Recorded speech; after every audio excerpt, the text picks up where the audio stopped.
This is author Jean Oram.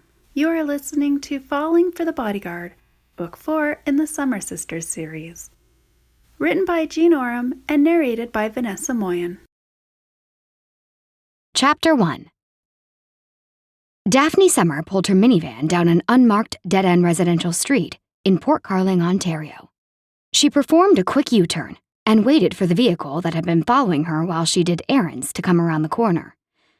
Sure enough, the truck turned down the tree-lined road a minute later, slowing ever so slightly as its driver realized its error. As the Chevy rumbled past Daphne's van, she made eye contact with the man behind the wheel. She knew that face. Evander de la Fosse. Turning the steering wheel, she blocked the road's exit with her van. She got out, arms crossed, and waited for him to reach the end of the cul-de-sac and turn around. Grateful her 5-year-old daughter was at a playdate with a friend and not with her, Daphne prepared to give the man a piece of her mind. The truck stopped, and Evander cut its engine.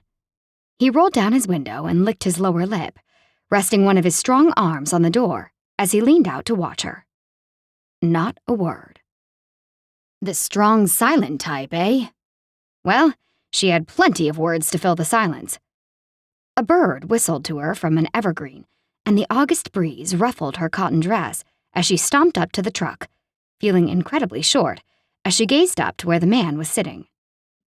She put her hands on her hips, well aware she was anything but threatening to the former Marine looking down at her with mild interest.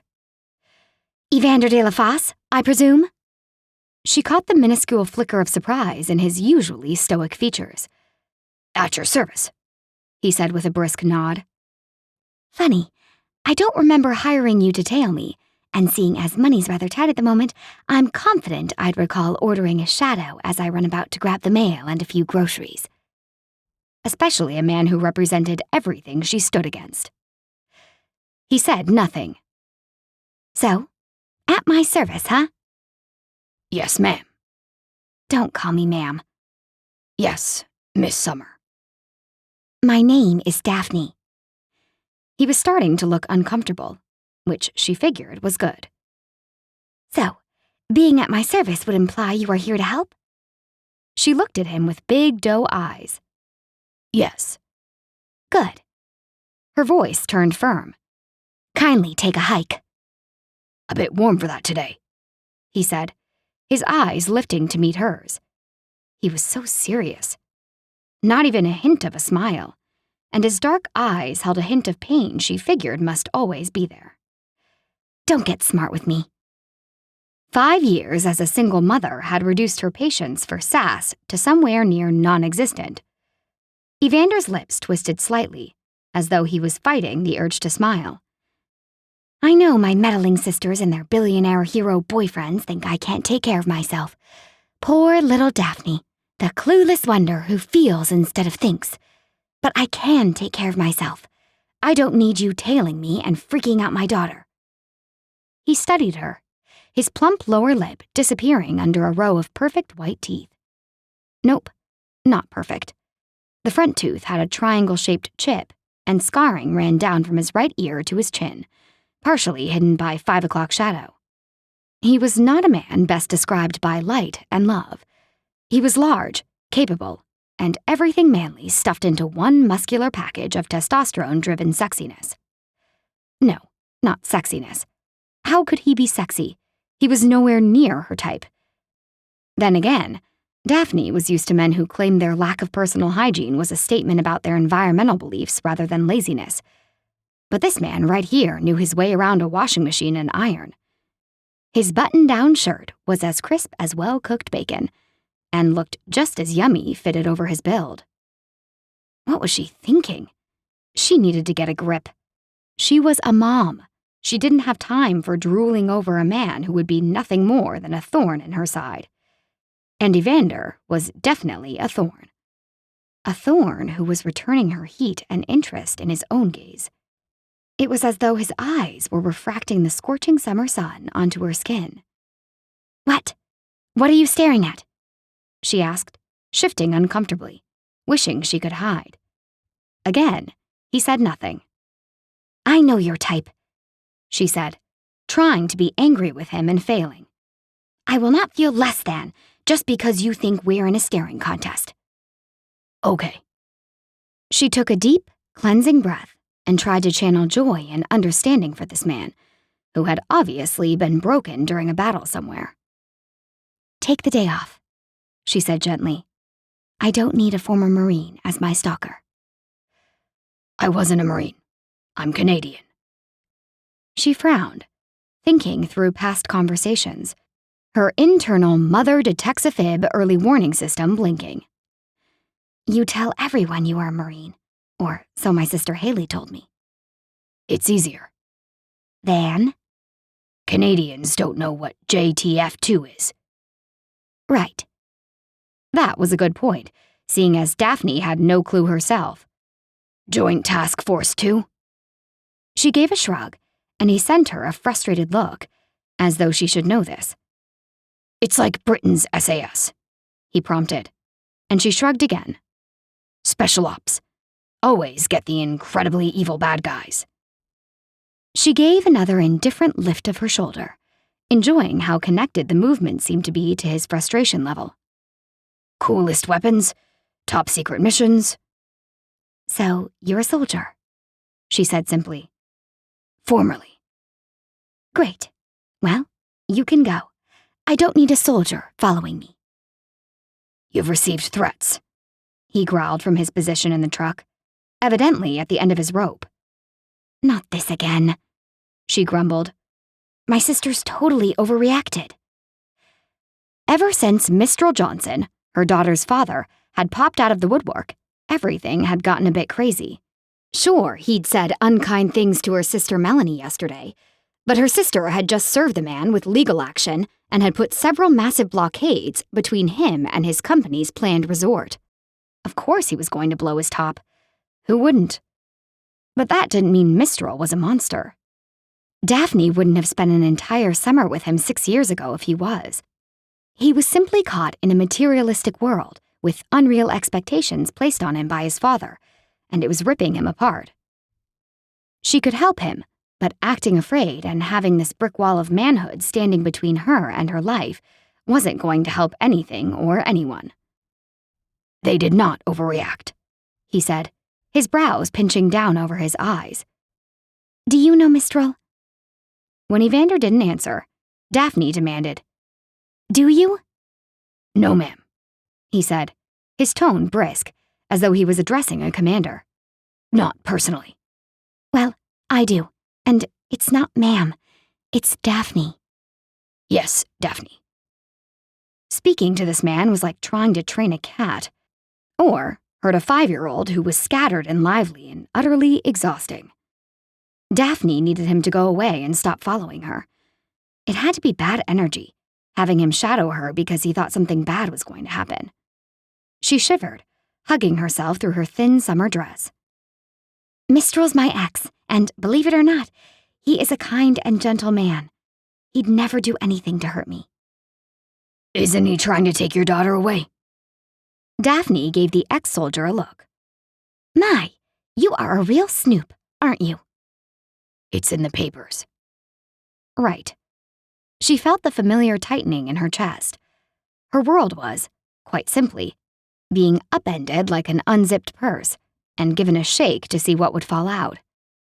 She just needed to hang tight, think positively, and let things unfold as they were destined to. The universe had a plan. She'd be okay. Mistral is under pressure.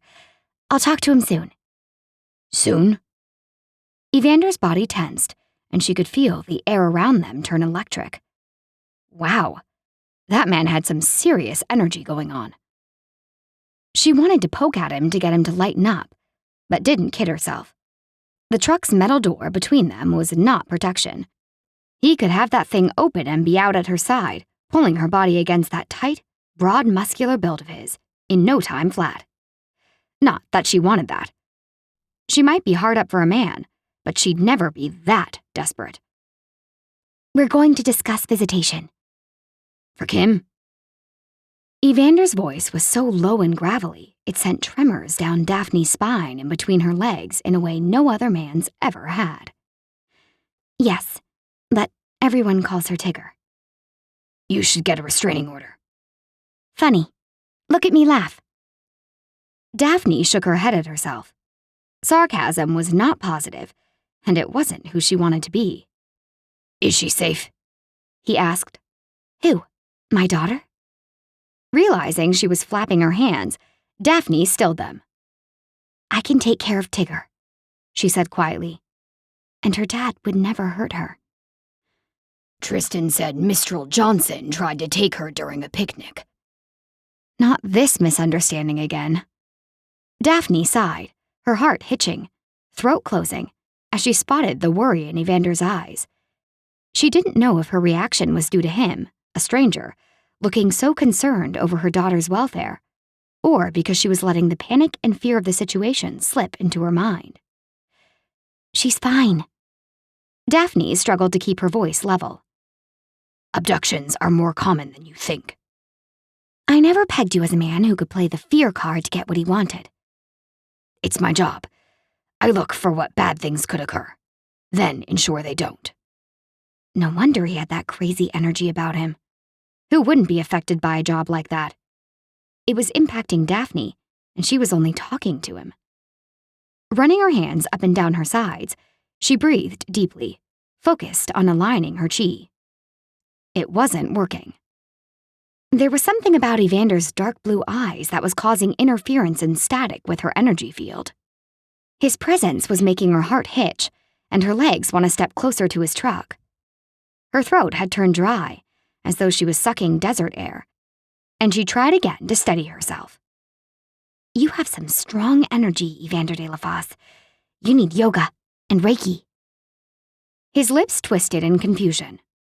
Right, she was being a hippie flake. She tried hard not to be like that around people who didn't get it. She closed her eyes, struggling to focus on the last things he'd said. Tigger.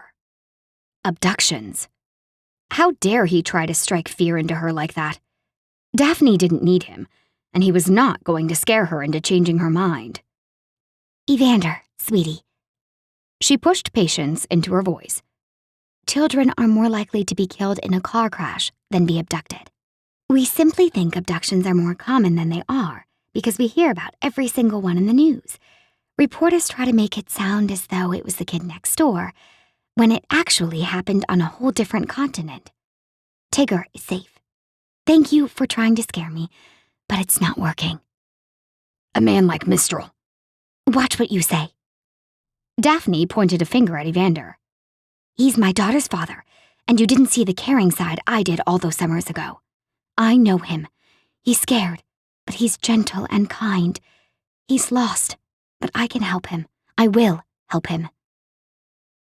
Mistral's father was incredibly hard on him, and Daphne had a pretty good idea how much pressure he must have applied on Mistral to make him give up not only Daphne and Tigger, but his own dreams of creating resorts that mattered, in order to follow in his father's footsteps business-wise.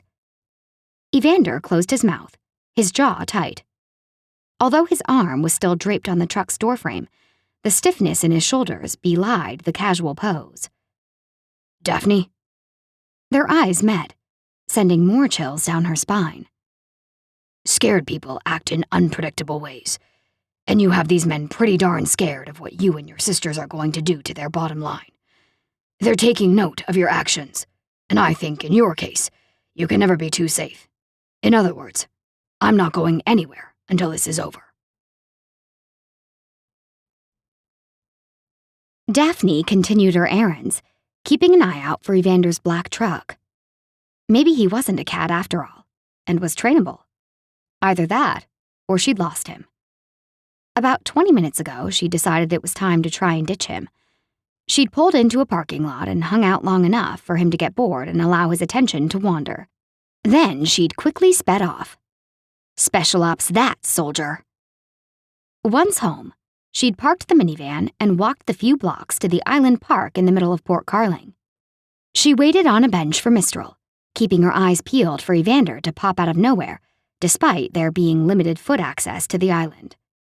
6 years ago, she and Mistral had had a summer to remember. And not just because she'd come away expecting Tigger. Mistral had been a ray of sunshine in the long tourist season of scooping ice cream at a local shop. While he'd looked like one of the rich summer boys her sisters always warned her about, he'd been different. One of the elite who vacationed in Ontario's cottage country, he could have easily acted as though he had the world in the palm of his hand, confident that everything would open up for him because of who he was, who his parents were, and how much money they had. But as she'd handed him his mint chocolate chip ice cream cone the day they'd met, he'd paused to look her in the eye, and had actually seen her. And in that moment, she'd known. Mistral was just like her, struggling with life. Whereas she was wondering how she was going to afford entering the University of Guelph's environmental science program, he'd been struggling with having a large silver spoon force-feeding him his future. Mistral was in line to take over a very large share of his dad's business when he turned 22 that winter, but he'd been lost and confused. On late-night walks, they'd wander the town hand in hand, him encouraging her to change the world, adding layers and details to her dreams as though he was a part of their fabric, and always would be. By the end of the summer, they had decided they were going to create a sustainable natural habitat with his money and her forthcoming environmental knowledge. Their little plot of land was going to teach people how to treat the earth without major consumption and the destruction of the environment. Daphne had shown Mistral there was more to life than what his parents believed, and he'd shown her that some people with money could selflessly help change the world. When the summer ended, he'd gone home to Toronto, and she'd stayed in Muskoka. They'd kept in touch for the first few months, emailing back and forth, phoning, texting, planning their future. And then she'd found out she was pregnant. Mistral slowly became more and more busy with his life in Toronto, shutting her out so thoroughly that he was gone by the time Tigger was born, leaving a gash so deep and wide, Daphne wasn't sure how she'd survive. The next summer, she'd seen him once, looking tired and drawn while crossing a parking lot. She'd had Tigger in her arms and was still feeling fat from her recent pregnancy. Mistral had caught her eye for a split second, his gaze softening as he'd paused. Then, he'd hurried on, forcing a laugh as he caught up with his friends when they noticed he'd fallen behind. The first time he'd met Tigger was a few days ago, and Melanie's boyfriend, Tristan, had punched him. Daphne rubbed her forehead, trying to remove the image of Mistral's bloody nose from her mind. Today, she had to show him that they didn't need a lengthy, costly custody battle.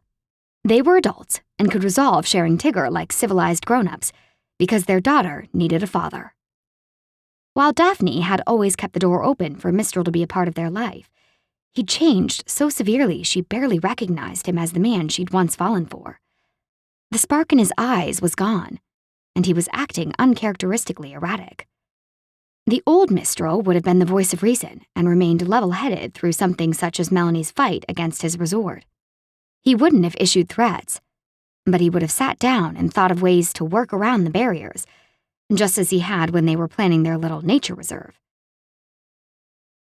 Daphne looked up in time to see Mistral come over the footbridge and onto the island, a park his company planned to turn into a parking lot.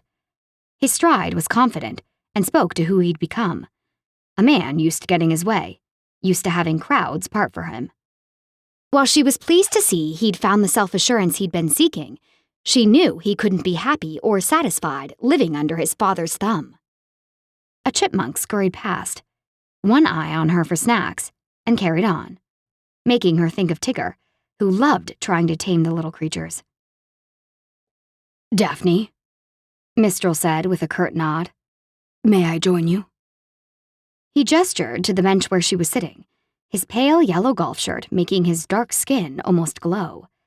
He'd always been handsome, but now his features were somehow more mature, more compelling.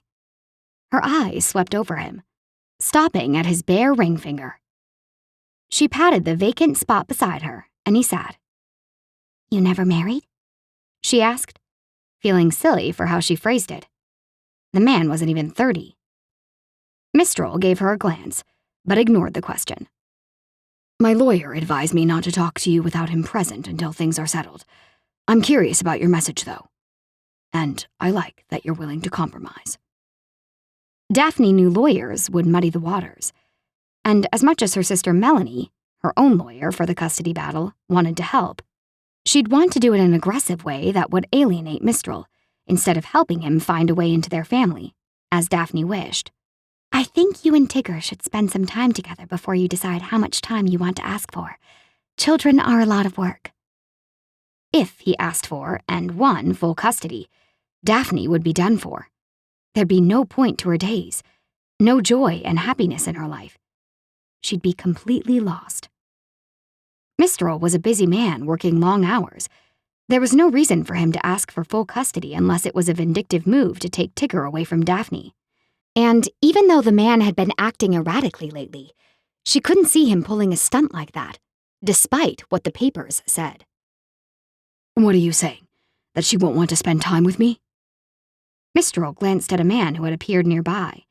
He was watching them closely, and obviously waiting for Mistral. I'm not saying that at all. Just that kids take a lot of time and energy. Who is he? Daphne asked, pointing to the man. He's my assistant. Well, he's staring at me as if I'm going to stab you.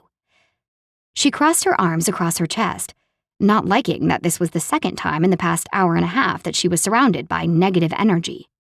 The way the man was watching them almost made her want Evander de la Fosse here, on her side. Almost. A rustling behind her made her jump and turn, moving off the bench. Evander.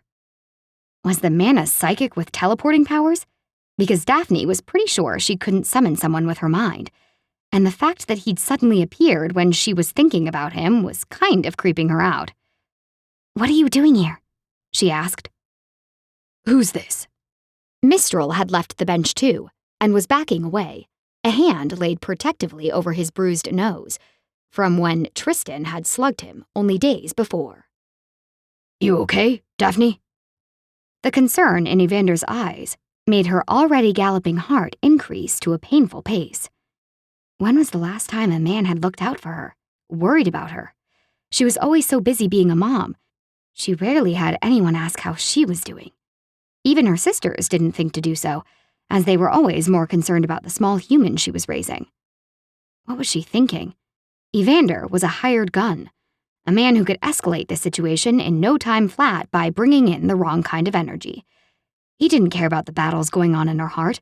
He was worried about the possibility of violence happening. Evander, please go. This isn't about you. Mistral smirked, and Daphne resisted the urge to tell him off. Evander crossed his arms, his massive shoulders bunching with the movement. I'm staying.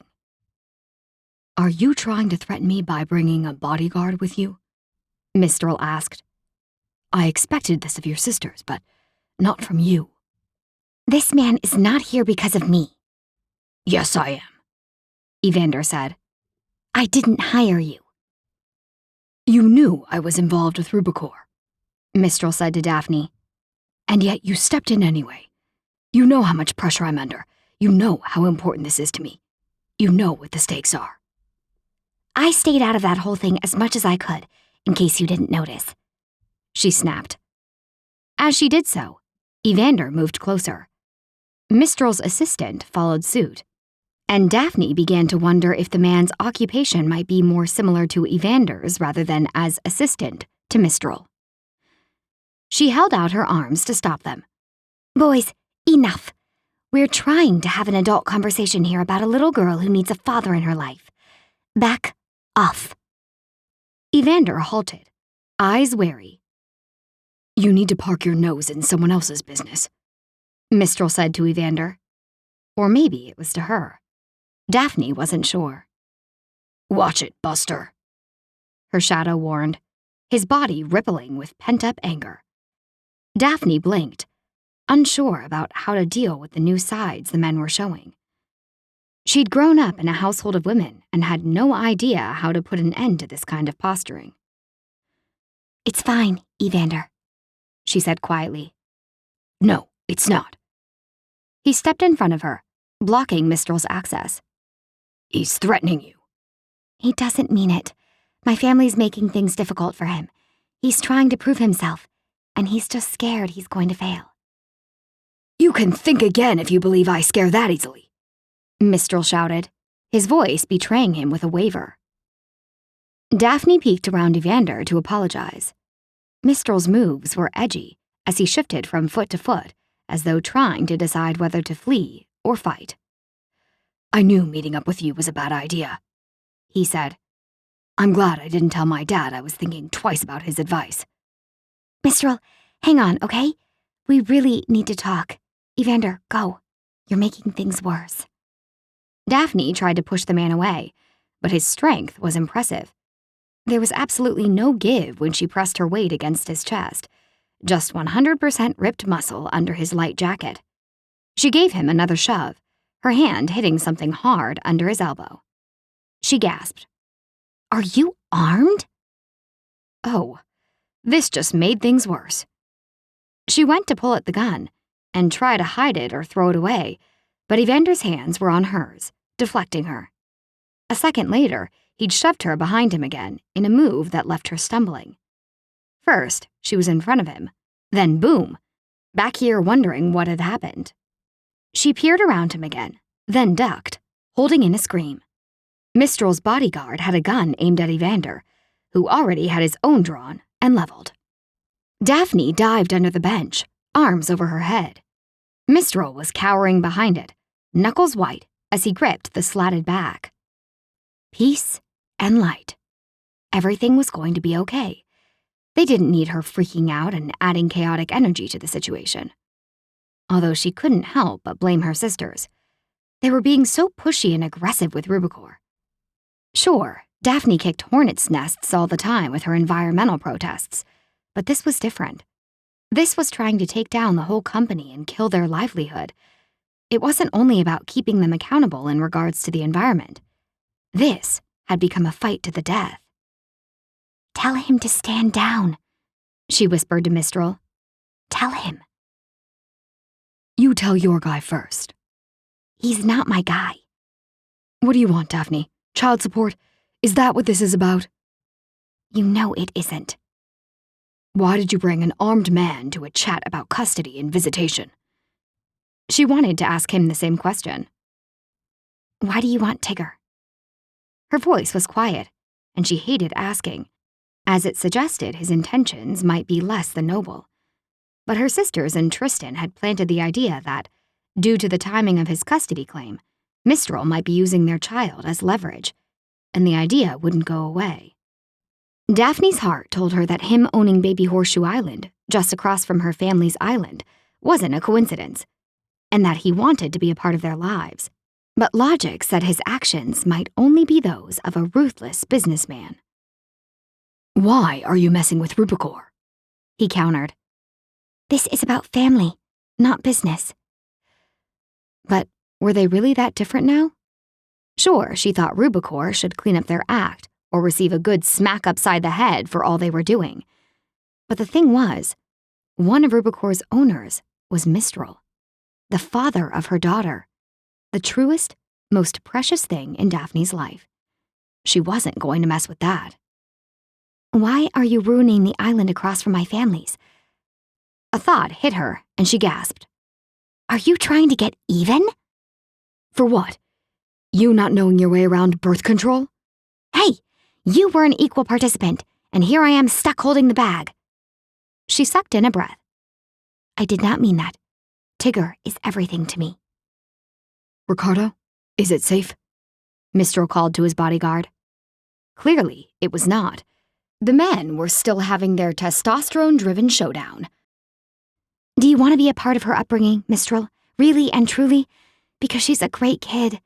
I'd hate to think... No. No negative thoughts or assumptions. Positive intentions only. Daphne still believed if she could help Mistral get what he needed in his life, that little something so he could break free of his father, the man could really live the life he was meant to. He snorted. You don't live in the real world, do you? What's that supposed to mean?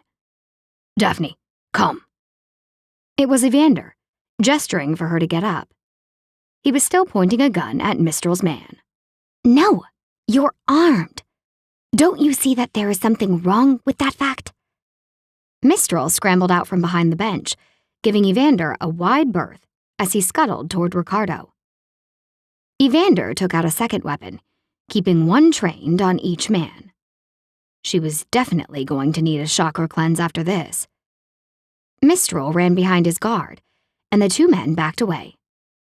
When they were finally gone, hightailing it over the footbridge, Evander shifted his second gun into its leg holster and held out a hand to help her up. Refusing his offer, she dragged herself out from under the bench, finding her cotton dress filthy with dirt. Evander's eyes darted around the island. He waved a hand at her, hustling her along. Come on, we're not safe here. Evander, stop. We're in Canada. They're just two scared men. They're not going to shoot me. Mistral's just... It's complicated. She brushed at her dress with brisk, agitated moves. At least the press seemed to have decided to take the day off from their hounding about the legal action Melanie was taking against Rubicor. And, of course, the small fact that Mistral wanted custody of his and Daphne's daughter. The media showing up for this blowout would definitely not have worked in her favor. As an environmental advocate, she was generally a fan of the press, good or bad, seeing as it helped raise awareness. But this would have ruined her chances of keeping Tigger. Evander's jaw tightened, and Daphne vaguely wondered what sort of dental problems he might have as a result of the tensing he did all the time. I'd rather be cautious than find out what they are truly capable of, he said. As I said before, scared men are unpredictable. Well, so am I. No, you're not. You're along for the ride. With a firm hand between her shoulder blades, he pushed her out of the park. I resent that, Daphne muttered, allowing him to lead her to what he felt was safety. He kept his hand resting on the holster under his jacket, his body ever alert. While she fought the sensation of being taken care of, she silently reveled in the fact that someone else was in charge, if only for a moment or two, so she could collect herself. Chapter 2. Evander felt alive as he escorted Daphne Summer home from the park in Port Carling, where Mistral Johnson had blown his top and revealed more than he'd surely realized. When Evander had taken on protecting the single mom and her young daughter, it was for the distraction of having a steady job to do, not for the money, seeing as he had more than he could spend in this lifetime. He no longer seemed to fit into civilian life, having lost some important synapses that connected him to humanity, to real life. And anyway, field testing new equipment in a low-risk, real environment was one of his favorite things to do, which made watching the Summers a perfect job. Perfectly boring. After less than 24 hours on the assignment, he'd been wishing another G8 summit would come to Gravenhurst and cause a fuss. That a prince would need Evander's former Special Forces training and protection services. The job of watching Daphne, despite the verbal threat from her ex, had been so uneventful that an hour ago, Evander had done the one thing a good soldier never did. He got cocky. He'd relaxed his guard while waiting for Daphne in that quiet parking lot. Sitting in his warm truck, he'd let his mind wander until a flashback from his earlier life as a high-risk elite protection agent had gripped him, and he hadn't fought it very hard. The flashback had washed over him, dragging him down like a determined undertow. It had been mercifully short, only about 5 minutes, but it had been long enough to allow Daphne a chance to slip away. When he'd finally caught up with her again, it was by sheer luck, or possibly good training. He'd spotted her flowered yellow dress in the park while he'd been driving over the drawbridge that separated the two parts of town. He'd barely gotten to her in time. People didn't pay him ridiculous amounts to add a little extra safety to their lives. People came to him because they were serious. When Tristan Bell had asked him to watch Daphne instead of Bell's own girlfriend, Evander should have realized the stakes. And yet, he'd made the mistake only a new recruit would make. Just because it was calm in the war zone, that didn't mean the war was over. A single mother of one. He didn't want to consider what might have happened if he hadn't come along when he had. He needed to pull himself together and focus. But war had changed him, and all he wanted to do was show Mistral and Daphne what a wonderful, healthy, vibrant little girl they had. Wanting to share a child wasn't something to get violent over. Yet every day, Evander saw individuals getting worked up over what he considered small things. If they looked beyond their sheltered and protected lives, they'd realize that good people were dying over things they regularly took for granted. People, children, mothers, fathers, families, civilians, and soldiers were laying their lives down in the streets for the things they believed in. Big things. But back home, folks were getting worked up because their expensive recording device didn't capture their favorite television show, or their neighbor shoveled snow onto their property. They were allowing small things to ruin their days, their lives. Evander wanted to grab them and shake them, make them open their eyes, to let them know just how good they had it. Food, democracy, clean drinking water, healthcare, religious freedom, public education, safety. Nobody was going to get blown up on the school run here in Canada. Realizing that his hands were in fists as he marched Daphne along, faster than she was likely comfortable going, he backed off, just as she wrenched her shoulder away. She wasn't out of breath from their brisk hike up the hill, which was good. In a foot race, they'd probably do okay. Always keep the weakest link in mind. Always know your viable exits. "I can walk myself home," Daphne said. Her dress was no longer clean after her dive under the park bench. She'd shown good instincts getting out of the way of the gun, which was something he could work with. Some people froze when faced with an armed attacker, making them an ideal target. That was tough, because it put Evander's own life at risk. And despite the number of times he'd thrown himself in front of things that should have killed him, he was quite fond of living. He stopped when Daphne halted. He eyed their surroundings. He'd rather they kept moving. She turned to him, her hands on her slender hips. "I said I can walk myself home." "Nope. Coming with you." He trailed behind her, giving her 6 inches of space, one hand on his gun in case her ex and his trigger-itchy buddy came by with a bright new idea.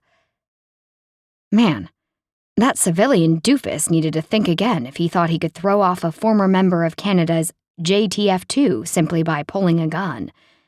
There was something about having tanks, missiles, grenades, firebombs, and landmines blowing up around you that made dealing with one gun look as basic as preschool. Daphne tried to walk faster, to slip out from under the protective hand he kept lightly over her shoulder blade. Keep her close. Know where she is at all times. Focus on possible threats and change in location. "What were you thinking, meeting him in the park?" Evander scolded. The slope had leveled out, and the tangled shrubbery to their right had slowly morphed into trimmed yards, where hiding was more difficult. "Haven't you heard of coffee shops, police stations, or lawyers' offices? And why did you try to shake me off?" "I told you to stop following me. It's not my fault you can't listen." Her attitude reminded him of his old commander. The man had been a take no gruff, tell it like it is, get to the point type. "Keep it straight and honest within the laws," had been one of his favorite sayings. "You don't call the shots," Evander said, echoing part of the commander's welcome to JTF2 speech. Daphne whirled on him, her dress flaring out around her shapely legs. "It's my life." "And I've been paid to protect that life. Those orders precede yours." "I'll pay you to stop protecting me." "You can't afford me." "Yes, I can." A flicker of doubt crossed her face. "You can't." He gave a small smile of satisfaction when her face flushed. "How do you know? I might have tens of thousands of dollars stashed away." "That's about what you'd need." She shot him a look of disbelief, and he said, "I'm elite, and don't come cheap. Besides, I'm loyal to the one who hired me. He makes the calls." "Loyalty among gunmen. Great." "It's what keeps us alive. Speaking of which, you really need to stop ditching me." "I don't need protecting," she said quietly. He knew she didn't quite believe the statement. "Did you notice your ex's bodyguard just drew a gun on you during conversation?" "Yeah, because he thought you were drawing yours." "Because you touched my gun." Evander enunciated the word slowly, waiting for it to sink in that weapons being drawn had been due to her actions, not his. You didn't tell me you were armed. You never touch someone's weapon unless you plan to use it. Or throw it away so things don't get crazy. Evander sighed. What was he going to do with her?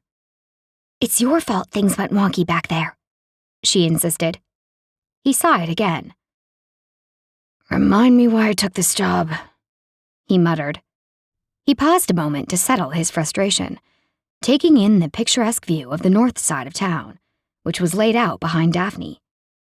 The Indian River cut through the small valley, creating a scenic backdrop for the woman, whose wild curls framed her delicate features, while the breeze pressed her thin dress against her curves. My eyes are up here, Evander. Your dress is dirty, he replied. Again, your fault. She brushed the garment with a long swoop of her arm and began walking again. He fell into step, positioned so that he could throw her down and shield her with his body at a moment's notice. She halted suddenly, and he slammed into her, wrapping an arm around her, holding her tight so they didn't trip. Her body was warm and soft, and it had been too long since he'd had a woman against him. He allowed himself to inhale, to savor the unexpected treat. What are you doing? She asked, wiggling out of his grasp. He released her, hoping his expression remained blank. This was starting to look as though it was going to be a very long week in his life, or however long it took to resolve this case. You're following me again, she stated, stomping away. My job. How do I ditch you? If she only knew the number of men trained in espionage that he'd managed to stay behind through gnarly Middle Eastern city streets, she wouldn't be asking that question. Then again, the single mom had managed to ditch him once, and there was the dead end she'd trapped him in too. He needed to get his head back on straight and start acting as though this was a critical matter, which he now believed it was. You promised you'd stop trying to ditch me. I did not make such a promise. Oh, and I was talking to Tristan earlier, and we decided your services are no longer required. You are dismissed. You suck at lying. Her jaw clenched, and for a second, Evander wondered if she was going to try and hit him. It wouldn't be the first time a peace-loving hippie had socked him. You're insufferable, she said finally, chin raised. That's what my mother tells me. Daphne looked him up and down, then eyed the width of his shoulders. You're a mama's boy? Being on speaking terms with my mother does not make me a mama's boy. Something niggled at the back of Evander's mind. His mom. Something was up with her. He knew that she would tell him in time, but the feeling that something big was on her horizon kept bumping into his thoughts, distracting him. How do I get you and Tristan off my back? Daphne asked. A large truck rumbled by on the narrow road, close to the sidewalk. Evander placed his body between the vehicle and Daphne, shuffling her back a few steps. For starters, get a restraining order against Mistral and his bodyguard, he advised. I am not getting a restraining order against my daughter's father. Then you'll definitely be stuck with me for quite a while. Some of us believe that love changes people. Weapons don't. She crossed her arms, scowling up at him. You love that man? He struggled to say man, instead of something derogatory. Mistral was not the one for Daphne, and Evander knew it without a doubt. Daphne's love, attention, and hopes were wasted on her ex. Whether I love him or not is none of your business. If you don't love him, then why are you defending him? Why don't you walk away and slam the door? Do you have kids? She asked. Female version of a landmine. He needed to watch where he placed his size 12 feet. No. Then don't pretend to understand. She turned and began walking once again. A few steps later, she stopped. It was going to take forever to get her back into the safety of her home at this rate. How do I get you to stop following me? Besides a restraining order, what do I have to change in my life? Tristan mentioned something about allowing your sister to move in with you again. So you wouldn't be alone. The safety in numbers theory. That would be a smart place to start. Are you kidding me? This is about Melanie? Because I'll have you know she doesn't have a right to tell me how to deal with my daughter's father, as though she knows what it's like to be a single mom. And neither do you, I might point out. Evander began herding her along, wishing they were less exposed. Going for a walk after having a gun drawn on you was not a bright idea. And as for the bit about her sister, if the two of them had been men, they'd be well over it by now, and enjoying a few beers, the water under the bridge having long ago reached the ocean. Add in handgun and training, as well as better security for your house. Those are the places I'd start. Daphne let out a sigh so gusty, he wondered how her lungs managed to hold that much air. You're making everything worse, more difficult, she said, not looking his way. The same could be said for you, he grumbled when she stopped again. Keep walking, woman. He gave her a light poke in the back, but she didn't comply. You're armed. Yes, and that fact put luck on your side only a few minutes ago, might I remind you. Now get moving. She gave a light laugh, and the sound hit him in the sternum like an unexpected punch from a heavyweight. This woman was simply overflowing with life, which, instead of making him feel more empty, made him feel, well, he wasn't sure yet, but he liked it. Daphne was everything he didn't have in his life, and never would again. Except for the danger part. He had that in spades. You have a nice laugh, he said, surprising himself. You carry a gun. Her breathing seemed a bit off as she added, 2, maybe more. He stepped closer, infringing upon her space. Does that make you uncomfortable? Yes. You can't just walk around with weapons strapped to you. This is Canada. He watched her closely so he wouldn't miss any emotions or internal truths she'd likely try to hide from him. How would you have felt if I hadn't been there and he'd pulled that gun? It wouldn't have happened if you were off somewhere else, Buster. You scared him. Daphne poked Evander in the chest. Hard. He rubbed the spot with the heel of his hand, watching her, taken aback by her strength. The fact remains that you were meeting with a man who brought along an armed accomplice. Accomplice? How sinister. Her tone was flippant and sarcastic, but she wrapped her arms around herself and started walking again, brow furrowed, head down in thought. Do you see it yet? He called. See what?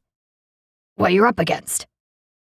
This woman was so independent, she'd stay clinging to a crumbling bridge, seconds from death, but determined to fix the structure herself, even if there was a crane on shore ready to help. She had stopped again, her eyes sliding away from his whenever she tried to meet them. Rubicor is my sister's battle. All I want is a father for my daughter. Daphne finally met his gaze, her beautiful blue eyes flecked with green and hazel. Can you understand that? I don't want a big mess, and with you here, a war is sure to break out. My dear Daphne, it already has. Evander let himself into his mother's house in Bracebridge and scooped up the orange tabby that was trying to make an escape. He called out, "It's just me," as he disarmed the home security system. He scratched the cat behind the ears, careful of the right one, which would likely get him clawed, seeing as old Rudolph was working on getting over an ear infection. "No going outside until you're all cleared up again," he murmured to the cat, depositing him on the floor, then picking up the potted geranium he'd bought on the way home. The cat meowed at the door, and Evander gently shooed him away with a foot. I know. You're ready to go on a mission and hate sitting on your paws until you receive the go-ahead. I get it, buddy. But there's no way I'm letting you out until you're through the twice-a-day meds. You're too unreliable. His life had boiled down to providing risk reduction to a feline since returning home late last winter. What a use of his skills. Rudolph swore at him with a haughty flick of the tail, and Evander scooped him up again, tucking him under his arm. He made his way to the back of the old Victorian, which had been rambling even before the previous owners had added to it, and found his mom sitting in a wingback chair. Florence was watching the evening light change over the sloping yard, the sun's fading rays highlighting certain flowers in the garden just beyond the window. She was lost in thought and looked up when he entered the room, but was not fully present, her usual buoyant self lost in untold secrets. He plunked the cat on her lap and pulled up a tiny padded footstool, cramming his massive build onto it. He handed her the potted red flowers. In case we get an early frost and the sunflowers don't make it to blooming. And you may have to take over Rudolph's eardrops. The cat scrambled off his mother's lap and hightailed it out of the room. Florence frowned after him. He understands English, you know. She gave Evander a smile, her dark hair streaked with gray whisked back into a casual bun at the nape of her neck. She was tall and stately, but seemed wan. You're lucky you weren't holding him, or you would have got scratched. Again. She gave his hands a pointed look. The woman I'm watching needs more security. The single mom? Someone pulled a gun on her today. Florence's eyes widened, and she sat straighter. What are you doing here? You need to be guarding them. I was relieved by Chuck. Chuck? She gave a scornful snort. Evander chewed on his lower lip, then stood. Chuck wasn't the most attentive or well-trained bodyguard Evander's old buddy Tyrone Bellingham had working for his security company, and Evander had bitterly complained about that fact to his mother on more than one occasion. The only thing reliable about Chuck was that he was the weak link on any job, which meant Chuck shouldn't be the one on night watch after what had gone down today. Excuse me a moment. His mom gave a nod, and Evander pulled out his cell phone, moving into the next room, sending Rudolph scuttling from his hiding spot, belly low to the floor. Evander braced a hand on the oversized doorframe and called his boss, Tyrone. Hey, it's Evander. We need better security on the Daphne Summer case. Tyrone cursed under his breath. What happened? Nothing further. Thank goodness Tristan had had the presence of mind to switch Evander from Melanie to Daphne that morning. Have you checked in with Tristan? Of course. As soon as you told me about what happened in the park. He says nothing happened over there today, but he's adding a couple of extra patrols around his house as a precaution. And word on the street is that the Hells Angels are watching out for Melanie. Tyrone gave a small chuckle. Good. I emailed the extra background checks you wanted about a half an hour ago. Thanks. Is there security on their mother or the other two sisters? None has been requested through my firm, so I can't say for certain. But last I heard, Finian and Haley have their own private detail that's moving with them. No word on Maya or the mother, Catherine. Last month, Daphne's eldest sister, Haley, had needed Evander to help ward off the frothing paparazzi when she'd hooked up with the movie star, Finian Alexander. Since then, the photographer had been on the road, with short stopovers to her home in Muskoka, and the star had been off filming and opening movies, meaning they had stepped beyond the local services Tyrone generally offered. Daphne needs 24/7 security, and you need to up her to a level 4. Evander said. You need someone better than Chuck. 4? Tyrone protested. Tristan's only paying for level 1, man. Basic tailing and intervening as needed. We don't make those calls. We just deliver what they order. I know. She's not a dignitary. She's a mom, and she's in danger. Evander had done a full dossier on the family last month when he'd covered Finian, needing to know what he was getting into. At that time, he'd found pretty much nothing on the Summers, but since then, things had definitely changed. In the past 6 weeks, 3 of the sisters had hooked up with rich men. They co-owned a cottage that was about to go up for tax sale, and none of the Summers had much in the way of money. He was trained to look for connections, and these sudden hookups felt as though they went beyond simple coincidence. Something was at play here. Whether it might impact the case, he didn't know, but it was worth keeping in the forefront of his mind. We need to do some pretty serious paperwork, Tyrone said. Permits, consent, release forms, and more if we want to intervene at level 4. She needs more than Chuck across the street at night. Tyrone sighed. I'll pay the extra, Evander muttered. You're going to end up paying to work this job. As an unannounced member of the Billionaire Boys Club, Evander didn't have a problem paying the bill in order to keep Daphne safe. She was a mom. In his mind, keeping her safe no matter the cost was a no-brainer. Fine, whatever. I need the sanity the distraction will bring. The world's richest security guard pays to work for me so he doesn't have to think about the fact that princes don't pay him to get blown up any longer, and he's just a measly civilian like the rest of us. I should make that my company motto or something. Shut up. Talk to Tristan about my recommendations, and in the meantime, I'll cover any additional expenses. It wasn't as if Evander had anything better to do. He wasn't fit for the army or high-risk elite security any longer. His leg had healed well enough from the blast that had earned him the big payout from the Middle Eastern prince he'd saved, but not enough for the work he used to do. Has your impartiality been compromised? Tyrone asked. I don't have a crush on her, if that's what you're asking. Him with Daphne? It was obvious that the two of them would never see eye to eye, nor get along. It didn't help that Evander was no longer made for real life, and everything about Daphne was innocence and genuine vitality. Life itself. Plus, she had a love child with that good-for-nothing piece of work, Mistral Johnson, who had a silver spoon welded into his mouth. That guy knew nothing about the struggles of the real world, assuming there still was one. Ever thought that maybe the police should be watching her? Tyrone asked, and Evander knew his friend was going to approve upping the security on Daphne no matter what it took, but was checking him for emotional baggage attached to the case. Ever think maybe they don't have the manpower to do it right? I hate it when you get like this. You know that? You've hated me since boot camp, when I threw your heavy butt over that wall when you couldn't make it on your own. Evander gave a smug smile, waiting for the retaliation he knew was coming from his longtime friend. You had to throw everyone over that wall.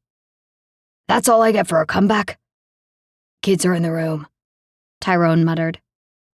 When the man had finished his first tour, he'd come home to be with his wife and kids, opening a security business. But frankly, it didn't get a lot of action in the danger department, and he was getting soft. The man was using his hard-earned skills to spy on unfaithful spouses more often than actually protecting anyone's life. Although some of those wives sure got dangerous when they saw photographic evidence that they were no longer honored and cherished by their husbands as the one and only. Don't let it get personal, man, Tyrone said. Don't let her get under your skin and skew your judgment. I haven't gotten soft like you, Tyrone, Evander said, ending the call. He thought about Chuck watching Daphne. The man was being paid to sit in a car across from the house and was likely sleeping on the job. Any enemy worth his salt would take full advantage of that, and after what had gone on today, Evander knew he had underestimated the crazy side of Daphne's ex by at least a full point. He rejoined his mother in the sitting room. Have you eaten yet? He asked, knowing she hadn't. In fact, there was no hint of supper, despite it being after 6. I was waiting for you. She still hadn't moved from her chair, and Evander knew without a doubt that something was up. You okay? He asked lightly. Florence waved him away. Just thinking. He picked up a plate that was littered with the corner crusts from her morning toast. It was unlike her to leave them lying around. Pausing in the doorway, he watched his mother, feeling torn. I can hear you thinking all the way over here, she said, without turning around. He took his spot on the stool again, placing the plate on the floor so he could grasp his mother's cool hands. They always felt so small in his, and he stared at them in wonder. How could a woman who'd won boxing matches in her youth have such delicate fingers? What's wrong? She asked. He drew in a long breath. Are you going to be okay on your own? I have been for years. He knew the comment wasn't intended to make him feel guilty, as his mother had always encouraged him to go out and see the world, even going as far as to join the Navy. Still, the guilt he felt was uncharacteristically strong. She needed help, but obviously didn't feel she could ask for it, for fear of interfering with whatever he had going on, which meant it was big. Frustration welled up inside him, threatening to burst out his anger. "Go. She needs you," his mom said. "I'll hold supper." I shouldn't be longer than an hour or two to get things sorted out. I'll bring pizza home if you haven't eaten by then. He stood and gave his mother a light kiss on the forehead, unable to dismiss the feeling that she needed him. "Can you give Rudolph his treats before you go?" The cat came into the room, meowing perkily, and Evander scooped him up, heading to the kitchen to doctor his ear. With the cat fixed up and only one new scratch on Evander's hand, he unlocked the carriage house out back where he kept his gear, knowing that every moment he took to get ready was a moment Daphne was poorly protected. It was time to move. The clock was ticking, and his nervous system tingled in anticipation. But he needed to get himself prepared. Take it slow and methodically. Think things through. Taking a minute now could save 10 later. He placed a GPS tracking button in his front pants pocket and double-checked the ammo clips for his holstered handgun, as well as the one strapped to his leg. Knife, present and sharp. He moved on, rifling through his meager gear with purpose. A lot hadn't come home with him from the Middle East, and he had been slowly restocking again. He debated taking his entire duffel of supplies, but instead chose carefully. He didn't have permission to do any of the things he planned to do to the woman's house. He needed to be discreet. He didn't know Daphne well, but he knew she wouldn't appreciate having her house monitored, even if it was for her own safety. He held a bug in his fist, contemplating. He lowered his hand, dropping the bug back into its case, leaving it in the duffel. Later. Priority items first. The monitoring gear he needed fitted in a large zip-top bag, and he placed it in his truck, wishing it had a back seat, before going to check on his mom once again. His leg was bothering him today, and he needed the spot above his knee as he entered the house. "Just me again," he called, wincing as the security alarm went off. Digging through the pockets of his cargo pants, he pulled out his phone, silencing the alarm. If that app ever stopped working, he'd be doomed. He was getting rusty, fast, just like Tyrone. He needed more discipline, as well as a schedule. "You'd think this place was Fort Knox," his mom said from the other room. "But then again, you always liked your toys." She gave a light laugh, followed by a cough, as he entered the sitting room. "You sure you're okay?" The cold that had been wearing her down seemed to be going on for much too long. "I can take you to the walk-in clinic tomorrow night after my shift." A woman is allowed to cough without dying, you know. A feeling of dread settled deep within him. "Who said anything about dying?" "It's just an expression, Evander."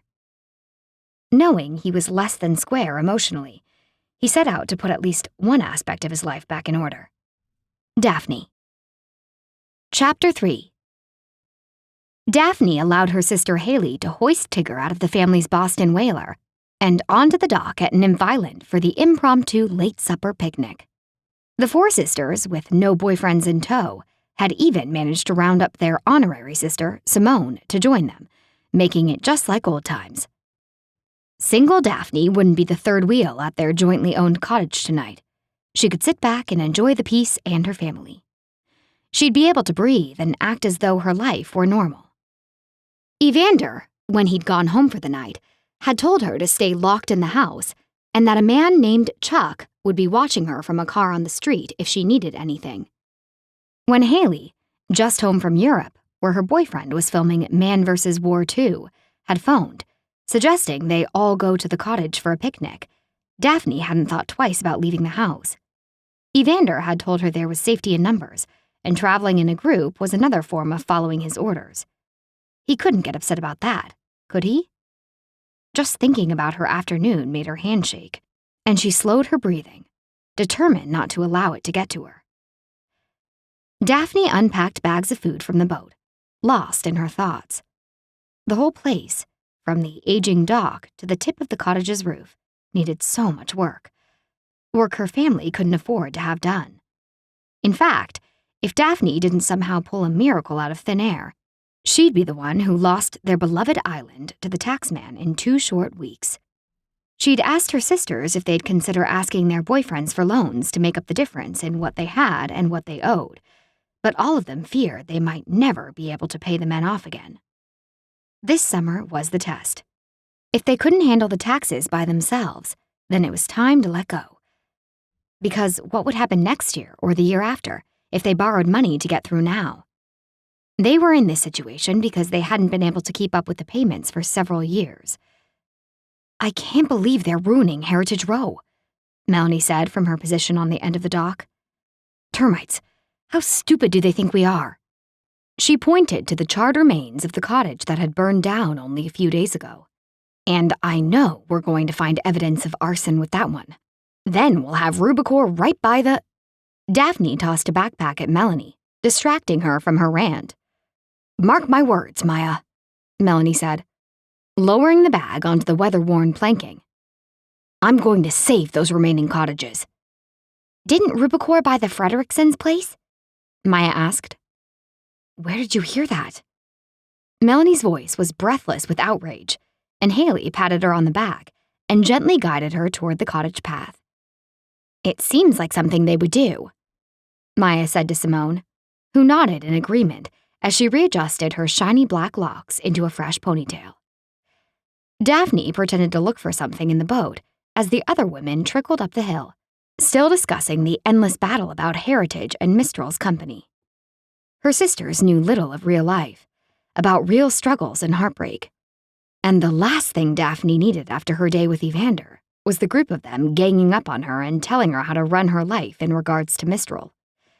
Typically, if they talked about Rubicor long enough, her ex-boyfriend, one of the company's partners, would come up, as well as a lecture about how Daphne should deal with things. She climbed out of the boat once everyone was well ahead of her. Her daughter was already halfway up the path, grinning from ear to ear, pleased to have her aunts together here, at her favorite place in the whole world. With a flounce of her party dress and a flash of her bare feet, Tigger vanished up the last turn, Haley hot on her heels. On the cottage veranda, minutes later, Daphne began unpacking the picnic, with Simone quietly helping. Soon, a feast was laid out on the outdoor dining table, and they all sat down to eat. Tigger, bouncing in her spot as she ate the last bite of her potato salad, asked, "Can I go work on my fairy houses?" At Daphne's count, her daughter had built about 15 elaborate fairy houses around the island. They were made of driftwood, leaves, pine cones, small pebbles, and other natural treasures, plus coins her daughter had collected with the make-believe fairies in mind. Daphne nodded permission, and Melanie pushed away from the table, saying, "I'll go with you, Tigger. I want to see the latest editions." "Can I come too?" Simone asked. Tigger snatched her hand, pulling her from the table. "Maybe the fairies need new dresses," the woman asked, waving over her shoulder to the sisters left behind. She owned her own boutique in Port Carling and had begun to branch out, designing her own fashions, in particular 1950s-inspired sundresses that looked amazing on Melanie's curvy figure. Daphne had been half hoping Melanie would stay at the table so they could resolve their recent differences, including Tigger's father in their lives. Instead, her sister had taken the first excuse to run off. While Daphne wasn't quite ready to allow Melanie back into her house, she needed Evander and all his intensity out of her space. Tigger ripped up the hill, chattering a mile a minute, her excited voice fading as the three moved out of earshot. Haley and Maya exchanged a look, and Daphne tensed. This whole excursion had been a setup, and she'd walked right into it. Maybe she did need Evander in her life, if only to protect her from her sisters and their traps. Maya cleared her throat. "There's no easy or gentle way to say this, but the upshot of it all is that we think Mistral is dangerous, and you should avoid him. Get a restraining order." Haley quickly added, "He pulled a gun on you today." "How did you know about that?" Daphne stood, palms flat on the table's cool surface. There was a chill in the air, and it seeped into her bones. "Have you been talking to Evander?" "This is getting out of hand," Haley said, brows pinched together. "No, everyone's interference is getting out of hand. A simple, peaceable situation went south because Tristan's hired gunman, Evander de la Fosse, was there." Thank goodness he was, Maya said, arms crossed. I can't believe Mistral pulled a gun on you. He didn't pull a gun on me. Shivers ran down Daphne's spine. It was his bodyguard, and he only did it because Evander was there, minding my business and acting as though we were in the middle of a war, not peace talks. It would have been fine without him around. Why does Mistral have an armed bodyguard? Haley asked, eyeing her sideways. Because I have a big thug following me around and scaring everyone. That's why. She sat, pushing her fingertips against her eyelids. If Evander hadn't been there, then Mistral's guy wouldn't have gone off his rocker. Mistral and I could have sorted things out like two civil adults. It's a silly, exhausting, negative, expensive waste of time to tie up the courts with this. Civil adults don't draw guns when discussing the custody of their child, Maya stated. Is that why you were talking to him? Haley asked. Didn't Melanie tell you to only talk to him through lawyers in court? Melanie has very different views about how to go about this. It's my child, my life. We know you and Mistral had an amazing summer, Haley said uncertainly. And we all thought it would lead to you two marrying, but things... She trailed off, eyes cast down. I was hoping to have a real conversation with him, Daphne said. One where nobody else could meddle and push their own agenda. But thanks to Tristan, and probably Melanie too, their nosiness just cost me and Mistral some major trust today. Daphne felt the energy drain out of her and realized that as forgiving as she was, it was going to be difficult letting this one go. She was mad at Mistral for allowing the situation to get out of hand, mad at Tristan and Melanie for interfering and not consulting with her first, mad at Evander for not telling her he was armed. Why couldn't you have handled that conversation in a safe place with lawyers present? Asked Maya. Mistral doesn't want Tigger as a daughter. He wants her as a pawn in this fight. She waved her hand in the direction of Baby Horseshoe Island, where his company was buying up land and planning a massive resort. Mistral reached out to me a few weeks ago about being in Tigger's life. I owe it to him to have the conversation without assuming he has less than honorable intentions. He reached out because we're attacking his company, Maya stated simply. Everyone assumes that they know Mistral better than I do. I know the real man. You don't. If given the chance, Daphne knew, under all the trappings of money and success, she'd still find the man she'd fallen for all those summers ago. Not for herself, but for her daughter. Tigger needs a father. Finian adores her, Haley said of her boyfriend. And Connor too, Maya nodded, eyes bright. A real father. A man who will be there always. They'll be there, Haley said. Right. Where is Finian now? Daphne asked. Well, he has his movie. Haley trailed off, looking to Maya for help. While the sisters' new boyfriends had been amazing with Tigger, acting as surrogate father figures, the fact was they were influenced by new love, and it wouldn't last. They'd forget about her daughter and move on when they had kids of their own. Tigger needs a father of her own, someone who will be a stable, constant presence in her life. Of all people, we should understand that, having lost our dad. And right now her biological father is reaching out. That isn't something I can ignore just because the timing isn't convenient. I'm going to assume the best until there's a reason not to. Her sisters opened their mouths to argue, but she held up her palm, her body shaking with pent-up hurt and anger. Wordlessly, she fled to her bedroom in the cottage. They didn't get it, and never would. Mistral may not have proved himself in the past 5 years, but she at least owed him the chance to try. It was easy for her family to think Mistral would use Tigger as a pawn in his company's fight against them, but Daphne knew him. She knew he was still the same man inside, wishing he could be more than a shrewd businessman, following the path that had been laid out for him by his parents. She believed in the old Mistral that she'd fallen for, even if he hadn't shown that side to anyone else. And the fact was, he had reached out first. Then the papers had caught wind of the news and twisted it into something negative and judgmental, trapping Mistral behind a wall of publicity he couldn't break through while still saving face. But if Daphne could find a way to be there, if she could get some positive press, then maybe he could find his way across to her, to them. Her ex-boyfriend wanted and deserved to have the opportunity to be in Tigger's life in all the ways his own father hadn't been.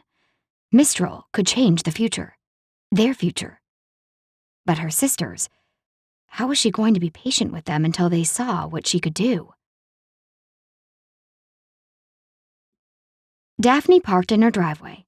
She rubbed her eyes and stared at her small clapboard home until the minivan's headlights turned off to save battery power, plunging the yard into near darkness. While Melanie had lived with them for only a few days before their disagreement over Mistral, their house felt emptier without her, and Daphne wondered if they would ever manage to get back to the place they'd once been, close and tight. At the picnic last week, Mistral had been trying to befriend Tigger, but then Tristan had misunderstood the situation and ended up nearly breaking Mistral's nose. That had led to a difficult conversation with Tigger, where Daphne had tried to explain that the bad man was actually her father. Contemplating spending the night in the van so she wouldn't have to disturb her sleeping daughter and go through the whole "I want Auntie Melly Mellon to come over and tuck me in" fight that always broke her heart, Daphne continued to gaze at her house. How could she get her 5-year-old into the house without waking her? When the child was smaller, no problem. But now, she was just too big. Daphne was going to have to wake her, then go through the whole crazy process of dealing with a kid who just had a power nap and was ready to take on the planet for another 2 hours. Daphne wanted her own bed. She wanted peace. She wanted quiet. She wanted to not think about how muddled and messed up her life had become over the summer, which meant that she'd likely stay up most of the night painting sunflowers to keep her thoughts at bay. This summer, she'd been selling quite a few of her paintings at the local farmers' markets and had earned over 1/3 of what she needed for the cottage's tax bill in order to prevent it from being seized. She could pull an all-nighter at her easel, then if inspiration was thick, skip the protest on watershed issues she planned to lead, maybe even the Bala market, and paint through the day until it was time for work in the afternoon. A dark figure rustled past a bush along the side of her house. The person was moving with confidence that didn't scream bad intentions, and Daphne quietly opened her van door. She slipped out, then locked it behind her. For a second, she wished she had Evander at her side. He was powerful and intimidating, amazingly muscular, and yet nimble. Her mind drifted to the rippled skin that ran down the side of Evander's cheek. The scarring continued under the collar of his shirt and made her wonder if it was the reason he was no longer in the army. Undoubtedly, it was responsible for that sharp, haunted look he carried in his hazel eyes. Why was she thinking about him? He'd just escalate whatever this was into something awful. It was probably her neighbor wondering if Tigger had kidnapped his cat again to dress it up and have tea parties. A squirrel raced across Daphne's path, and she held in a startled squeak, snatching Tigger's Cabbage Patch doll from the lawn before sneaking around the corner of the house. The figure was gone, and she let out an inaudible sigh of relief. She paused, listening. Nothing. She slipped off her flip-flops, the grass almost painfully cool under her feet. Daphne held the doll by its legs, placing Maple's hard plastic head on her shoulder. Maple would make an excellent weapon if need be. Daphne had experienced that firsthand when she was still figuring out that sugar made her daughter go absolutely bonkers. She'd been in the wrong place at the wrong time when Tigger and Maple had been having a dance party on the living room couch. Daphne's cheeks smarted just thinking about the way Maple had made contact with a bruise-causing crunch. At the back corner of the house, Daphne took a quick peek, hidden by her John Cabot rosebush. Its soft fragrance filled the air as she watched an impossibly large man on the back step reach above the door jamb, sticking something to the wooden clapboard. He stuck something else on the door itself. Leaning away from her, he arched his broad shoulders over the stair's metal railing and repeated the process with the kitchen's sliding window. Satisfied with his work, he turned, facing her from his elevated position. Hi, Daphne. Darn. Hi, Evander. What are you up to tonight? He asked. I'd like to ask you the same. She marched out of her hiding spot, still clutching the doll, although she allowed it to drop from her shoulder. She joined him on the cement step and reached above him to yank the thick sticker she wouldn't have noticed if she hadn't seen him apply it. She handed it back to him before turning to dismantle the rest. Evander caught her wrists in his hands. Not too tight, but enough to let her know she couldn't get away. What are you doing to my house? She demanded, other than trespassing. Setting up a monitoring system to help keep you and your daughter safe. Daphne's shoulders dropped. Her righteous anger suddenly washed away.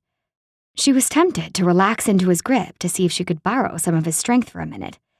One of the hardest things about being a single mom was having to be strong all the time. And right now, the thought of being unsafe in her own home made every bit of bravado and strength she'd built up over the years slip away. I don't want to be spied on, she said softly.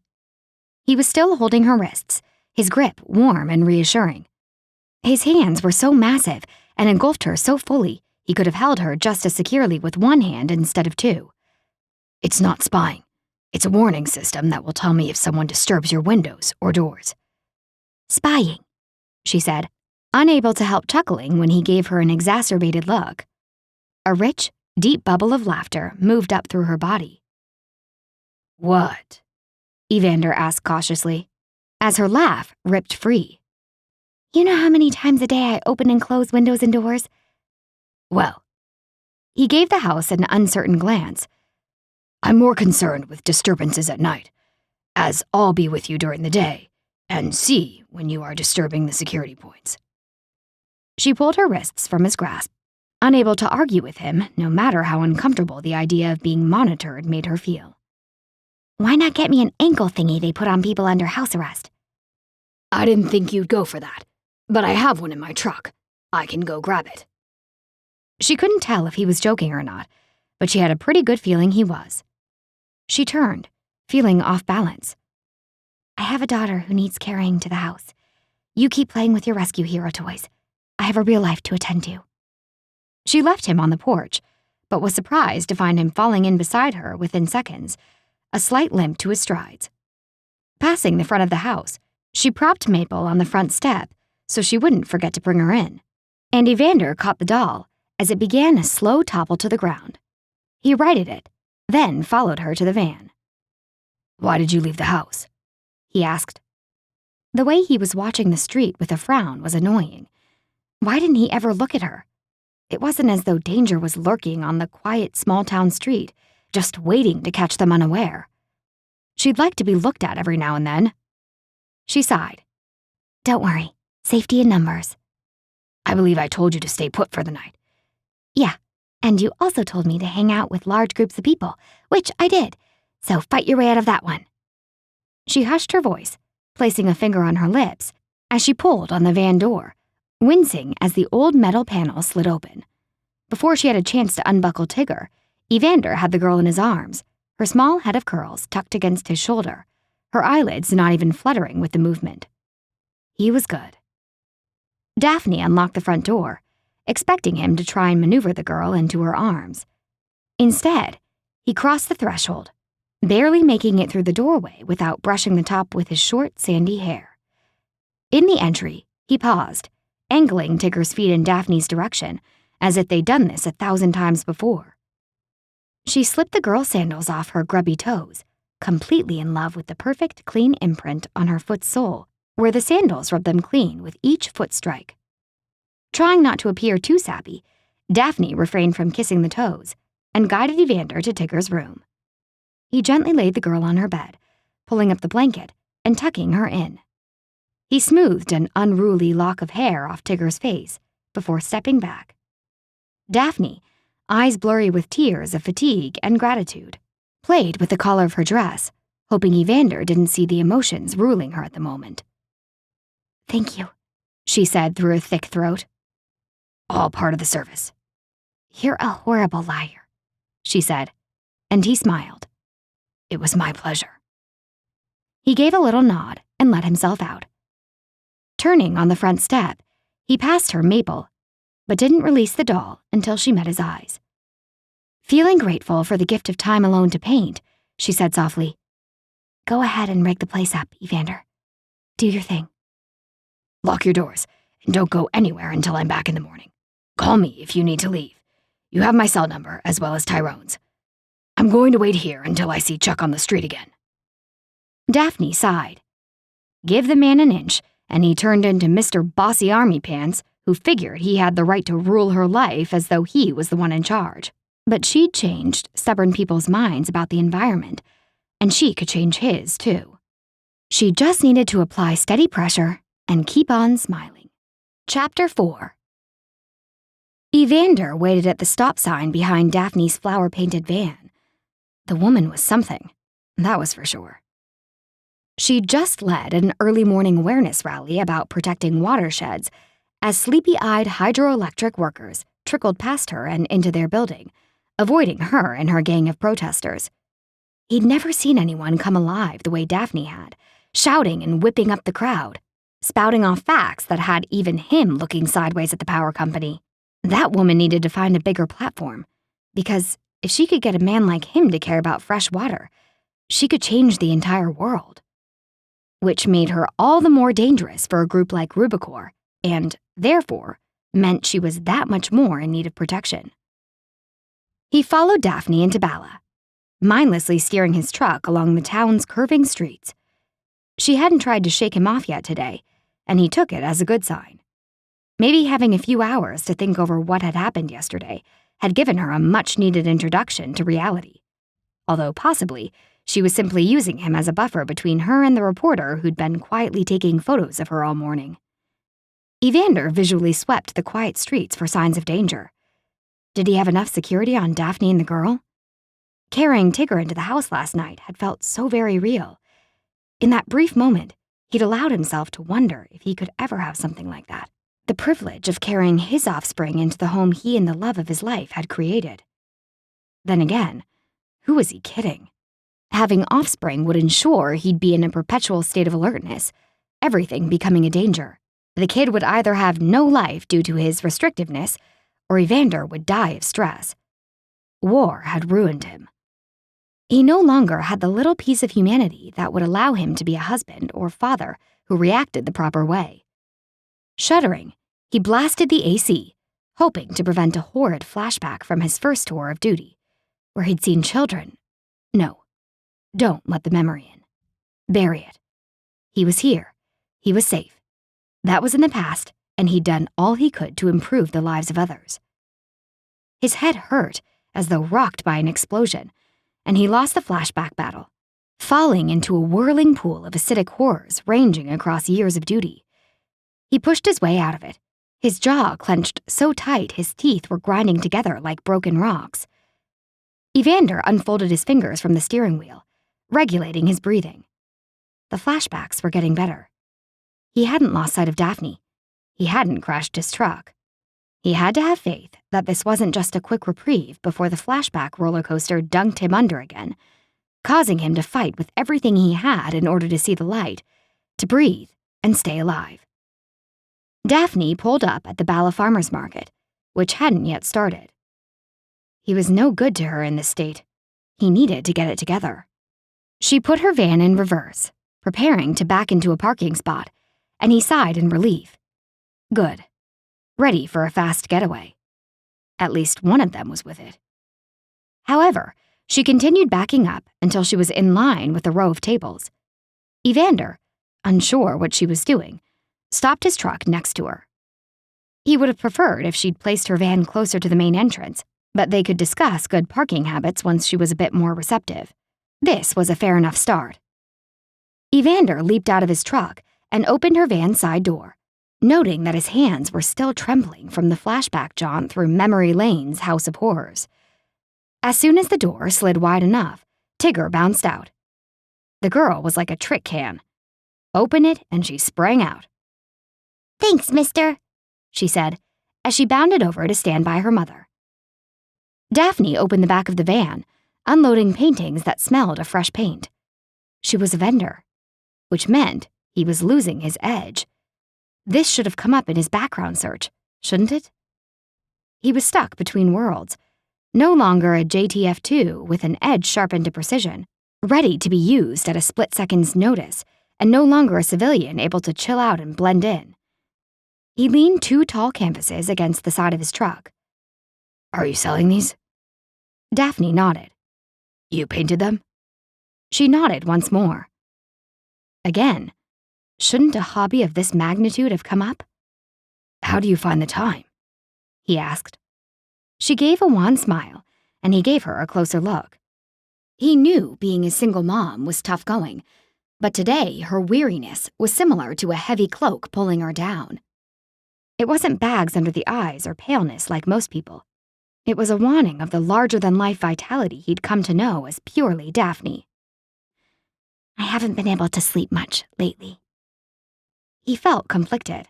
If she wasn't sleeping, it could mean she was actually concerned about her welfare and might cooperate. However, he also knew sleep deprivation was an effective form of torture that he wouldn't wish on anyone, and could result in poor judgment. Mom, can I get some cotton candy? Tigger asked, tugging at her mother's dress. No sugar this early in the morning. There are apples in the van. Do you have any candy? Tigger asked Evander, a hopeful look in her eyes. Do I look like the kind of man who carries candy? That stuff will rot your teeth. No, it won't. I brush 2 times a day. She held up 2 fingers, as though that would buy her a yes. Have the apple. It will make you feel better. I'm not sick. Who are you? Evander de la Fosse.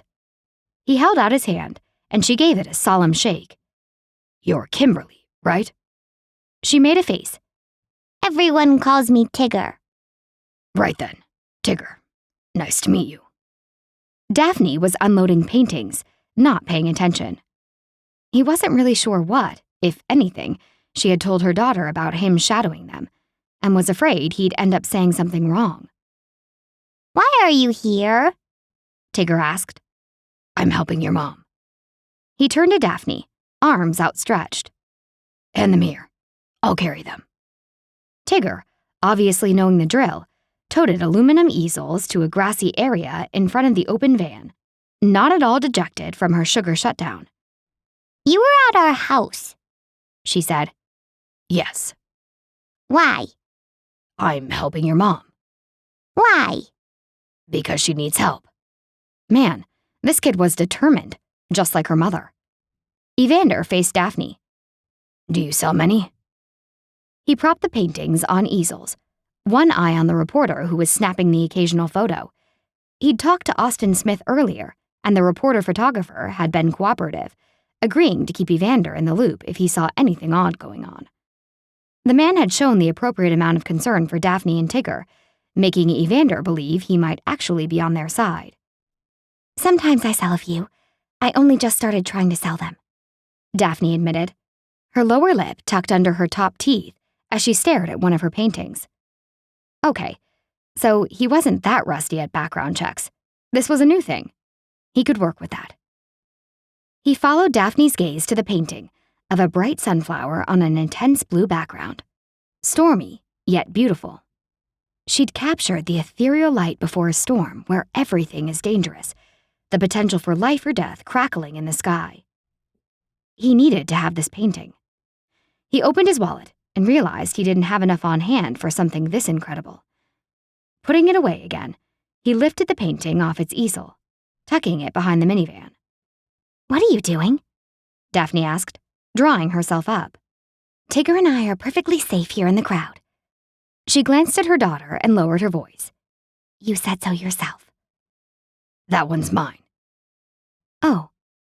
She came up short, surprise blanking her expression. But you haven't paid for it. I'll pay for it tomorrow. It's mine. You don't even know how much it costs. She narrowed her eyes, arms crossed. Are you taking pity on me? No, and that one's mine. Have a problem with that? He crossed his own arms and stared her down. He'd never been an art guy, but that painting had hit him in a place he couldn't explain. He needed to have it. It was that simple. His eye caught another sunflower, a smaller one. It had a red background and streaks of pink in the yellow petals. This one too. He packed it away, knowing his mother would like it.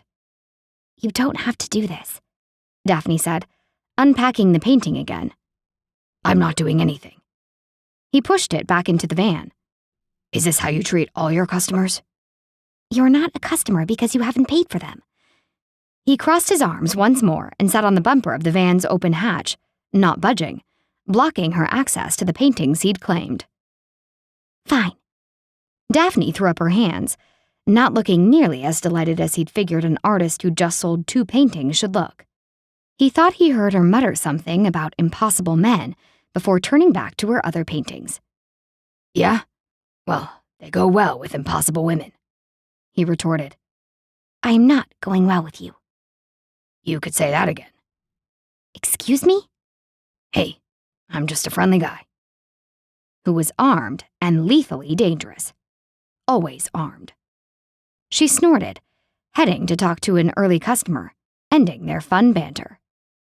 The market crowd slowly began to ebb and flow around them, and there was one man in a tan jacket who kept staring at the paintings, his mind obviously elsewhere.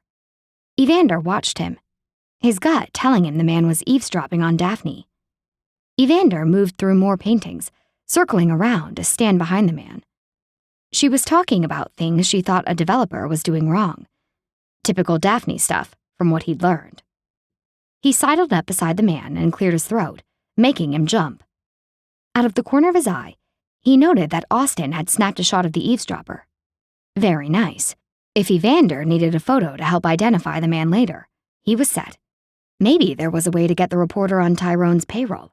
They could always use an extra set of eyes, and this guy seemed to always be around. That one your favorite? Evander asked the lurker. Daphne, oblivious, chirped away with some scruffy, skinny hippie type. Another thing to talk to Daphne about, what she said where and to whom. The list was going to be endless by the time Evander got her back into the protection of her house at the end of the day. The eavesdropper nervously glanced at the sunflower with the wilted petals. Yeah, I like it. Just bought 2 today myself. She's great. Shall I wrap this one up for you? I can ask the artist for a deal if you want to add in one of her framed sketches over there. They're a great gift for the woman in your life. Evander raised his eyebrows, waiting for an answer. He stood a little closer, well aware that he was intimidating the smaller man. They're very affordable, Evander continued. I can tell you have exquisite style sense. Shall I package up both, or just this one? The man gave a wobbly smile. Just this one. Evander made the sale, winking at Daphne, who quirked her head at him. He would not be introducing this man to the artist. Making sure he kept chatting him up, Evander guided him away from Daphne's booth, handing off the painting at the last moment. Did you just sell the worst painting in the batch? She whispered, coming up alongside him. Apparently. Eyes twinkling, she gave him a tight hug that just about cracked a rib. Thank you. He rubbed his side, reassessing the slight woman. Where on earth did she hide all that strength? Your hug should be a weapon. She gave a rich laugh that tickled him, almost making him want to smile. He glanced around, tension seeping into his veins. Where's Tigger? I sent her to get pepperoni. What? He clenched Daphne's shoulder, making her squeak. He quickly scanned the area, unable to spot the girl's pink party dress. You need to keep her in sight at all times. When would this woman get it through her head that she and her daughter were in danger? Evander.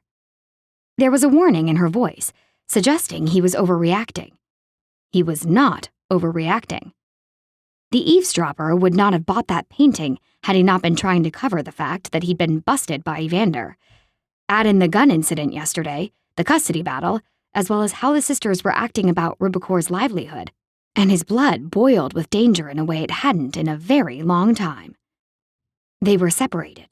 Everyone was vulnerable. He grabbed Daphne's arms. This is serious. Never let her out of your sight. Ever. That's no way to live. It's the only way to live right now. The only way to ensure there's a tomorrow to live in. He gave her a brief shake, then released her so he could sprint through the crowds, hoping he wasn't too late. Evander took the narrow residential road to the beach's boat launch and park, uncomfortable with the sloping dead end that would have them pinned against the Indian River with no escape. There was one exit. One. And anyone could easily block it. He'd found Tigger at the farmer's market pepperoni stand and had whisked her away, ignoring the unimpressed look from both Summers when he'd sat them side by side and told them to never leave his sight without permission. Ever again.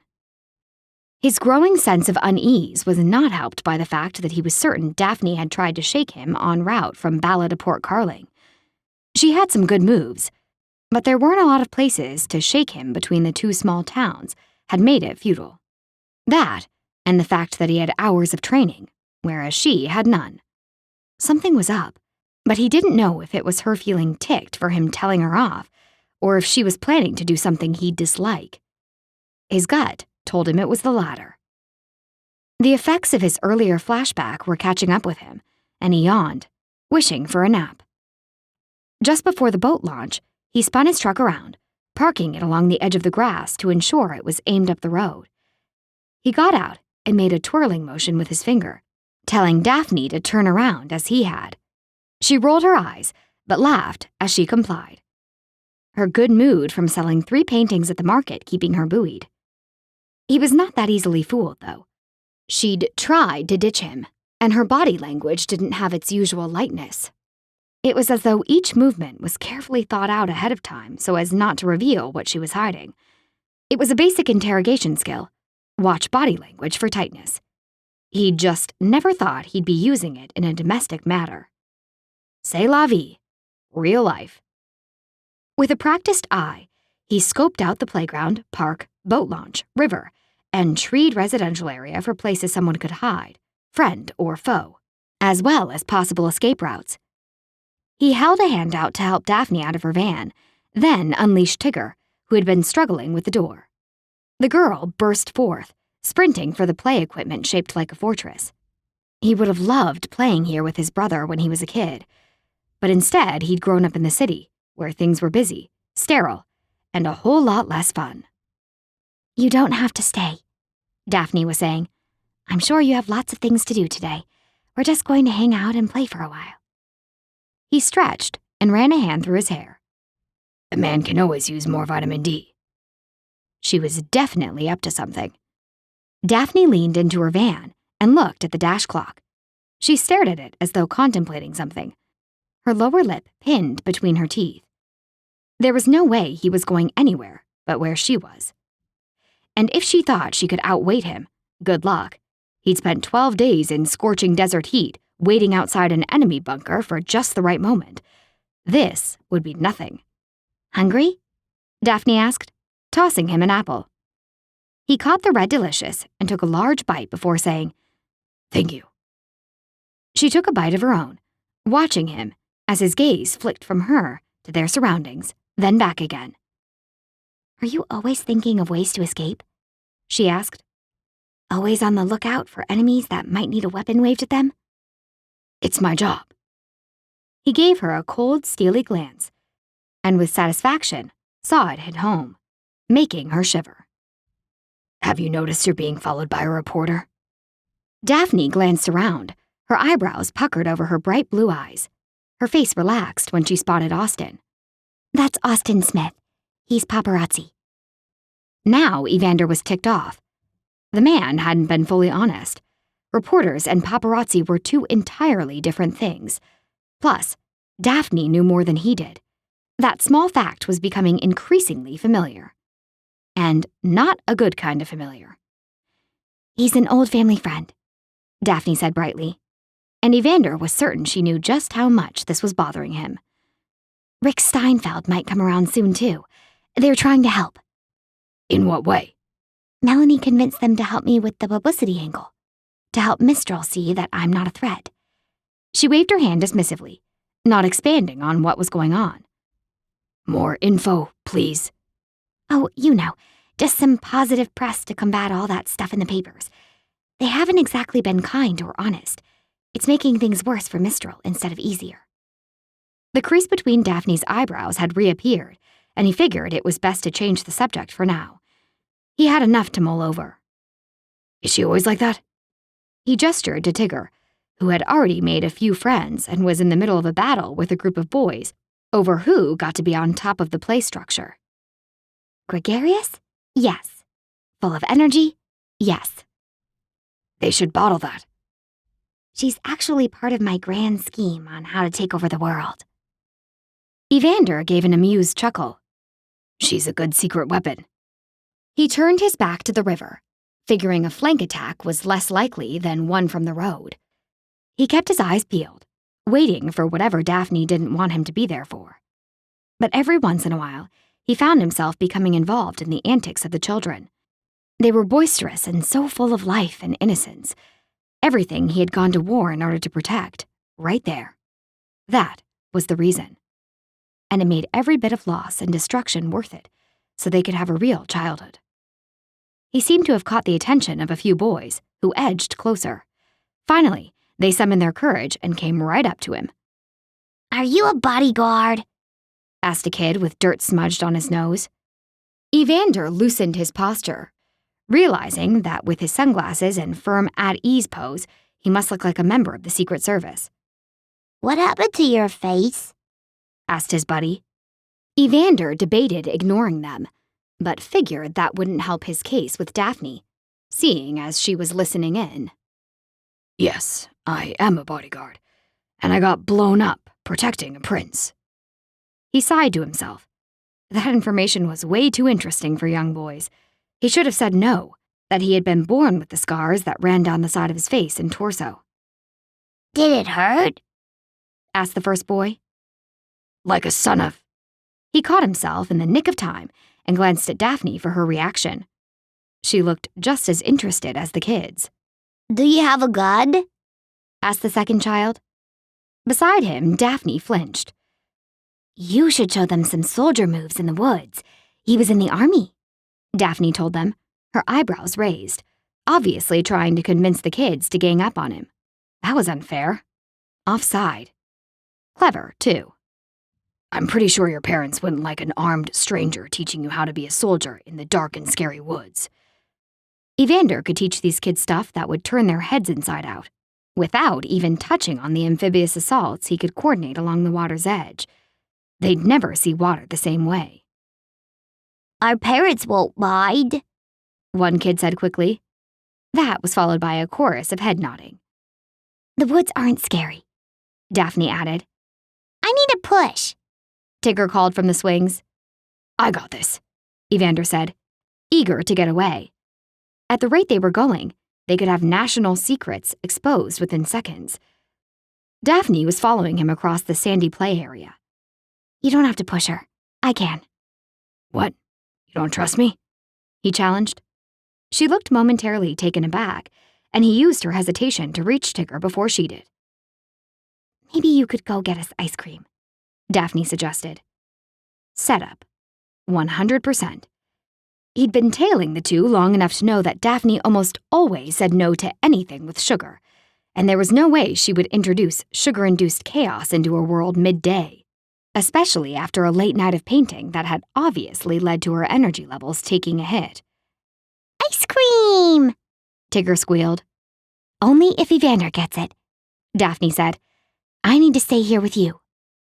We can all go, Tigger said. Great idea, Evander said. When can we go? Daphne scowled at him, but he kept a straight face. What? We're not going? Aww, Tigger complained. He gave her a light push on the swing. Hey, I met your Cabbage Patch doll last night. What's her name? His brother Kyle had wanted one of those as a kid, until a neighbor kid had laughed and called him a sissy. Evander had given the neighbor a black eye for that, then saved up his allowance to get Kyle the doll. But by then, the damage had been done, and his brother had decided the safe place for him and his sexual preferences was the closet. One day, his brother would open that door, and until then, Evander would be there, letting him know he was still loved, no matter what. You met Maple? Push higher, Tigger demanded. Nice name. Very Canadian. He gave her another push, this time a little harder, worried he would knock her right off the swing if he wasn't careful. It's my favorite ice cream. Oh. Higher! Have you ever killed anyone? Asked one of the boys. They'd crept closer while Daphne fumed at him for foiling her plans. Where are your mothers? Evander asked. We're old enough to come here on our own, the kid said.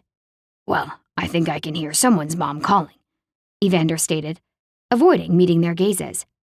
Higher! Do you want an underduck? He asked. What's that? A monster push, where I dive under you while letting go at the last minute. He glanced at Daphne questioningly, wondering if the running push would be too much for the girl. Daphne gave a small nod, her arms wrapped around herself, as though warding off a chill. A moment ago, she'd seemed ticked, but now she looked defeated. He watched her for an extra second, trying to figure out what had changed, and nearly got knocked by Tigger as she swung back toward him. He moved so he was in front of the swing, wondering if the running push would send the little girl flying. Are you sure about this? You're wearing a dress. She carefully let go of one of the chains, and he felt his heart stop for a second, worried she'd fall. She lifted the hem of her dress, revealing a pair of shorts. It's okay. I'm prepared for play. A girl who is prepared for play. I like that. Too many kids spend all their time inside these days. Do you have a tree fort?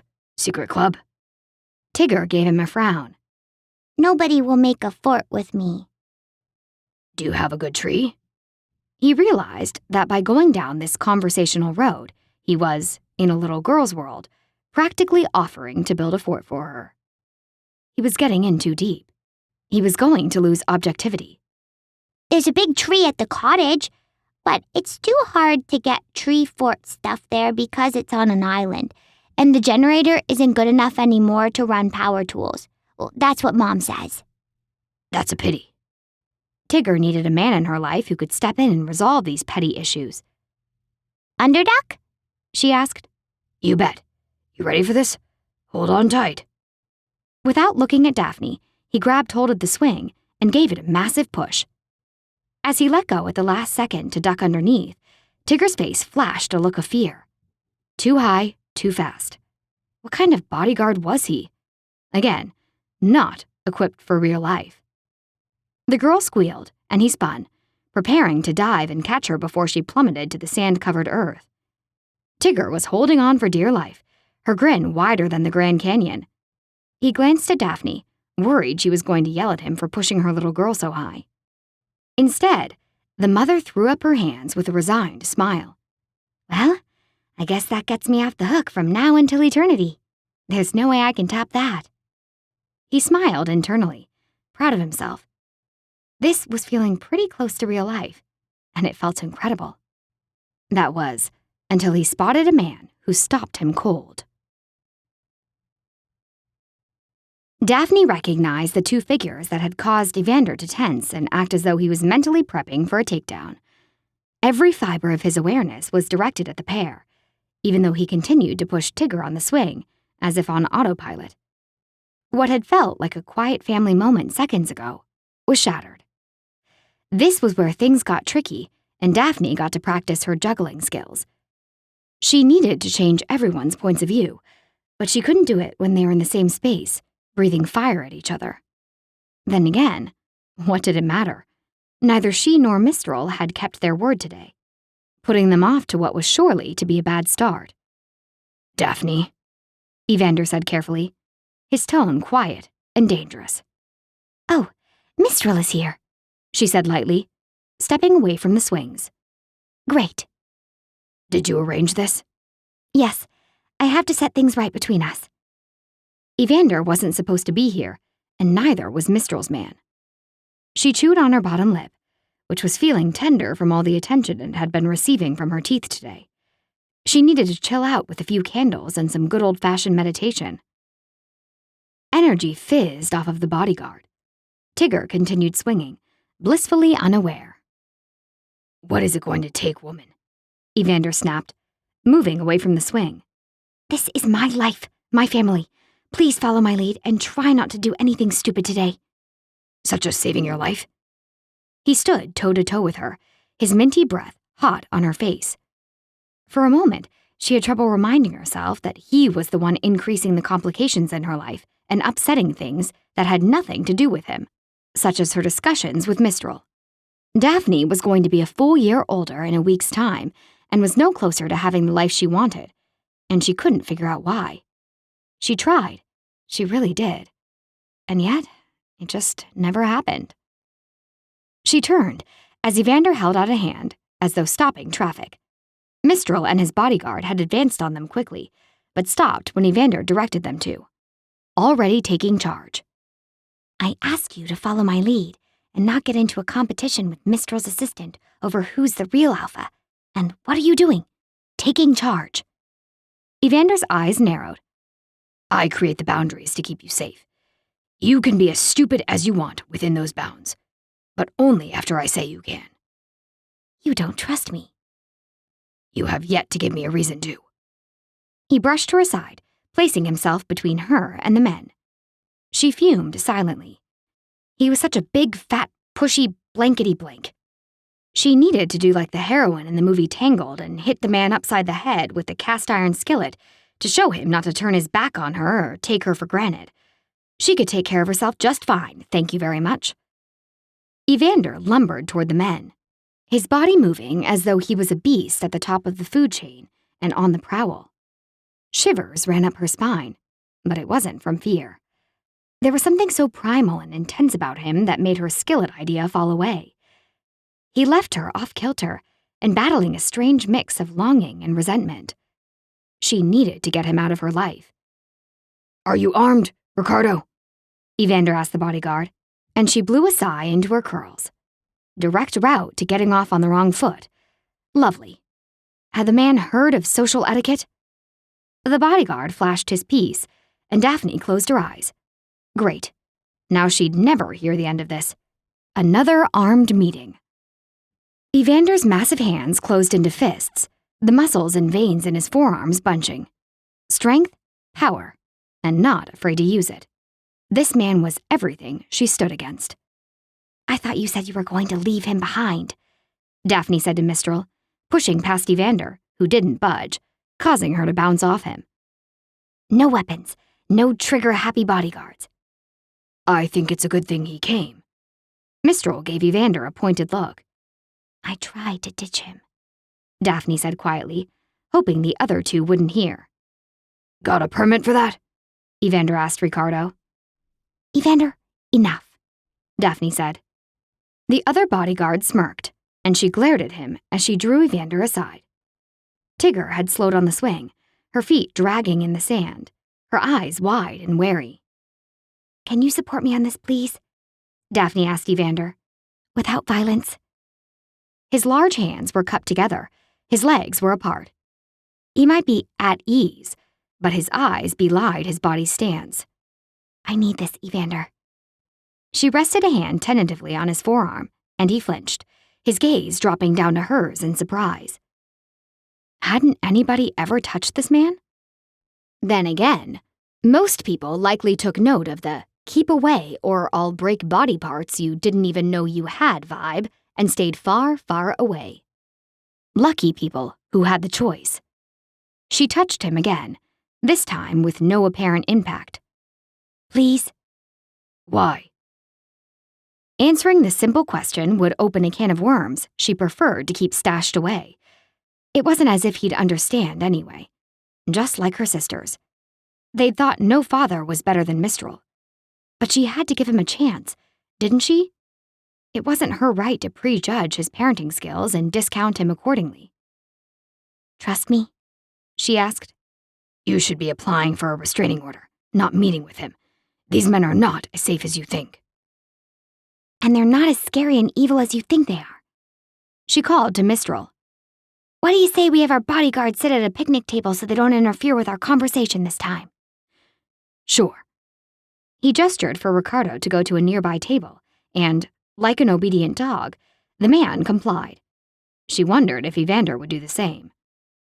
With reluctance, Evander joined Ricardo at the picnic table, but didn't sit down, apparently finding it more comfortable to cross his arms and scowl at her. Daphne called to her daughter. Tigger somberly slipped off the stop swing. She meandered over, her bounce gone, her gaze flicking to Evander several times as though seeking support. When she approached, Daphne knelt beside her, her nerves getting the best of her. Evander was acting as though he was a puffed-up guard dog, and Mistral was avoiding looking at their daughter. Tigger, Honey, Daphne said gently.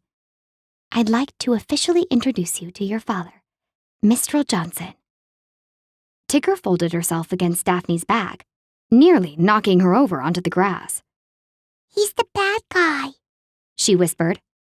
Daphne's cheeks flushed, and she hoped Mistral hadn't overheard.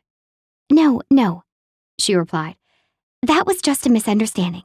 He's your dad. This was supposed to be the moment where her daughter jumped for joy and skipped off into the sunset, hand in hand with her father. Why was everyone looking so uncomfortable? Daphne darted a glance at Evander, who seemed pained. Okay, so she could have prepped Tigger a bit more, but that would have meant a morning of endless questions and Evander becoming more interfering, just like her sisters, as he grew more and more suspicious that Daphne was leading her own life without his input. Mistral held out a hand to shake Tigger's, and the girl tried to disappear into the folds of Daphne's dress. Gently, she tried to coax her daughter to stand up. Wasn't this the moment she'd been waiting for? Tigger had been dreaming about her father for years and making plans around meeting him and spending time together. Maybe Daphne just needed to give Mistral more space so he could step up as a parent, so Tigger could stand on her own, and they could help develop a relationship without waiting for her to determine it all. Rising, Daphne stepped back, pushing Tigger forward. Father and daughter had their heads cocked the same, watching each other.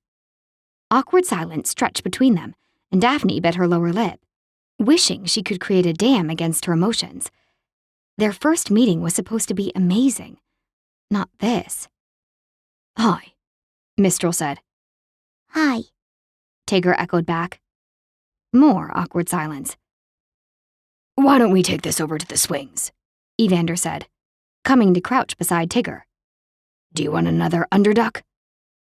Daphne didn't know whether to be angry with him for butting in and Mistral for allowing him to take the lead, or to be relieved at how Evander was ensuring her daughter had someone to help her break the ice. Evander began striding away, and Tigger hurried ahead to whisper something to him. Sorry, what was that? He asked, with an uncharacteristic gentleness that rocked Daphne, who had been trailing behind them. He got down on one knee like a quarterback about to start a play. Tigger cupped her hands around his ear and whispered loudly enough for Daphne to hear.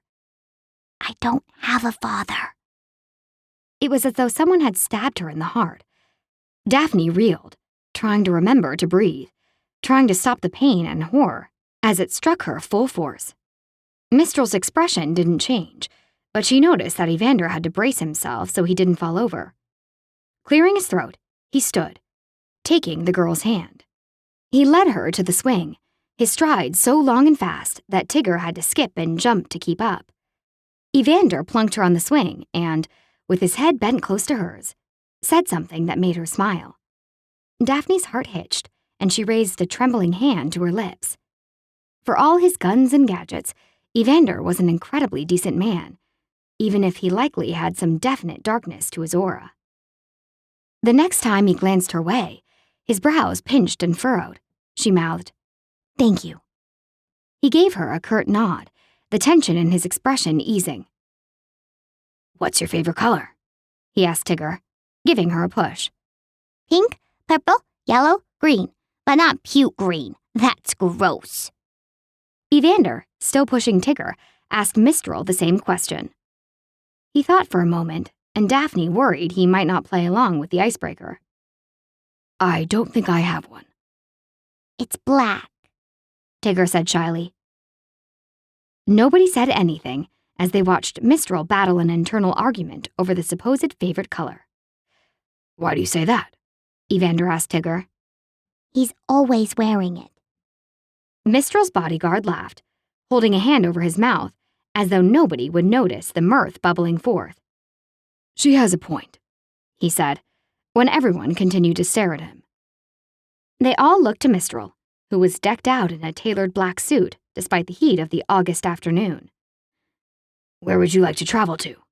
Evander asked, picking up the game again, and Daphne sighed. He was making the questions too complex. Her daughter was only 5.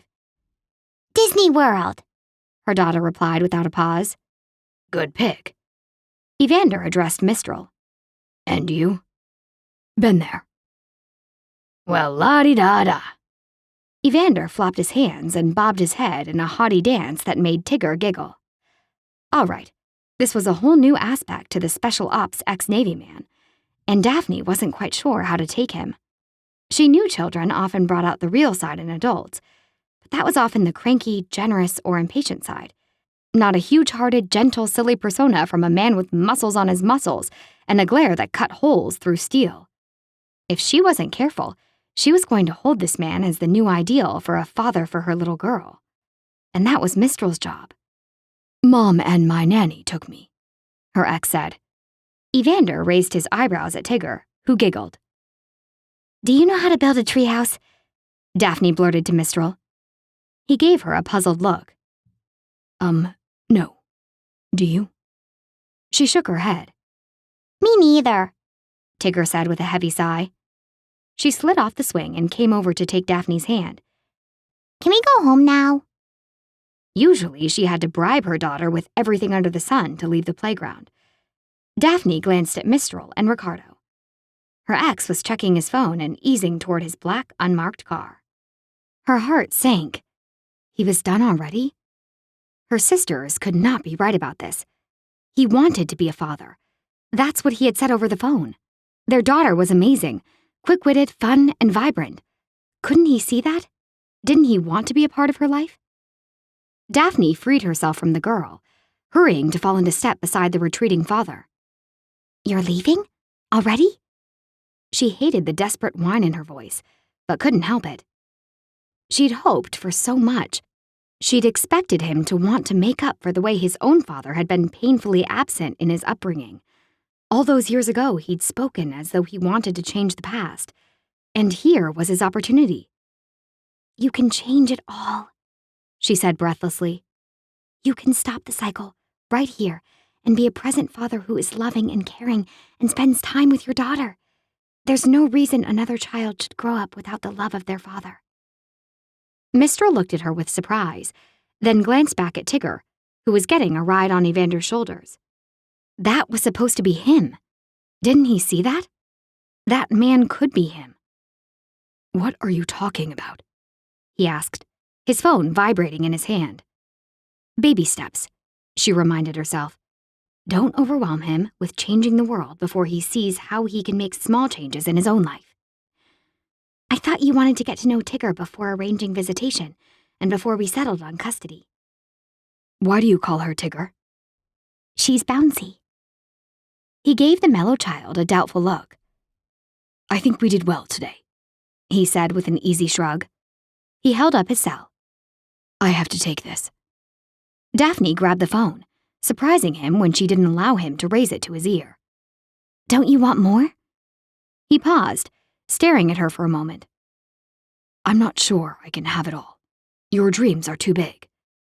He gave a helpless shrug. I meant more time with Tigger, to get to know her. His phone began buzzing again in their shared grip. I'm sorry. Today's gone sideways on me. I wish I had more time, but I have a business to run, and my dad needs a proposal from me ASAP. There was hurt in his eyes as he walked away, phone at his ear, shoulders hunched forward in defeat. Moments later, Mistral paused, then turned back. Daph, the kid and I'll spend time together. I'm here for the rest of the summer, off and on.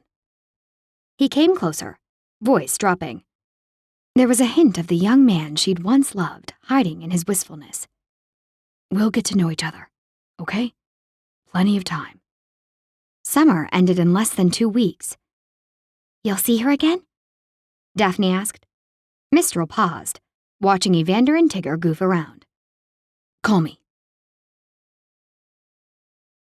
Daphne had to remind herself that just because she was ready to move faster, it didn't mean Mistral was. She had a habit of looking far into the future and wishing for too much. And this time, she needed to allow it all to happen as it was meant to. He would see their daughter again. That should be enough for now.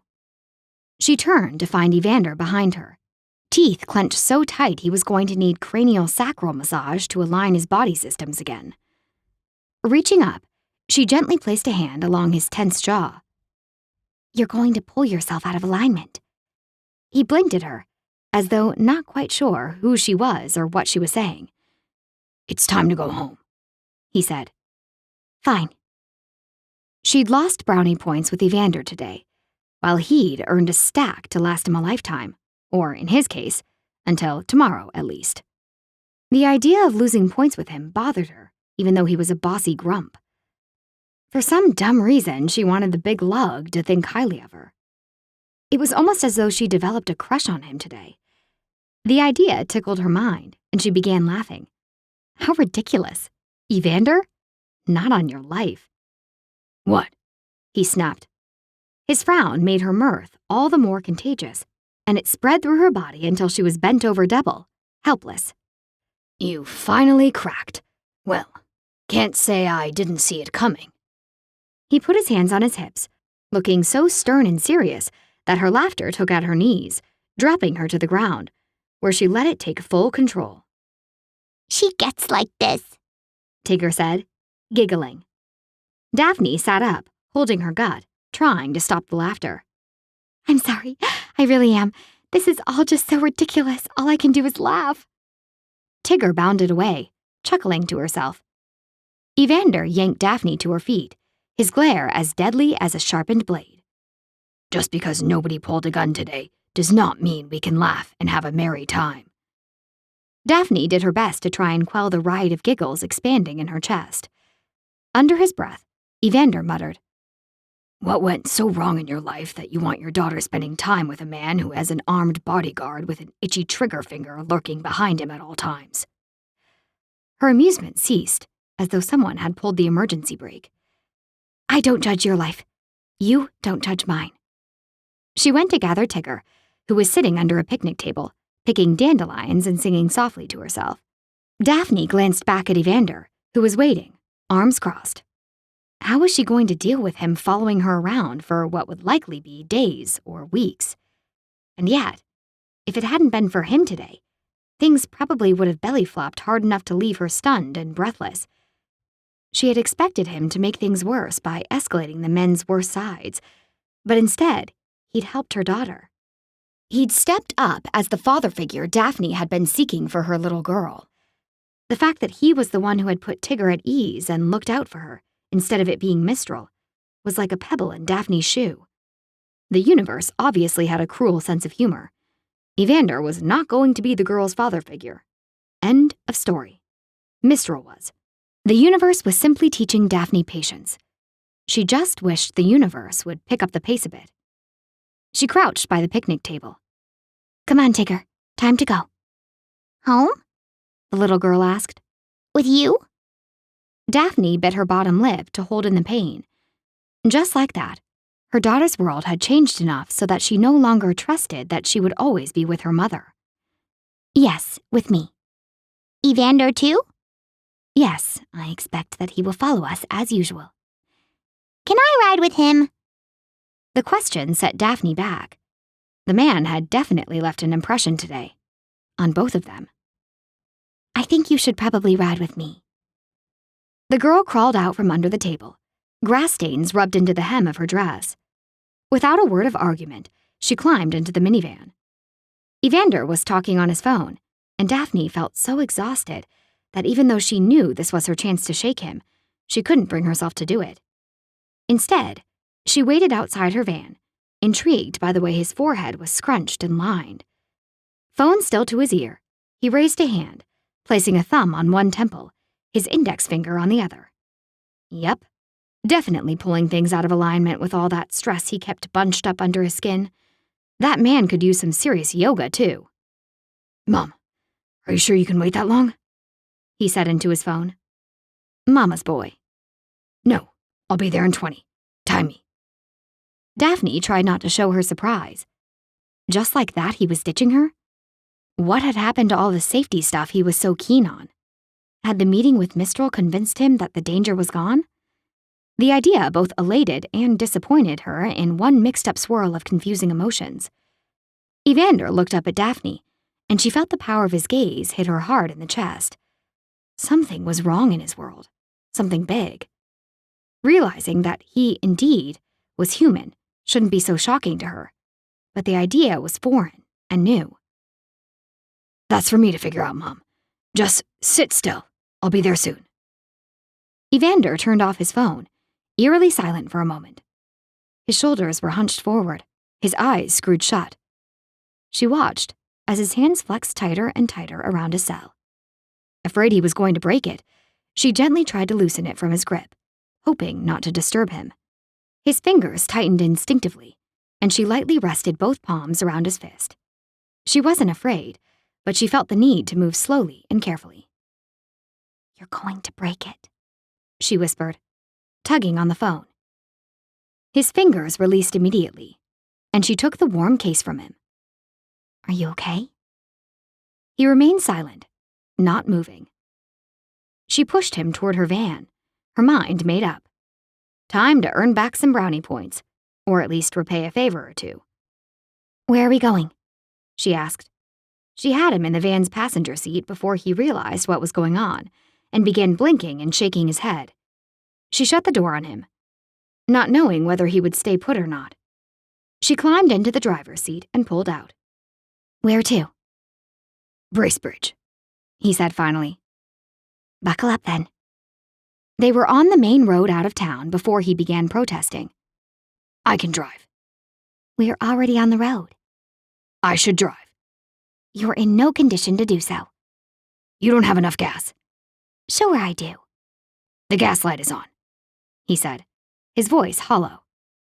I can get to town and back on that. You should always keep in the top quarter. I'd always be at the gas station.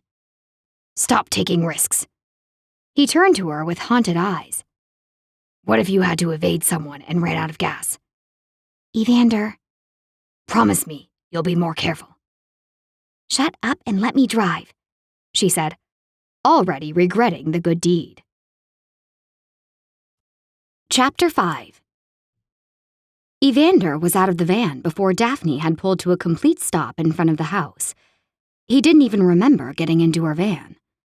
He bounced against the front door, and it shook and creaked in protest. Right. Unlock it first. His fingers fumbled over the security code, and the deadbolt finally released, letting him in. His mother was waiting in the entry, sitting on a stool, face pale, fingers trembling as she tied the laces of her running shoes. "There you are," she said, as though everything was normal. But nothing would be normal ever again. Florence had been hiding a massive secret from him. They had been living in the same house, and even though he'd been trained to spot irregularities, he'd missed the fact that his mother had cancer. She patted his arm and said, Now, you're blaming yourself for something, aren't you?" Why didn't you tell me? She sighed. "Let's talk about that later."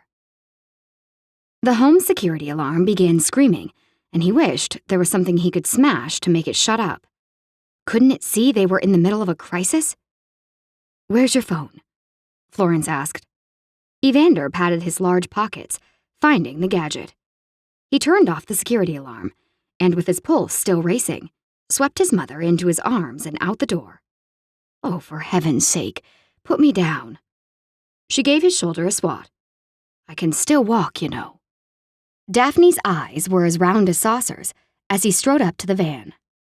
She scooted around the van to open the passenger side door, and Evander placed his mother inside, buckling her in. She gave him an exasperated look. "I haven't turned into an invalid, you know," she said sternly. "And don't forget to lock the house." He shut the van without a word and returned to the house to do so. He needed to get an app for that too. When he got back to the vehicle, his mother and Daphne were commiserating. He could tell by the way they shut up when he entered the van.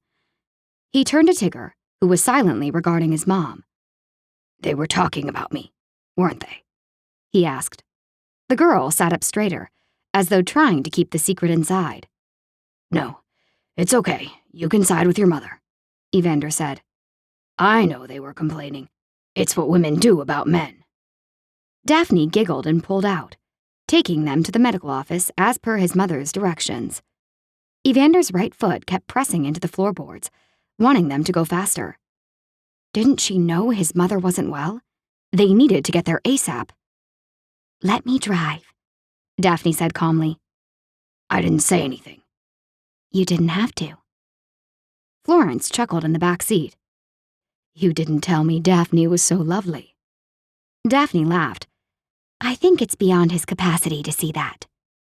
The amusement in his mother's voice allowed some of the tightness in his chest to ease off. If she still had a sense of humor. No, that didn't work. Soldiers had joked in his arms as they drew their last breath. He needed to pull himself together. He would be no good to his mom if he allowed the fear to take over. Gripping the door handle, he got ready to leap out as soon as they stopped. A few minutes later, Evander was sitting beside his mother in the doctor's waiting room, tapping his foot. Are you okay? How are you feeling? He asked again. Florence sighed, a hint of exasperation darkening her expression. Daphne and Tigger sat on his opposite side. This was not how he'd envisioned his day going down. He was supposed to keep work and life separated, not this. The fact that Daphne was doing more of the take charge and take care role than he was didn't help. She'd been the one who'd thoughtfully fetched his mother a cup of cold water from the waiting room's cooler. She'd been the one who had lowered the room's blinds so they no longer let the early afternoon sun stream into her eyes. He rubbed his mouth, hating the way his stubble felt against his hand. He needed a shave. He needed to get control.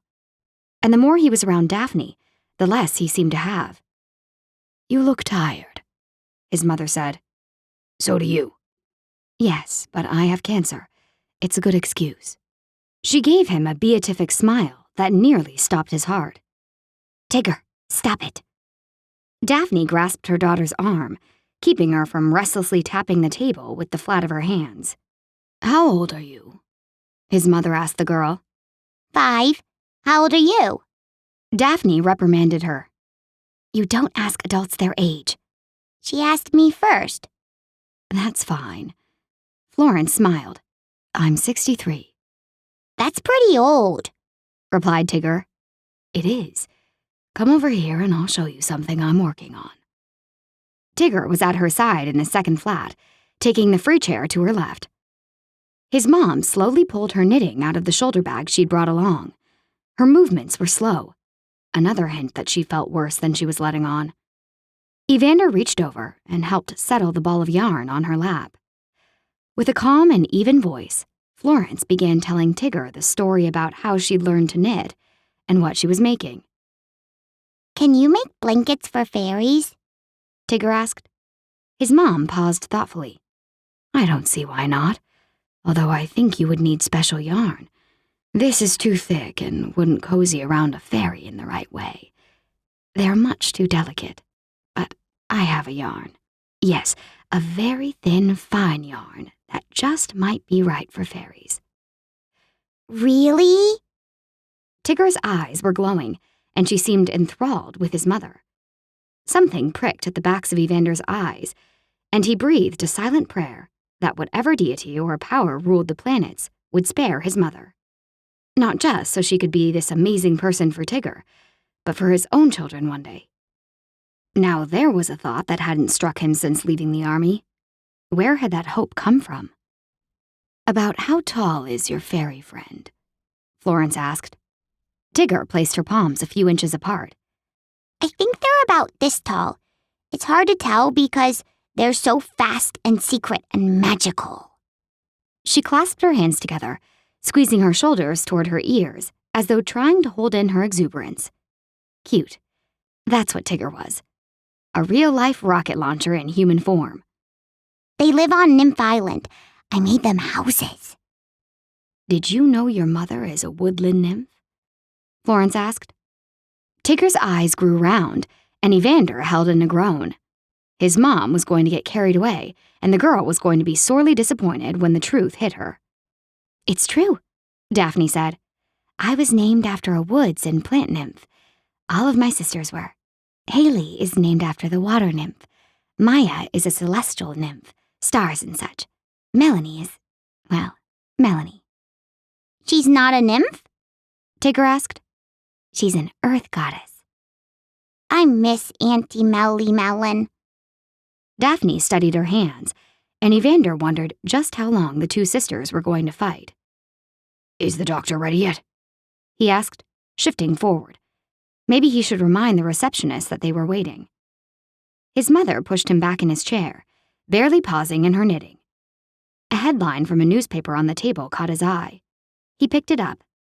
The story was about Rubicor, the municipality, and the legal action Melanie had started against them, which got Evander thinking. "Where did Austin go?" he asked Daphne. She gave a shrug. "I asked him to help keep an eye on you today." Another shrug. Civilians, so reliable in their unreliability. It looked as if it was all on him when it came to watching Daphne and Tigger.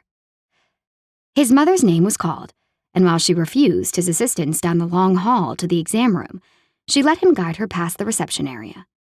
Then she paused, hand on his forearm, eyes meeting his. "You need to keep that family safe, Evander." He nodded in reply. "You need to bring them home, to our house."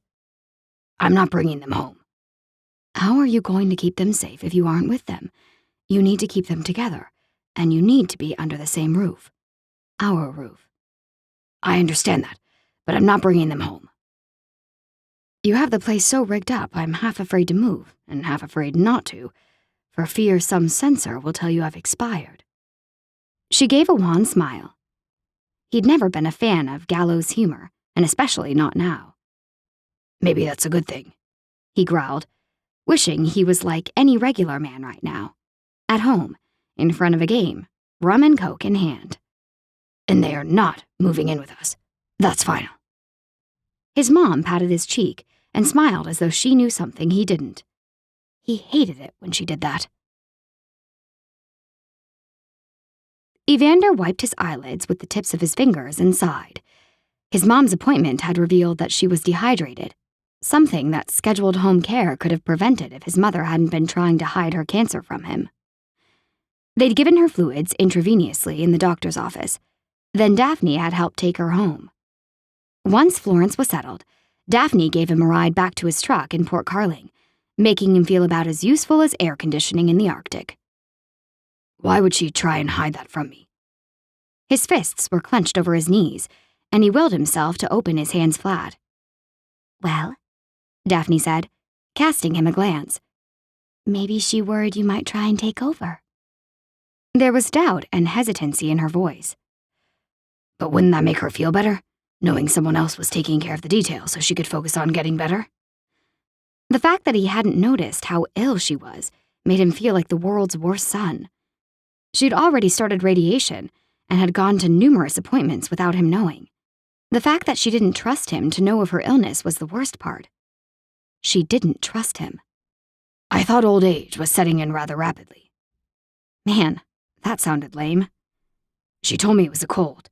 I should have known. She normally bounces back from something like that within days." You can't blame yourself. She's an adult and makes her own choices for whatever reason. Daphne's voice had an edge, and he knew she was thinking about her own life. "When was she going to tell me?"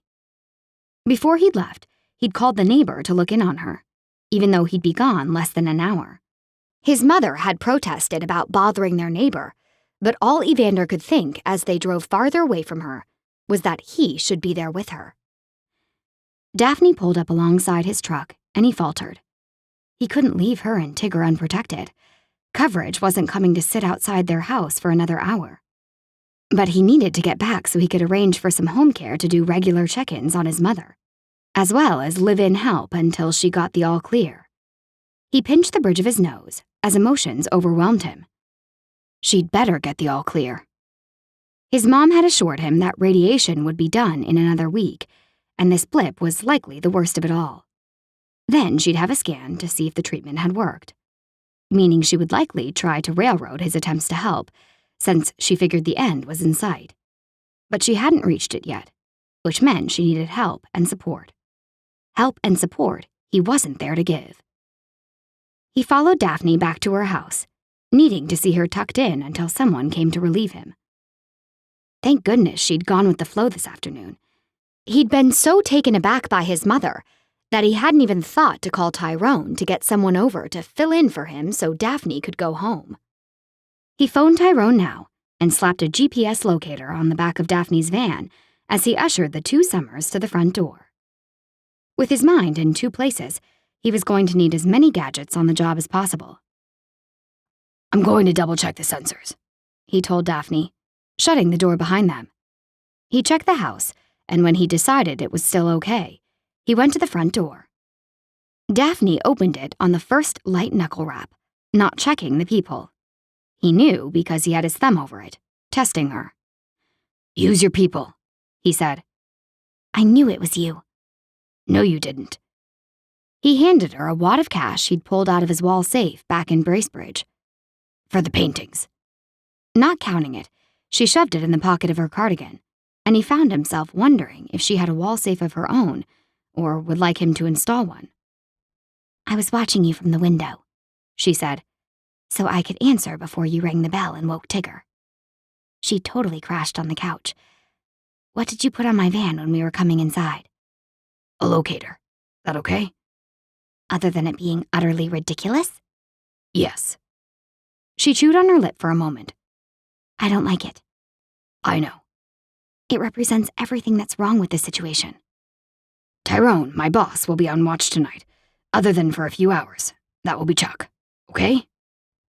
Evander didn't like the fact that Chuck was still on the job, but Tyrone was short-staffed tonight, to the point of needing to fill in himself to reduce the amount of time they had to lean on someone like Chuck. You're going home?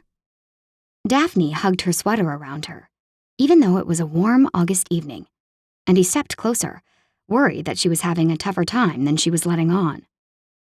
He waved his cell phone, wanting to thank her for all she had done that day, but unable to find the right words without showing her his cracks.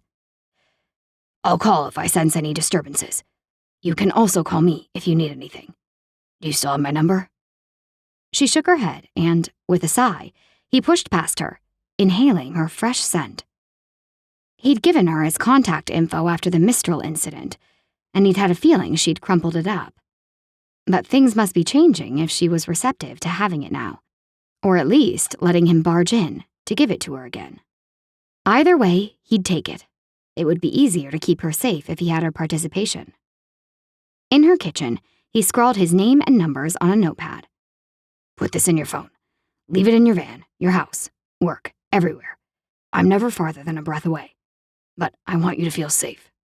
Know I have your back, Daphne, even if I'm not on your doorstep. She held the small piece of paper, staring at it blankly in the early evening light.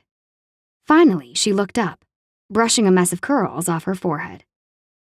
Do you live with your mom in Bracebridge? Yes. She swallowed hard, and he knew she was thinking that being 20 minutes away wasn't exactly next door if she was having an emergency.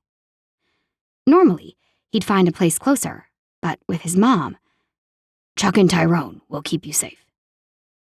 Her lips parted, and Evander resisted the urge to kiss her. Strange. He wasn't one to get involved with his job. And that's what she was, a job.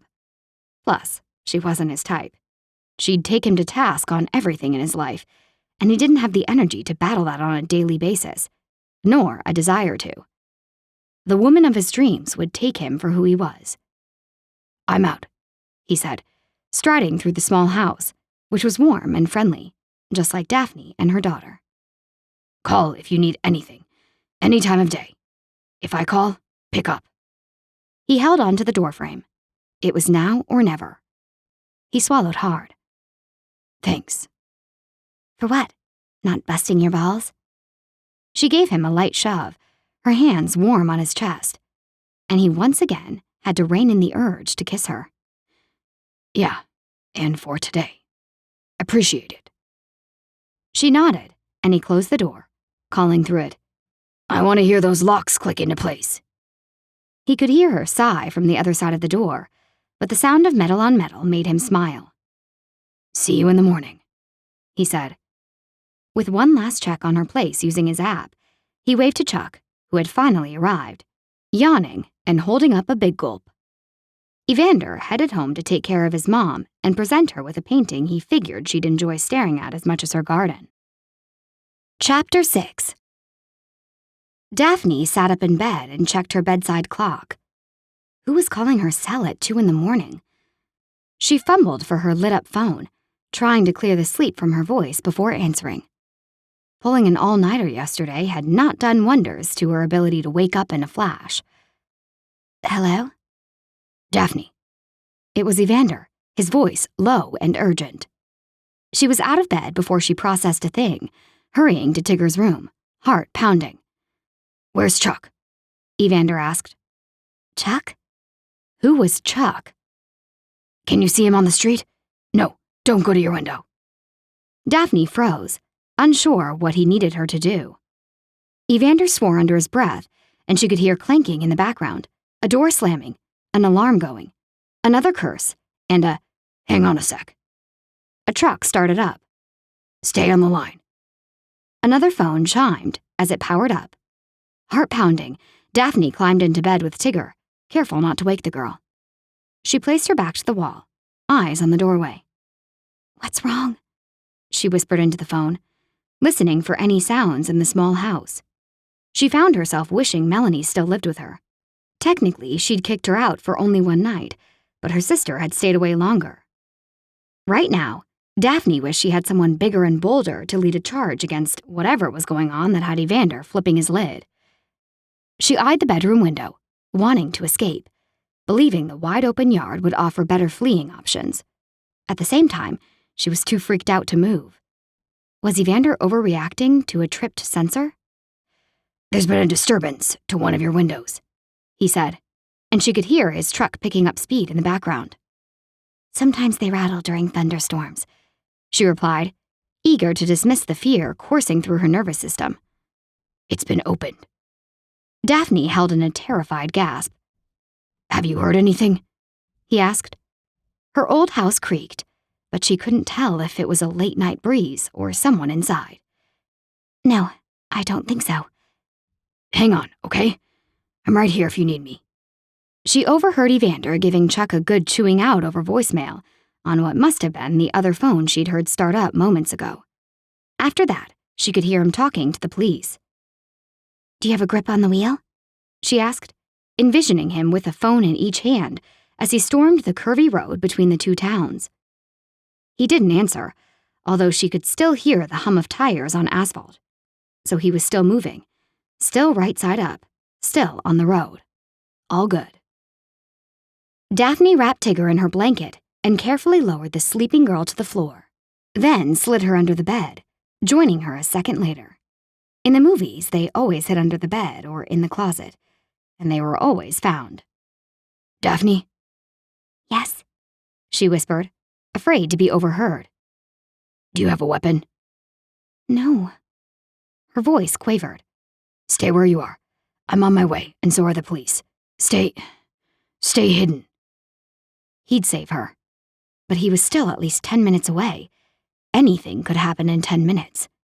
Hurry, she whispered, and curled tighter under the bed. The house rocked as the front door banged open, and Daphne held in a squeak, squeezing Tigger close, her own back to the room as she wiggled closer to the wall, trying to flip the edge of the blanket Tigger was wrapped in over herself for more cover. The little girl moaned in her sleep and stretched her arms, knocking the underside of the wooden bed frame. "Shh," Daphne begged. There were shouts, the thumping of heavy feet, the slamming of bodies, and more shouts. Daphne could barely breathe, and tears trickled out the corners of her eyes. please, Evander, please. The house grew quiet around her. The bedroom light flicked on. "Daphne?" It was Evander. She pulled her head out from under Tigger's blanket, body still curved protectively around her daughter, then craned her neck to look behind her, counting feet. 2 very large black army boots were in the middle of the room. Just Evander. She sighed in relief, and Evander's face popped into view, his shoulders bulging as he watched from a plank position. Slowly, he lowered his chest to the floor, his biceps rippling under his t-shirt in a way that would have left her in awe if she hadn't been busy losing her mind with fear. He cautiously extended his hand, as though to a feral kitten. "Are you two okay?" She gripped his fingers, snatching them to her as she rolled to face him, placing her back to her still sleeping daughter. "Is Tigger in there?" Asleep. Daphne whispered. You okay? He pulled on her arm, gently tugging her out from under the bed, as though reeling in a fish. Once she was clear, she threw herself at him, collapsing onto his chest and knocking him onto his butt. His arms wrapped around her as he squeezed her close, his breath ruffling the curls that had fallen over her forehead. Everyone accounted for, Evander? Asked an officer from the doorway. Yes, sir. Everyone is fine. He tipped her chin up. Right? She gave a tiny nod, her mouth trembling. He pressed her to his hard chest so she wouldn't wake Tigger, as sobs broke free. We'll give you a minute, the officer said. Meet us outside when you're ready. Roger that, Evander said. Daphne burrowed deeper into his arms, protected by his strength. We caught the man who broke in, Evander murmured. He was rifling through papers in your living room. Came in through the kitchen window. Daphne shuddered. A man had broken in, unbeknownst to her, while they were sleeping. What would have happened without Evander and his gadgets? He stroked her hair, and her hiccupy breathing slowly worked its way back to regularity, with only the odd hitch here and there. "How'd you get here so fast?" she asked. He ignored the question. He wasn't armed, and the police have him in custody. I'm sorry. Evander sounded so grim. Why? She looked up, amazed at how angular his face was from this viewpoint. All sharp lines, but soft, too. Caring, warm, safe. Ridiculous. He was an army man who had served several tours of duty, and his scars? You didn't get those by sitting behind a desk. This man wasn't here to comfort her. He was here to take care of problems. She pushed herself out of his arms, feeling small and alone. I should have been here, he said. Chuck was on, she replied, wiping her cheeks dry. As if feeling her need for space, Evander stood, moving to the doorway. He was at the local convenience store. He's been dismissed. Evander ran a hand briskly down the scarred side of his face. He spied the cardigan she'd left on Tigger's dresser during story time. You need a wall safe. Daphne stared at the sweater, which she'd been wearing when he'd paid her for the paintings. There was a lot of money in its pockets at the moment. Do you normally have that much cash on hand? She asked him. She knew he hadn't been to the bank between buying the paintings and paying her. I was trained to be prepared for anything. He was watching her in a way that made her feel nervous. No, not nervous, just inspected. He was trying to figure something out about her, and she wasn't sure if he was drawing positive conclusions or not. The army had a pretty big impact on you, didn't it? Yes, he said awkwardly. But this is real life. It's good to have money on hand in real life, too. He moved to sit on the edge of the bed, making it creak with his sighs. Daphne had a momentary vision of it collapsing and her daughter being squished. Evander clasped his hands together, elbows on knees. What did he want? Daphne asked, sitting on the opposite end of the bed. The person who broke in?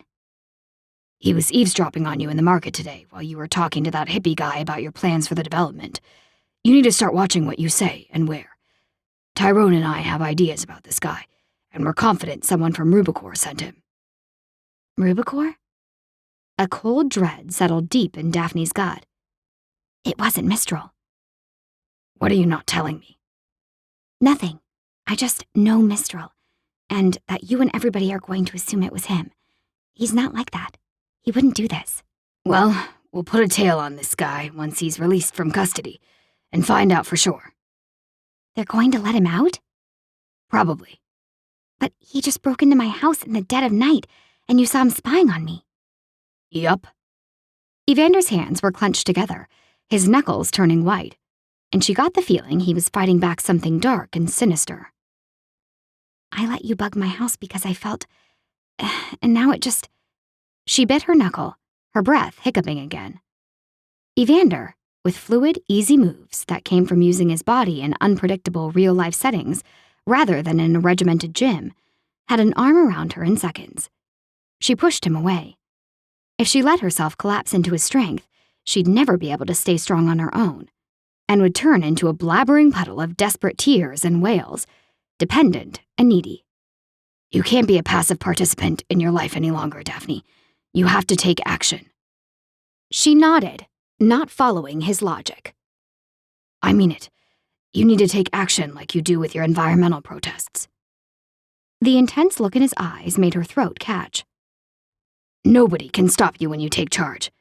But with this whole thing going on, you've been allowing yourself to be the passive recipient. It's real. It's very real. Take charge. Take the reins. Take control. This is your life. Yours. Her lower lip started to tremble, but he didn't come to her this time. She breathed through the upset, imagining being wrapped in peaceful, loving light and positive energy.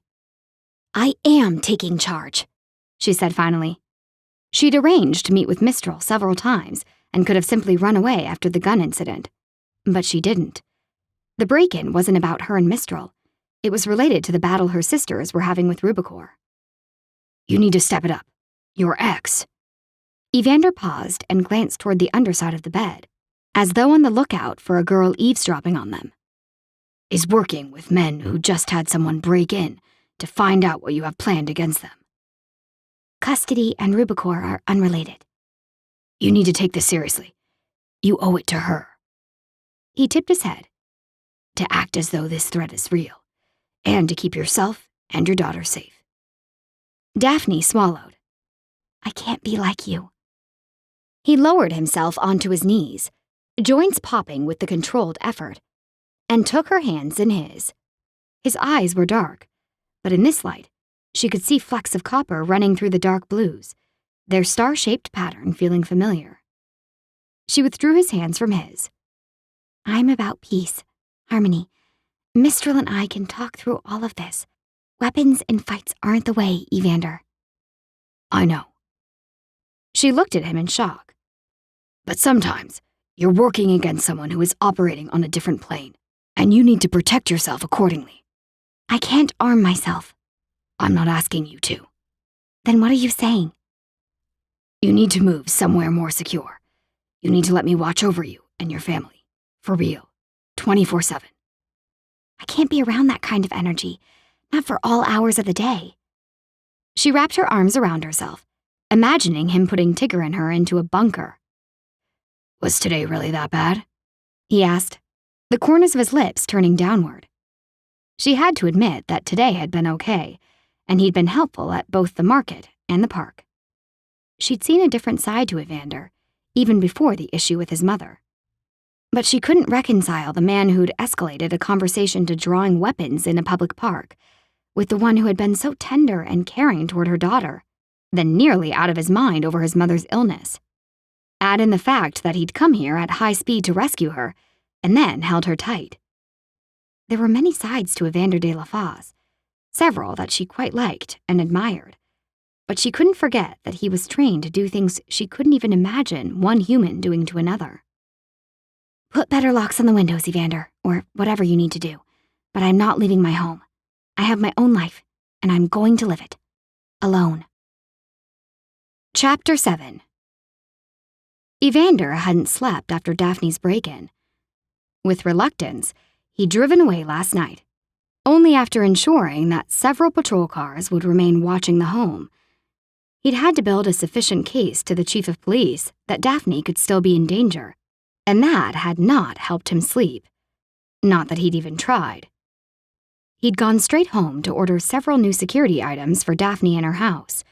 Then he'd gone to the garage where he kept his gear and dug through his duffel, mentally counting gadgets and forming plans. The second problem he needed to solve was his mother. A day nurse wouldn't be able to come in for another 24 hours, and the idea of his mom being home alone was not an option he was comfortable with. He needed to get Florence and her care squared away so he could focus on his job. Having his mind in two places when things were escalating was not safe. Evander set down a tracking device and punched in a familiar phone number. Kyle, we need you back home. Evander? His brother's voice was groggy. It's 5 a.m, and you're not calling me Brick. It didn't seem the time for nicknames, and besides, the name had never suited his brother. If anyone was a brick in the family, it was Evander, and everyone knew it, hence the ironic nickname for Kyle. It had bothered him at first when the kids had started using it, but his brother had liked it, so Evander had gone with it until it stuck. Time for you to get up and book a flight. Mom's got cancer and is undergoing radiation. I need help. How fast can you get here? What? There was panic and pain in his brother's voice. Mom's sick? Shoot. He hadn't handled that one well, had he? Yeah. Sorry, man. It's been a long night. She's doing okay, but I can't get a nurse to come by until tomorrow, and I'm on a sticky job. I need someone I trust here to watch her and make sure she's okay. She's not okay? Well, she has cancer. I'll be there as soon as I can. His voice tight with held-in grief, his brother said goodbye and hung up. Evander kicked himself for being insensitive. This was that take-charge side that bothered Daphne, too. He sighed and turned his phone over in his hand, contemplating calling his brother back, but deciding against it. Evander needed to get more things solved, and his brother could talk the ear off a brass monkey. Best to keep moving forward. Giving the duffel zipper a sharp tug, he decided to take everything he had with him and went to load up his truck in the early morning chill. He locked the vehicle and garage, then headed to the house. The sun's early rays were just reaching the white clapboard as he let himself into the silent house, turned off the security alarm, and checked the time. He had to take over Daphne's security in 1 hour. Enough time to make his mother breakfast and get her set up for the day. The neighbor would look in on her again, and hopefully his brother would be able to get an early morning flight from Nova Scotia and be here by lunch. No, too far a drive from the airport. He'd be lucky to get here by supper. Evander picked up his phone and redialed his brother. Oh, Evander, this is just so... Kyle's voice broke off. Did you get the time off work? Can you leave today? Yes. Good. I'll send a private plane. Get on it, and you'll be here by noon. I'll make sure a car is waiting for you at the airstrip. I just can't believe it. I need more time to process it all. And Mom, how's Mom? You'll see for yourself at noon. Evander paused for a split second. Thanks, Brick. He hung up, breathing deep and slow. He hated cutting off his brother, but he had too much to do and not enough time. He booked his brother a plane while wondering what would taste best for breakfast to a woman who wasn't feeling well. He tested a honeydew melon for ripeness and carved balls out of the tender fruit, placing them in a bowl along with banana slices. If she ended up having chemo, she would need more potassium, so he may as well start ensuring she was getting some in her daily diet already. Chemo. He braced his hands on the counter. Radiation. He let out a jagged breath. Cancer. Righting himself, he swung at the air, hitting nothing and feeling no better for the physical outburst. She had to beat this. End of story. With a focus of purpose he hadn't experienced since his army days, he slapped pieces of buttered toast beside the bowl of melon and carried the tray upstairs. He rapped lightly on the door. He'd forgotten water. She needed water. Lots of it. Maybe a sports drink with electrolytes added to it. He swung the door open. Good morning, he said. His mother was sitting up, looking thoughtful. I brought you breakfast. And it's not even Mother's Day, she said, her voice its usual chipper tone. He stared at her for a moment. She had cancer, and yet she looked normal. He half expected to see it gnawing through her body. How are you feeling? He set the tray on her lap and gently pinched the ends of her fingers to check for dehydration. The skin puffed back out, her finger pads rounded again. Good. I'm fine. A good night's rest was all I needed. And intravenous fluids, he scolded. Stick out your tongue. Evander, I will not. I'm not leaving until you do. She darted her tongue out quickly, like a child hoping not to get caught by an adult. The color had returned. It looked as though the intravenous fluids had worked. One less thing to worry about. For now. Evander, really, I am fine. Her tone had a sharp edge to it, which he ignored. I couldn't get home care to come in today, but the neighbor will stop by to check in on you. And how will she get in? Are you not able to get to the door? He hadn't taken that into account. Could he trust the neighbor with the code to their home? He needed someone nearby who could get in. He should have done a background check on the people next door. He didn't have time this morning, but maybe Tyrone could get one done on the double. I was joking about the security alarm. Never mind, it wasn't that funny. Rudolph leaped onto the bed with a hello meow and strode straight toward Florence, tail up, a cat with purpose. She tucked the feline against her as he stretched to sniff at the tray. Evander took the cat from his mother and got a claw dug into his knuckle for the effort. Do you remember how to turn it off? I printed out the instructions. Do you still have them? Evander, relax. I was kidding. Not funny. His mother sighed. Did I hear you go out last night? Sorry, I didn't mean to wake you. Girlfriend? She raised her eyebrows in jest. Daphne's house was broken into. Oh no. Is everyone all right? I told you they needed to move in here. Good luck convincing Daphne of that. She asked for more security on her home, at least. And yes, they're fine. Who's watching them right now? The local police. His mother relaxed, her body sinking into the pillows she'd propped up behind her. Don't worry, Mom. I have everything under control. I have no doubt about that. She began poking at her breakfast, nibbling at the toast. Make sure you eat the fruit, too. He wanted to stand over her, to make sure she ate more than just her toast, but he needed to get moving. I'll bring you water. Do you think you'll get out of bed today? Don't be ridiculous. Of course I will. He stood in the doorway, the cat held too tight against his chest. He let go of the furry beast, and it skittered out of the room. Mom, why didn't you tell me? Well, at first they didn't think it was anything. She toyed with a melon ball, idly chasing it with her spoon. I figured there was no reason to alarm you. You were just getting settled back into civilian life. Then, she gave a small shrug. It became hard to tell you. You don't have a lot of friends or a support network, and I didn't want to lay something on you that you might not be able to carry on your own. His mother didn't have faith in him. That hurt.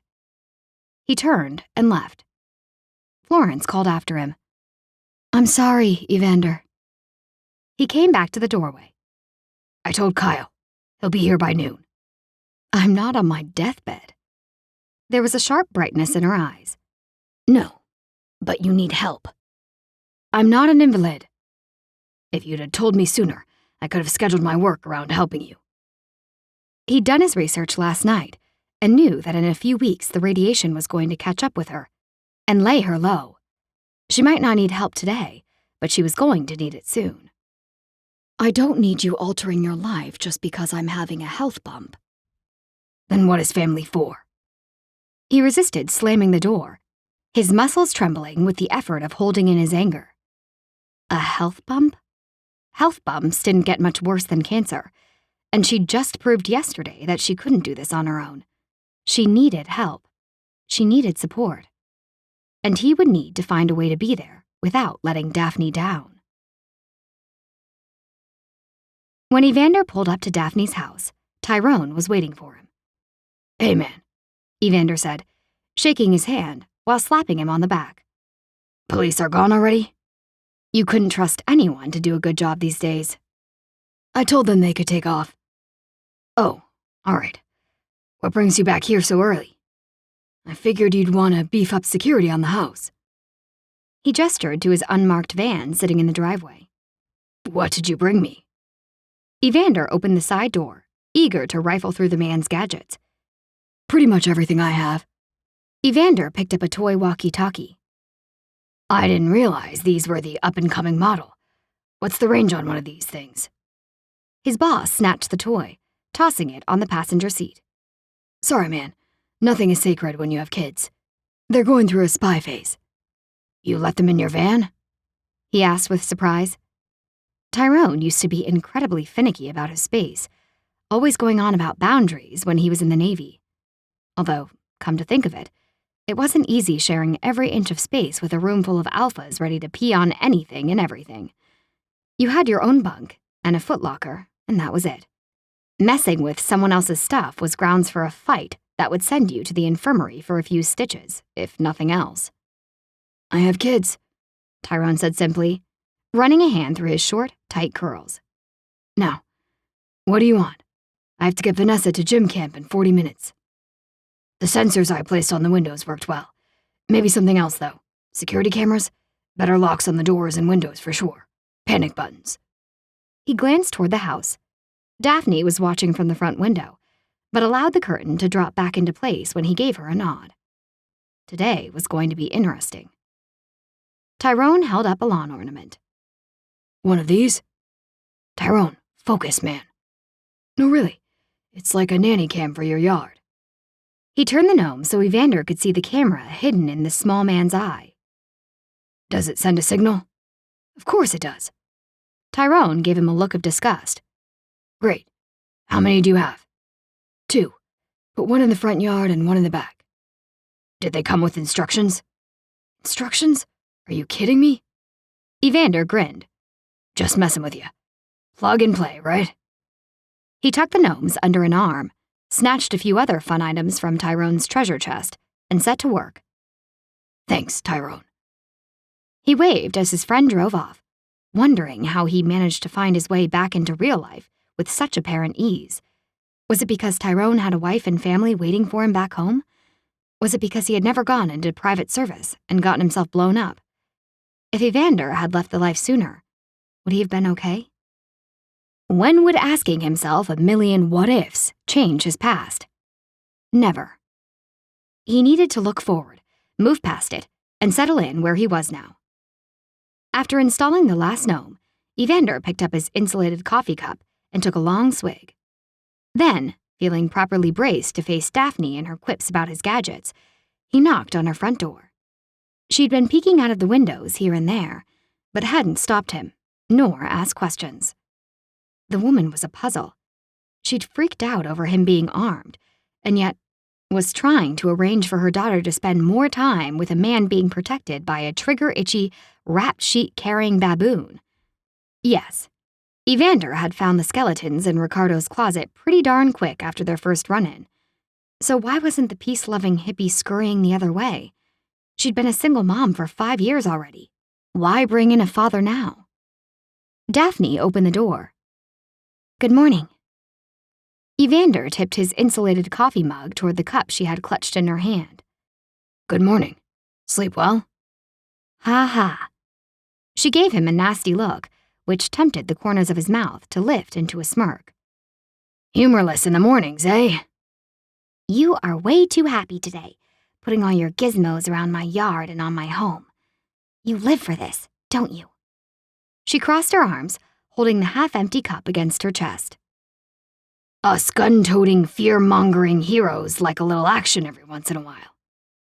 She began to close the door, and he placed his boot between it and the frame. I'm going to install better locks, so you may as well leave it open. The way she bit her bottom lip, her brows arching in worry, made him feel bad for approximately 1 second. That's how long it took to remind himself that at least now she'd take things seriously, and he could finally help her without her blocking him. How's the kid? He asked. She'd had a big day yesterday, and while it seemed as though she'd slept through the entire ordeal last night, he was certain she'd be intuitive enough to pick up on her mother's vibes. Does she know about last night? No, please don't tell her. Daphne headed back into the house, and Evander set about improving her front door's security. As he finished with the windows an hour later, Daphne walked by in a red sundress, looking as lovely as ever. She had a picnic basket slung over one arm, and if she'd been wearing a red hood, he would have called her Little Red Riding Hood. Tigger, following her mother, spotted Evander and asked, Are you coming to the park for a breakfast picnic with us? Evander raised an eyebrow at Daphne. They still needed to talk about scheduling her days and giving him heads up, obviously, as this whole being out of the loop thing was starting to really tick him off. I resent that look, she said. I would love to go on a picnic, he said to Tigger. Thank you for inviting me. He handed Daphne written instructions on how to set the alarm he'd installed. You installed a security system? My landlord isn't going to appreciate this. I'm sure your landlord will love the upgrades, especially since he doesn't have to pay for them. Do I have to pay for them? No, it will go on Tristan's bill. The man had been more than willing to pay for more protection on Daphne, especially when Evander had called him from the road this morning, bringing him up to speed. I can't believe you did all this without asking. Oh, here they went again. You said last night you wanted this, so I did it. He kept his tone light, but left no room for argument. Now, let's go have a lovely picnic out on some exposed rock, shall we? Daphne glared at him, and he had a sneaking suspicion she blamed him for every problem in her life at the moment. He helped them into the minivan, then gestured for Daphne to roll down the window. I'll follow you in my truck. Where are you going? Just down the road to the park. The same one as yesterday. Something was up. Why would she drive to a place so close? Fear? Plans to ditch him? Why are we driving? I have work later. I'm driving so we can leave directly from the park. We need to talk about your schedule. Fine. She bit out the word, then threw the vehicle in reverse and backed up so quickly she nearly ran over his toes. Evander hurried to his truck, catching up with Daphne a short way down the road, disliking the fact that she was so in love with the park that had so few escape routes. It was still early enough that mist was hanging low over the cool, damp grass in the park, and wisps of it drifted and disappeared on the river as the sun came over the trees. Evander stretched, on the lookout for changes in the park since yesterday. After walking the circumference of the playground, he sat on a bench, not caring that the dew was seeping through his clothes. It was going to be a long day, and any chance to sit and take a breather was a smart idea. He watched, a twinge of envy weaving through him, as Daphne pushed her daughter on the swing, smiling and chatting. Only yesterday he'd been in her place and feeling more real and alive than he had in ages. The 2 summers were happy, free, and innocent, and it should stay that way at all costs. Crossing his arms tightly against his chest, Evander glanced around the park again, hating the way that the tall wooden forts and play structures made it hard to spot anyone sneaking up on the oblivious duo. They were too exposed. He resisted the urge to pace the perimeter like a caged panther. Earlier, the break-in had given him greater focus, but now his protective instincts had reared up, and the way they were raging against what Daphne wanted for her life made it difficult to sit there and respect her wishes to engage in normal daily activities. Evander dragged a hand over his mouth. In his haste, he'd forgotten to shave this morning, and the stubble bothered him. He checked his phone for the time. His brother should be in the air by now. Tyrone would be working on finding a suitable replacement for Chuck. The neighbor should be checking on Florence. Things were taken care of, but Evander still felt ill at ease. The park was filling up with the occasional mother and child, the kids buoyant, the moms clutching their coffee cups with a need that rivaled addicts. Daphne was laughing with her daughter, living a life where everything was seen through rose-tinted glass. There was always a bright side. The glass was half full, even if it contained poison. He admired that about Daphne, even though it suggested she had her head stuck in the sand. A child in one of the forts screamed, and Daphne jolted, her face paling. Good. She was on edge. That probably meant she wouldn't try to slip away from him today. He stood, checking the perimeter of the park once again. A cloud passed in front of the sun, giving the air an extra chill. Someone tugged on his pant leg, and he frowned down at the little person. What? It was one of the kids from the other day. Are you in the army? He'd grown out his buzz cut to a length he could finger comb. He wasn't wearing fatigues. No, but I was, he admitted. The Navy, and JTF too. The boy gave him an impressive salute. At ease, soldier, Evander said, shaking his head. Where was this kid's mom? He was a distraction. What's J something something too? Special soldiers who do secret stuff so you and your parents can sleep safe at night. Unlike Daphne, he needed to get her out of that house. She was too far away, too unsecured, too unpredictable. Did you kill Osama bin Laden? Go play. Are you Tigger's dad? Evander's gaze flicked to the little girl who was smiling on the swing. His mind went blank for a moment, refusing to kick into motion. He didn't believe he was cut out for real life, but he was starting to wonder how many people actually were. In fact, he kind of wondered if he might do a better job of providing a stable father figure in Tigger's life than Mistral. Namely because Evander would actually try his best. No. Go play. Do you have a gun? Yes. Now go play before I shoot you. Awesome! The kid vanished into the fort, and about 20 seconds later, Evander was surrounded by a crowd of boys all about 9 years old. Weren't kids supposed to sleep in and play video games during the summer holidays? Can we see your gun? Asked the first boy. No. Go play. He kept his hands behind his back, eyes sweeping the periphery. Please. One kid clasped his hands under his chin and batted his eyelashes. That only works on mothers. Go. Evander tried to shoo the boys away, but they squealed and moved like marbles on ice. This way, that way, too slippery to catch. Realizing they were distracting him, egging him on to play, he shook his head, trying not to smile. You kids are little punks. You know that? They laughed and scattered, heading back to their fort, knowing the gig was up. The surprise of the week. You're good with kids, Daphne said, coming up beside him. He hadn't even seen her leave the swings with Tigger. He took a deep breath to keep from imagining all the things that could have happened in his moment of distraction. We need to discuss a schedule, as well as what's safe and what's not. He glanced around at the playground. Let's go. He almost added, "It's not safe here." But he knew that was likely a lie. He just wanted to get her somewhere that offered better protection. Piggyback?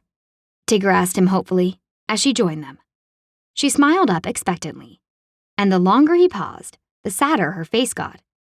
Geez, the kid was a killer. She could teach those boys a thing or two.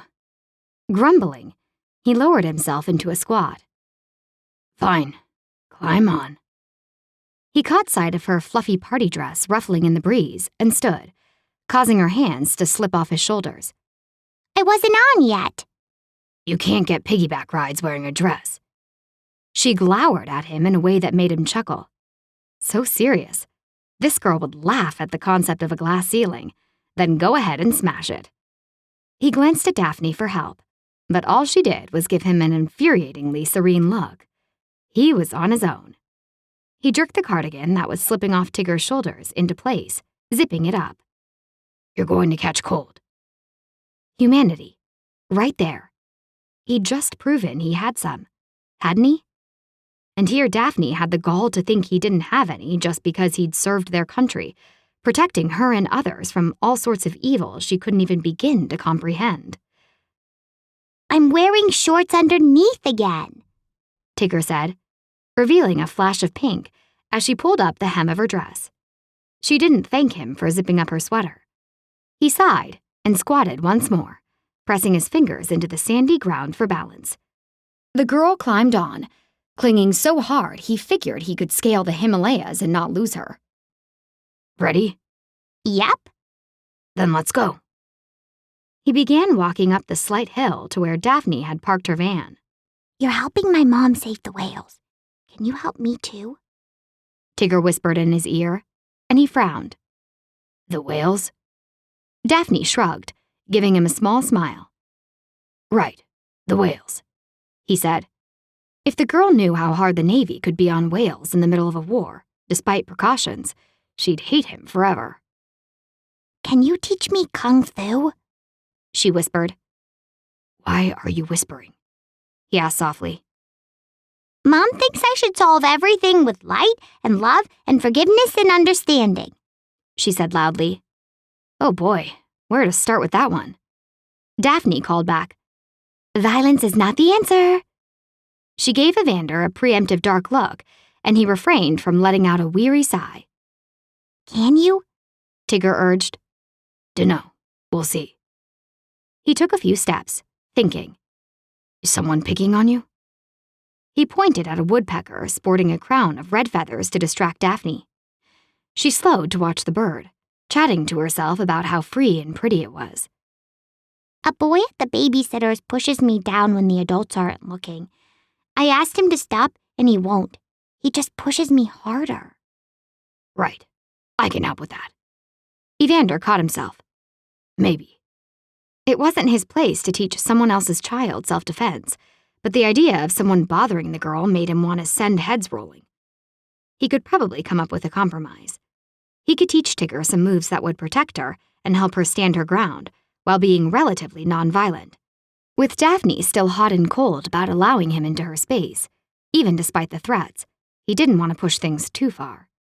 Horsey sounds, Tigger said, bucking against his back. No. please. No. Daphne smiled, and he figured she knew something he didn't. His phone began ringing in his back pocket, and he had it out in a flash. Hello? Evander, it's Mom. Are you okay? I can't find Rudolph for his eardrops. She sounded worried, more worried than she should about the cat. I gave him his drops before I left. Who is Rudolph? Tigger whispered in his other ear. Quit eavesdropping, he grumbled. Rudolph from Santa's village? Can we go? Please, Mom, please. Evander lowered Tigger to the ground, having to give her a shake so she'd let go.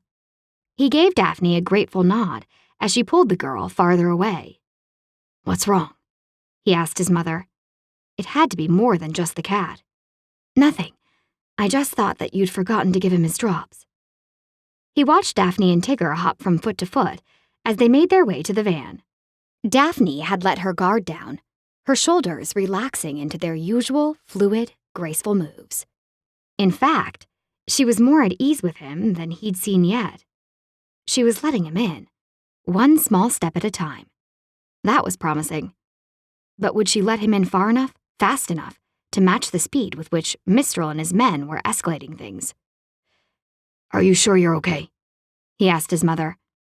Kyle should be there in 3 hours, maybe less. Has the neighbor checked in?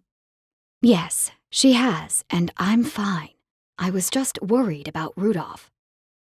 As he hung up, he wondered if the cancer suddenly felt more real to his mother now that her kids knew. It had likely released all the worries and fears she'd been keeping hidden from herself. Is Florence okay? Daphne asked as she closed Tigger's van door. She probably wouldn't tell me if she wasn't. My mom's like that too. Did you tell her about the break-in?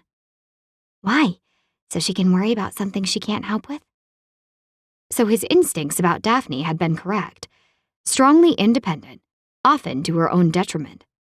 She kept things close to her chest when life went wrong, instead of reaching out and causing drama like so many women did.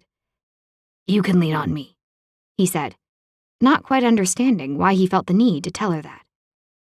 She watched him quietly for a moment, her slender hand resting on the driver's side door handle. Yeah. Okay, she said softly. Promise? Promise. Baby steps. They would just need a lot of them in rapid procession for him to keep her safe. Chapter 8. The whole Evander business was getting ridiculous.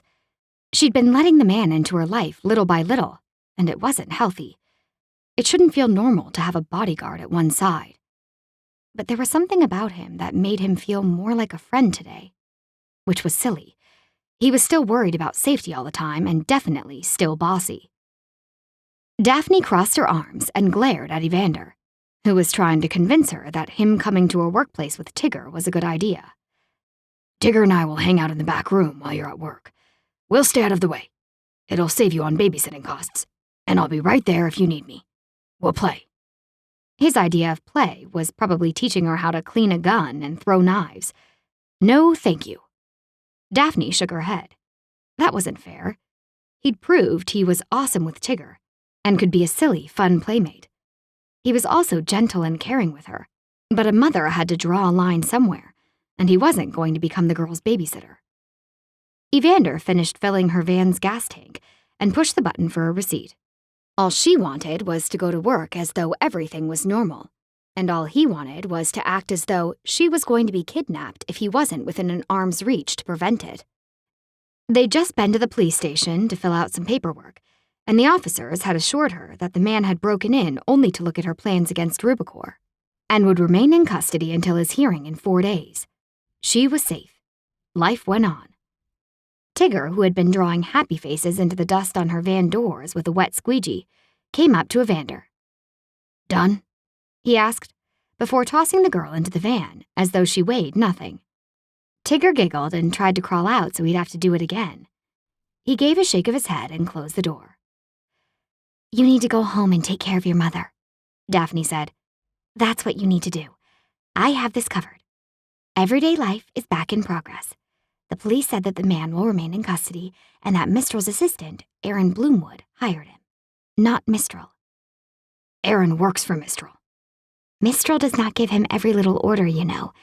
Aaron is trying to become a partner in the business, and he's his own man. The sooner we act as though everything is normal, the sooner it will be. Go to your mom." My mother is fine. Evander's jaw clenched, causing a muscle to flicker below his ear. "She needs you." Daphne stared him straight in the eye, but his gaze kept sliding away. She was right, and he knew it. She pressed her palm against his forearm. "She needs you more than we do." You're forgetting that your home was broken into last night. "I wasn't hurt. They wanted plans. They saw them. They're in jail. End of story. This isn't a big deal, but the bigger deal we make of it, the bigger deal they will make of it. Do you like it when things escalate in war? Because that's what you're doing in my life right now." She wrenched open her door, but Evander gripped it, not allowing her to climb inside and make her escape. You're being a fool, he growled. "And you're being a warmonger. I don't know what reality your head is stuck in, but this is real life. In real life." She paused, looking him over, wanting him to hear what she had to say, but knowing there were scars below the surface that would deflect her words to protect his internal beliefs. "We don't act this way." His grip on the door loosened, and she took advantage of it, slipping into the seat.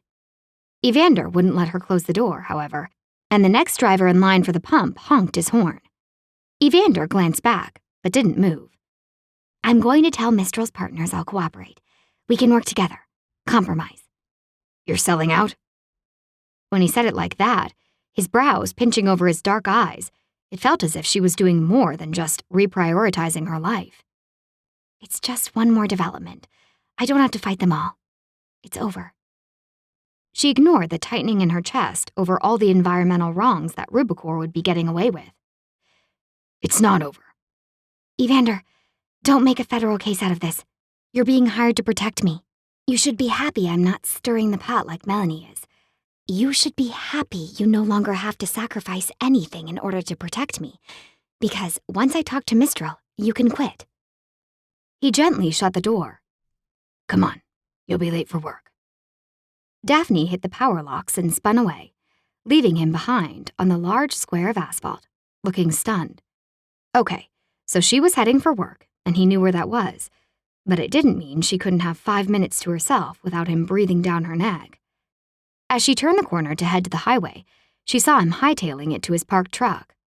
Instead of taking the main highway, she spun onto a side road, hoping to extend her Evander free time a tad longer.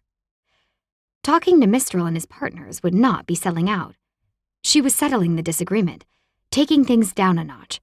She could take her own voice out of the battle without undermining her sisters, and everyone could get what they wanted if they listened to her plan. "Mom?" asked Tigger from the back seat. "What about Evander?" "He's taking his truck, honey." Pulling onto the country road outside of town where the babysitter lived, she dropped off Tigger, surprised not to find Evander on her tail. Had something happened to him? Before climbing back into her van, she circled it, wondering where he'd placed the locator. She'd seen him put it along the back somewhere, but still hadn't discovered where this snoopy device was hiding. Checking the road for his truck, she wondered if he'd decided to shadow her from afar. Back on the highway, she headed for work, happy to have her life feeling closer to normal. Cranking up some old Van Halen, she sang along, unwinding. Today was going to be a good day. As she drove through the striated rock cut that towered over her van, she began planning out how she was going to present her plan of cooperation to Mistral. She hadn't dared call him that morning for fear of Evander, who had been working outside her home, interrupting and giving her a hard time. Now he knew her plans and could get over it. In fact, now would be a good time to try Mistral at his office. They'd discuss ways to work together and create a compromise. Then she'd present the plan to her sisters, informing them that she was the new go-between. Melanie would probably be upset, but then again, she likely didn't realize just how much she was messing with Daphne and Tigger's life by taking Rubicor on the way she was. Daphne's cell rang, and hoping her Bluetooth was working properly, she hit the connect button. Daphne Summer, she said. She always felt a bit silly talking alone in the van, as people passing might think she was talking to herself, and therefore a little off her rocker. Daphne, it's Nate Rockerfield from Environment Canada. How are you? Oh, Nate. How are things with the oil sands? He groaned. Don't ask. The man had wanted to leave a legacy, but energy resources were always a tough battle. Again, finding balance between two parties and their disparate needs. Daphne checked her rear-view mirror for signs of Evander. It wasn't as fun evading him if he didn't put an honest effort into catching up again. She took a side road, leading to another highway. 10 minutes until her shift. She had time to extend the game. In fact, Evander could already be outside her place of work, arms crossed, scowl in place, foot tapping at her delay. We were wondering if you would be interested in coming in for an interview, Nate asked. Job interview? As in 9 to 5 for the government? He laughed. What you do for the environment on your own is unprecedented. Ah, thank you. We offer pensions, health plans, childcare, family days, the works. But she'd be stuck behind a desk for very regimented hours. Signing bonus? She asked. The idea of a regular, decent paycheck was tempting. We're not a big department. Taxpayers pay our wages. Is that a no? She teased, turning onto another secondary highway. Almost there. A Hummer had been following her, and she slowed to let it pass. She hated it when vehicles blew past on a solid line. It seemed as though everyone was in a hurry these days and didn't pause to think of the safety of others, just themselves getting ahead. I can ask, Nate said. Remember, we hold a different form of clout than private firms. We can extend our influence internationally. I think you could make a real difference working with us rather than a private firm. When do you want me to come by? Next week. The hope in his voice made her feel pretty darn good. Environment Canada wanted her. Her! Sounds good, Nate. He gave her the date and time. Her birthday. The appointment time within an hour of her birth. It had to be a sign. Her life was about to pull into focus and order. Maybe a real job would be okay after all. Feeling jazzed, she hung up and pulled over, allowing the Hummer to pass as she stopped to dial Mistral. Ensuring her Bluetooth was still working, she pulled out again. Mr. Johnson, please, she said when his secretary answered. 1 moment, please. There was a series of clicks, and then Mistral was on the phone. Hello. His voice was crisp and professional. It's Daphne. I know. My secretary has caller ID. Well, that was probably a good thing. The secretary knew to let her through. Things were progressing in the right direction there, at least. I'm sorry about last night, he said, sounding rather grim. I heard the news. About the break-in? She clarified. Yes, I've talked to Aaron. I think the man is feeling rather desperate after what your sister threw at us. Any chance to figure out what your next move might be? See? It wasn't Mistral. It was Aaron. It was her sisters. She was on the right track. Meaning Evander was wrong. She stuck her tongue out at the rearview mirror, even though it was only the Hummer behind her and not Evander. Wait, the Hummer was back? Actually, I'm calling about the development, she said, feeling distracted. You don't know anyone with a gold Hummer, do you? No, I don't think so. Why? No reason. Anyway, I was thinking we could figure out a way to work together with that development. Mistral sighed. I think we have very different ideas on what should be done on the island. True, but I also believe we can work together. And let's be honest, if it isn't us giving you pressure about the environment, then it's going to be someone bigger, such as Environment Canada. So, who would you rather have? Us or them? Are you threatening me? His voice had a steely edge. No, I'm being realistic. Really? Because it sounds as though you're saying, if I don't work with you, you'll go tattling to Environment Canada. She almost laughed. She was going to be Environment Canada. Possibly. I want you to succeed, and I know how important this development is to you. She refrained from saying how this whole project was an obvious cry for approval from his father. I think you could create a nature preserve like you used to dream about. Daphne, I grew up. I know now that a nature preserve would be a money pit. So, money is everything?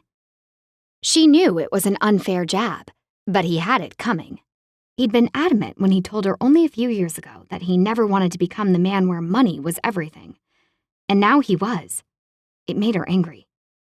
The man had no backbone of his own. Daphne, you don't understand. And what is it that you've learned in the past 5 years that I'm unable to comprehend? Don't pull the past into this. You can have it all. You can have it both ways. Something slammed on his end of the phone, and she imagined him smacking his desk in frustration. No, I can't have it both ways. I tried, and I failed. And now I have to live with that. Out here in the real world, we have to make money.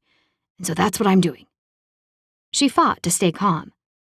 I believe you can have your development, stay within environmental protocols, as well as preserve the environment. Your development could be a nature preserve, a nature retreat, a green vacation spot, ecotourism. It's the wave of the future. Don't you want to be the one to start that trend here in Ontario? There's no money in it. Then maybe you need to start talking to me. He gave a derisive laugh. And you suddenly know about money?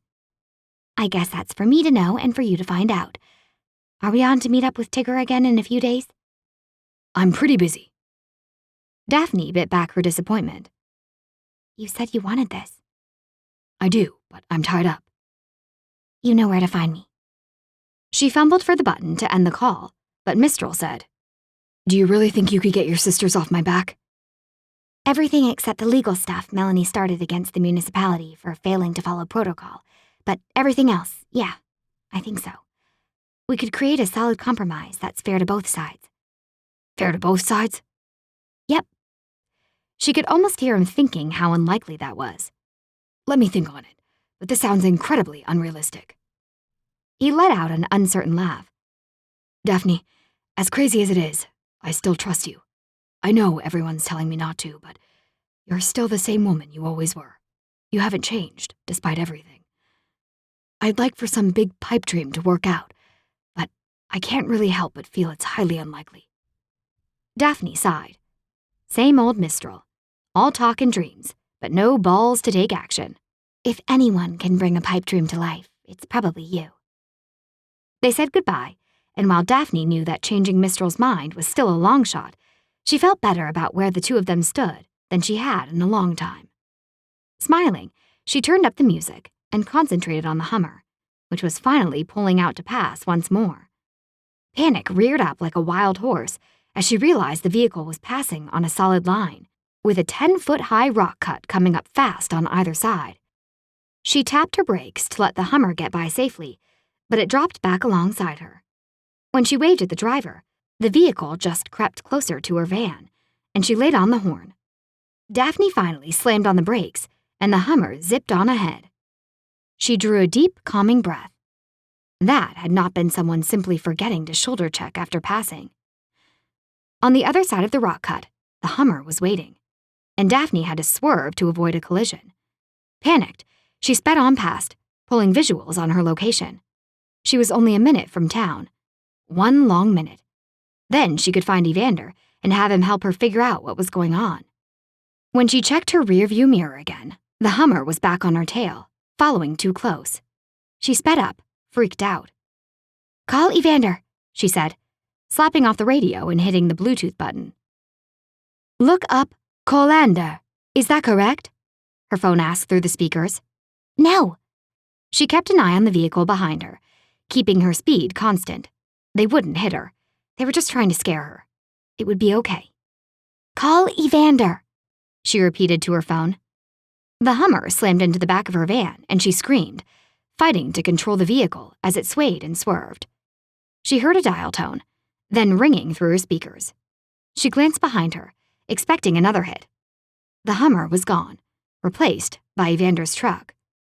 Blinking, she looked back again, not believing her eyes. The man must have superpowers. Slamming on the brakes, she went to pull over, never so relieved to see the muscle monkey in all her life. Evander came up fast, waving at her to keep going. She could see him mouthing, "Go, go, go." Or maybe that was him through her phone, which had finally connected.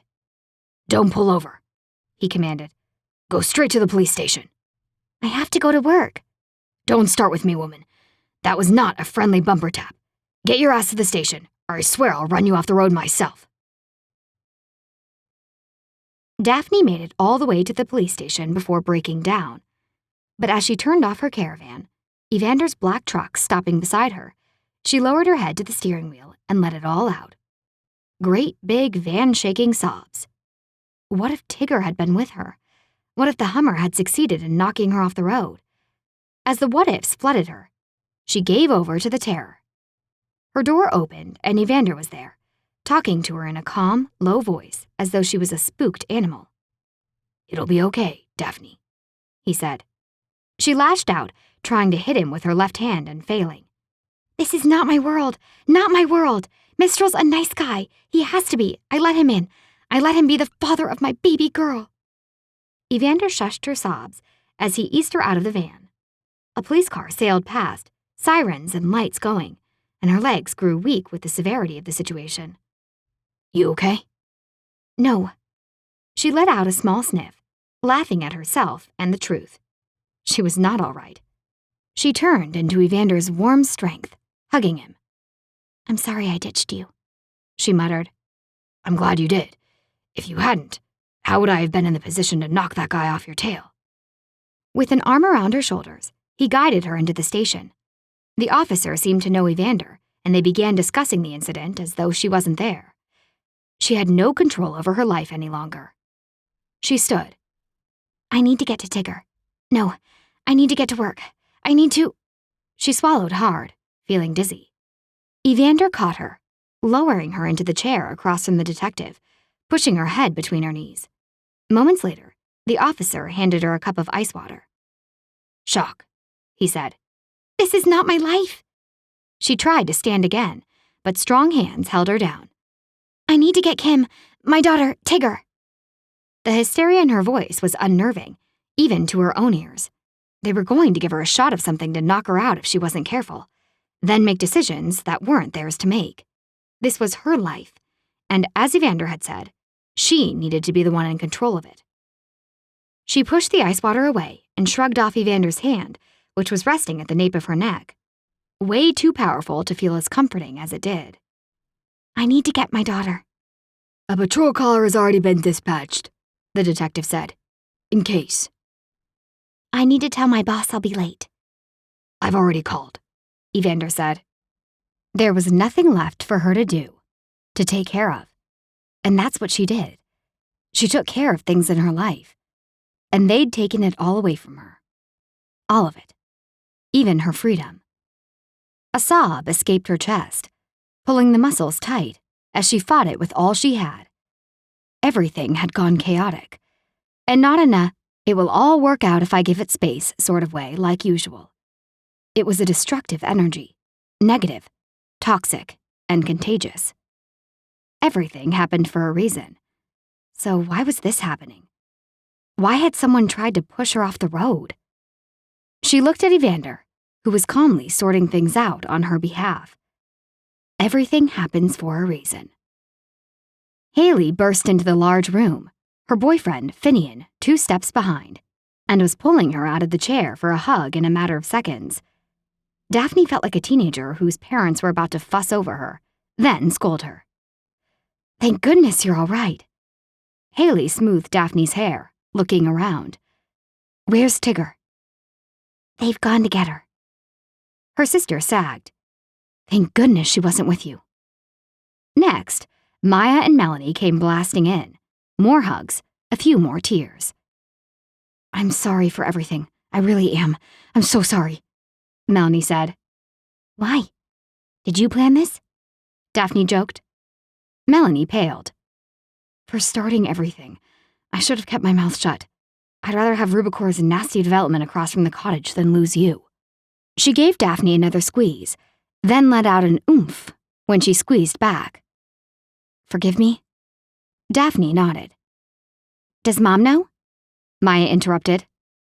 She's going to panic, Haley said, clapping a hand to her mouth. I don't even know how you know, Daphne said, wiping at her eyes. Connor and Tristan, who'd come in behind Maya and Melanie, were looking as though they were ready to rip someone apart on Daphne's behalf. She'd never felt so loved as she did in that moment.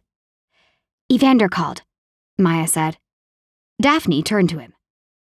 Thanks. You're going to be stuck with these sisters nagging you now, too. I hope you know. There was no way she was getting her family off her case now that they knew just how bad things seemed to be getting. The detective took down Daphne's side of the story, shuttling everyone else into a private waiting room down a short hallway. When she finished, an officer came in with Tigger, who had a huge, dripping ice cream cone grasped in her sticky hands. She was grinning and looked immensely pleased with herself. Mom! She came running over. I got to ride in the police car. I asked for an ice cream, and he said yes. Daphne laughed, hugging her daughter tight. Oof, that was a big hug, Mom. Does she know? Daphne asked the new officer, as he led them to the room where her sisters and the men were waiting, Tigger bouncing along ahead of them. He shook his head. I told her it was a surprise field trip. I hope that's okay.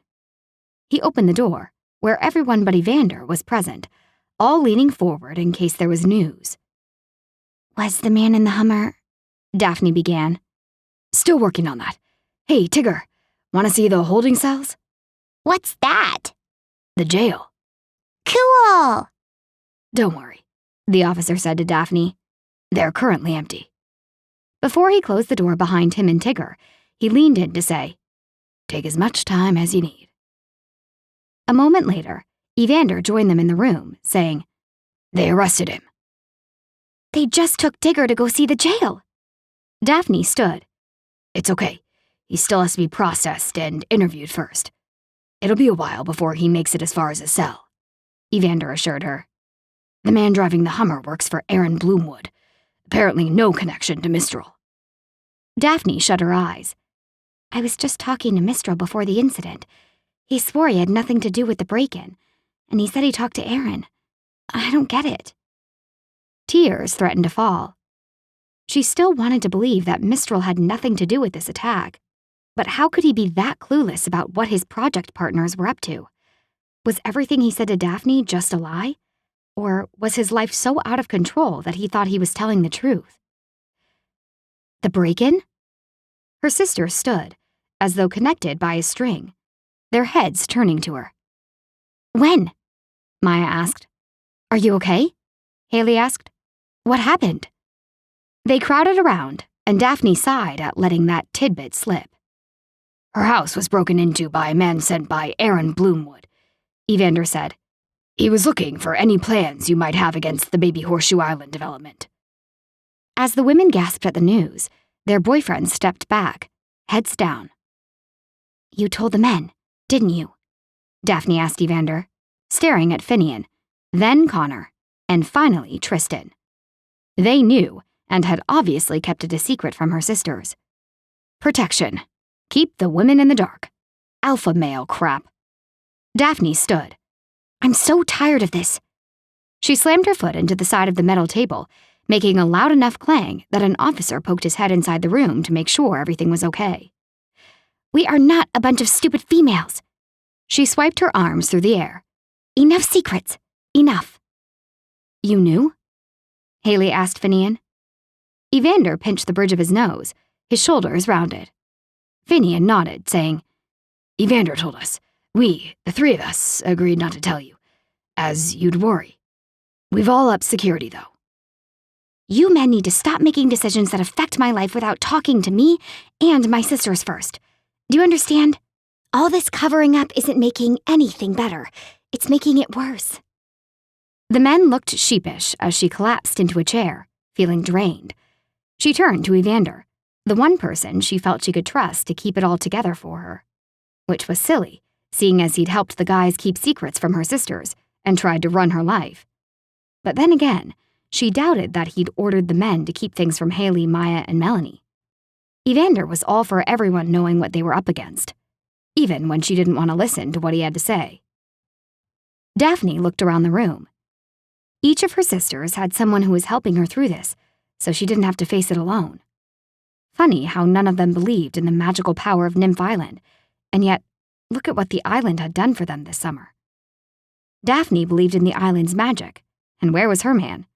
It definitely wasn't Mistral, given his inability to follow his dreams and be himself, and it certainly wasn't Evander. But for the moment, he'd have to fill the role. Take me home, she whispered to him, knowing she was too shaken up to drive herself safely. Too afraid of what might be out there, waiting for her and her daughter, if he wasn't on hand as her shield. Because, as much as she wanted to blame him for everything, that was incredibly unfair, and she'd done it for too long. She had to start taking responsibility that she was, in fact, a big part of why this target was painted on her back. Holding her elbow, Evander led her to the door. "Wait," Haley said. "We need to sort things out." She left Finny inside, touching Daphne on the wrist. "Don't leave." "Why were you talking to Mistral before the accident?" Melanie asked. I have an idea regarding the island, Daphne added carefully. I don't think we should give up what we're trying to accomplish, but I think there's room for collaboration with Rubicor in order to meet in the middle. The room grew quiet. Evander gave her a nod, as though to say this was her moment to step up and take charge. I know Mistral. I know his dreams. And I think I know a way that we can meld his need to prove himself to his father and our need for a good neighbor who honors the environment. Daphne turned to Evander, expecting him to recommend a restraining order again, instead of more talks. I think that's a good idea, he said, placing a hand on hers. Thank you. He's going to railroad you, Maya warned. Mistral threatened you, Melanie said. When I filed suit against Rubicor and the municipality, he made verbal threats. He said you're going to pay. That you knew he was Rubicor. Daphne sighed. Everyone kept getting hung up on that outburst, didn't they? And while she understood where they were coming from, the man didn't seem to be frothing at the mouth to have her killed. His business partner, however, seemed to be a different story. It's okay, Melanie, Daphne said quietly. We've all made mistakes when the heat is on. What do you think? Connor asked Evander, drawing Maya closer to his side. Evander paused, and for a second, Daphne thought he was going to side with the majority. Instead, he looked her in the eye and said, I made a promise to protect Daphne. She's made it clear that doing it in my way cramps her style, and I think she's right. Things are escalating instead of improving. The muscles in his jaw flexed, his collared shirt stretching and pinching over his crossed arms. He drew his lip under his chipped tooth for a moment, watching her. I think she has good instincts. Even in war, there are peace talks among countries. She needs to give this a try. If anyone can take the threat out of this man, I think it's Daphne, if she's willing to step up. I am. She reached over and squeezed his hand in gratitude. Go figure that the army guy would be the one to understand what she was trying to accomplish. Can you keep her safe? Tristan asked. I will do my best. Evander turned to her. As long as Daphne tells me her entire plan and allows me to help. She couldn't meet his eyes, due to the shameful way she'd made it so hard for him to do his job for the past 3 days. But she'd finally learned her lesson. She wasn't going anywhere without Evander until this whole thing was over and done with. Thanks, she said to Tristan, her hand on the doorknob. For what? He asked. For Evander. Tristan smiled. Sometimes I get things right. Wait. It was Melanie stopping Daphne this time. Where are you staying?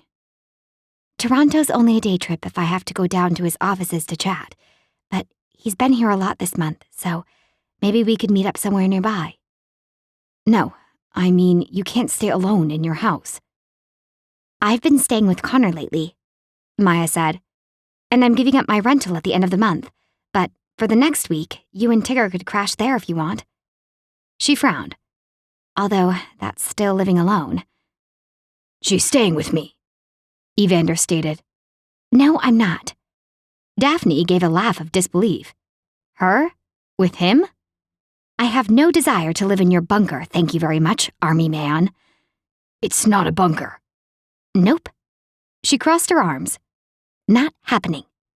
She might see that it wasn't wise to leave his side, but she wasn't upsetting Tigger's world by moving them in with a man they barely knew.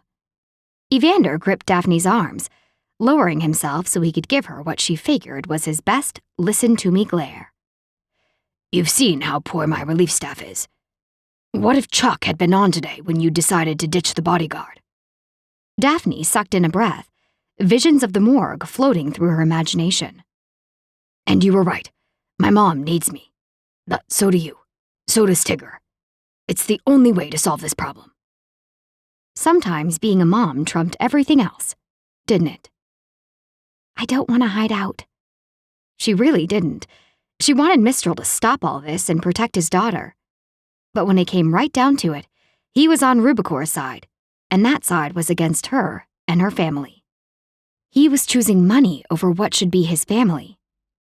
Mistral's father had raised him to be just like him, despite Mistral's contrary wishes.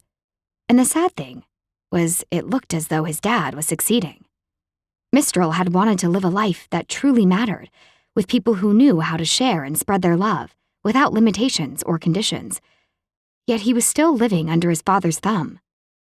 She thought he'd been reaching out for help, but now she wondered if that had just been her own hopes clouding her judgment. If you'd be more comfortable with someone else protecting you, we can make that arrangement, Evander said.